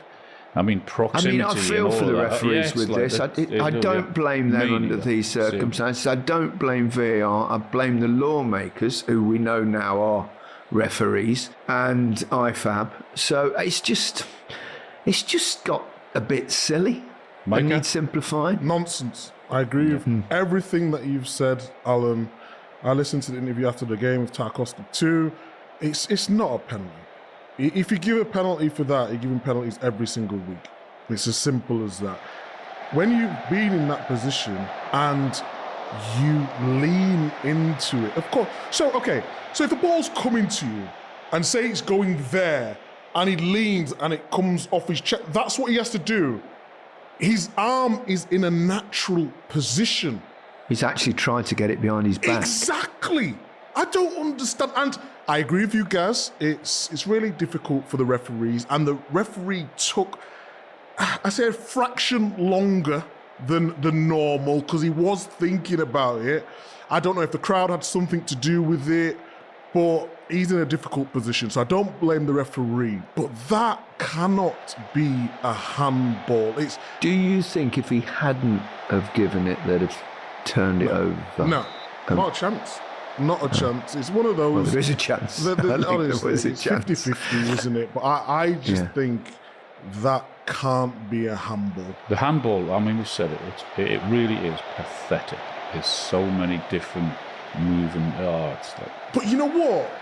We watched Monday Night Football yesterday, and Gary and Jamie thought it was a handball. So we look at the game as ex-professionals, and we're still disagreeing, which tells us there's something wrong with the law. You know, it should be clear. I can understand why they thought it might be, because the fact he leans towards, and if you lean towards, your arm naturally goes closer to it.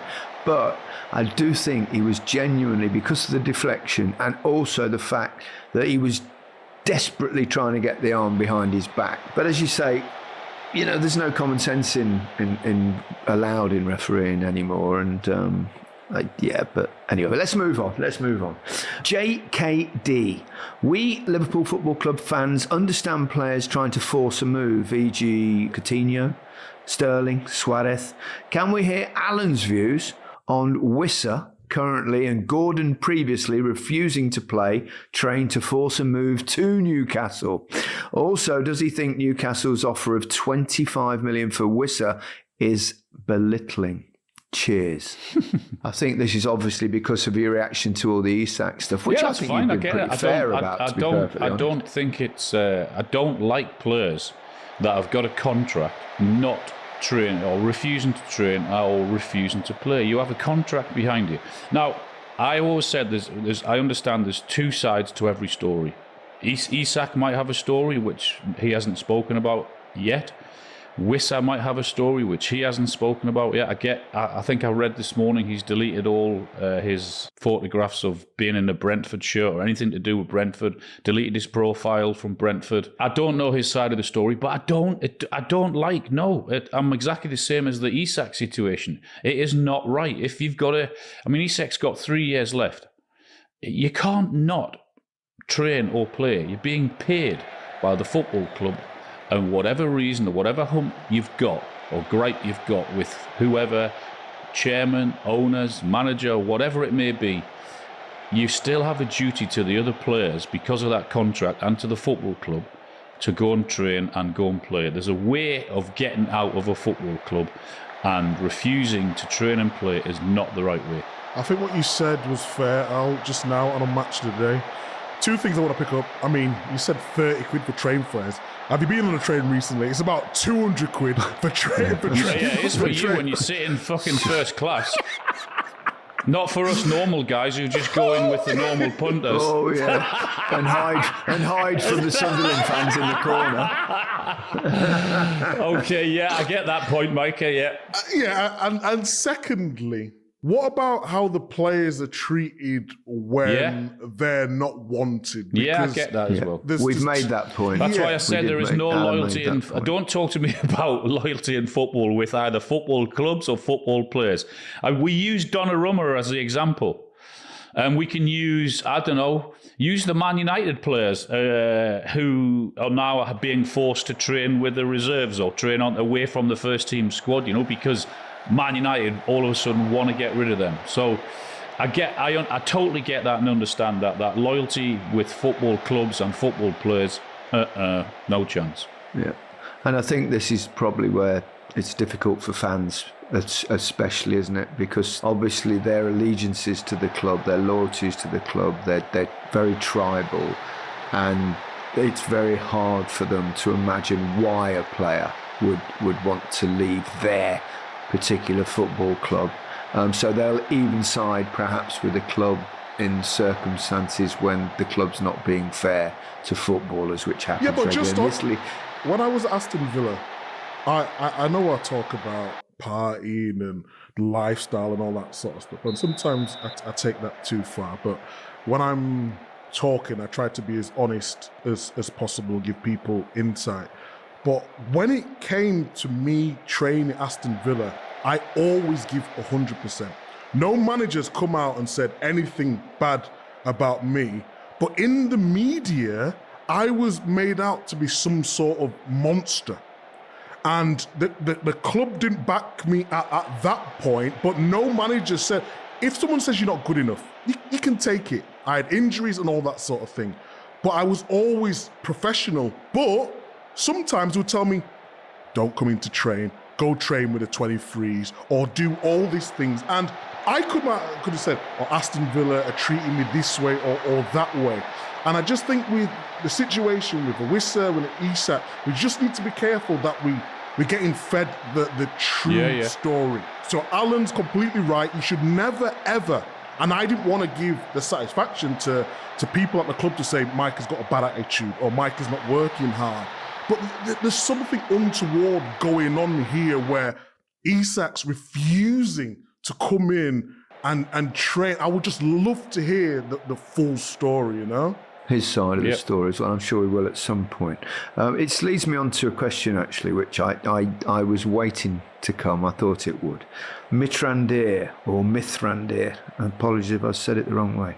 Why has Alan's stance on Isak's transfer saga different from when Trent Alexander-Arnold decided to leave Liverpool to join Real Madrid? Especially since he isn't a Geordie, Newcastle will get in excess of 100 million for him.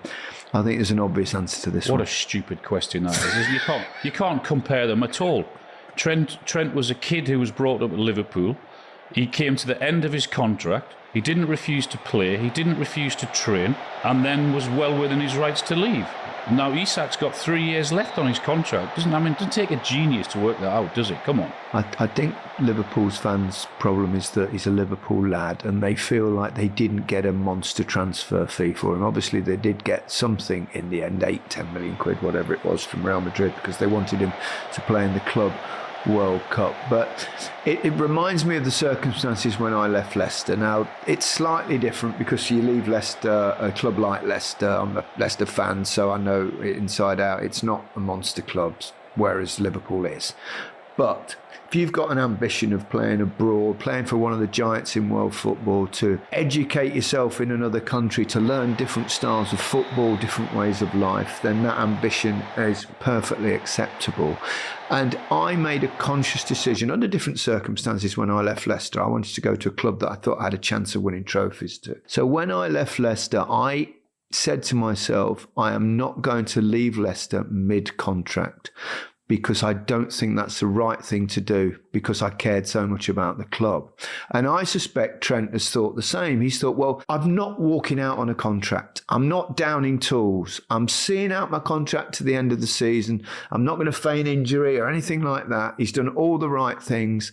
And it's just a decision he's made for his career and his life. And I think that's vastly different to a player that's got 3 years left on his contract at a football club and just downs tools. Totally different circumstances. Just a quick one on Isak. It's different circumstances.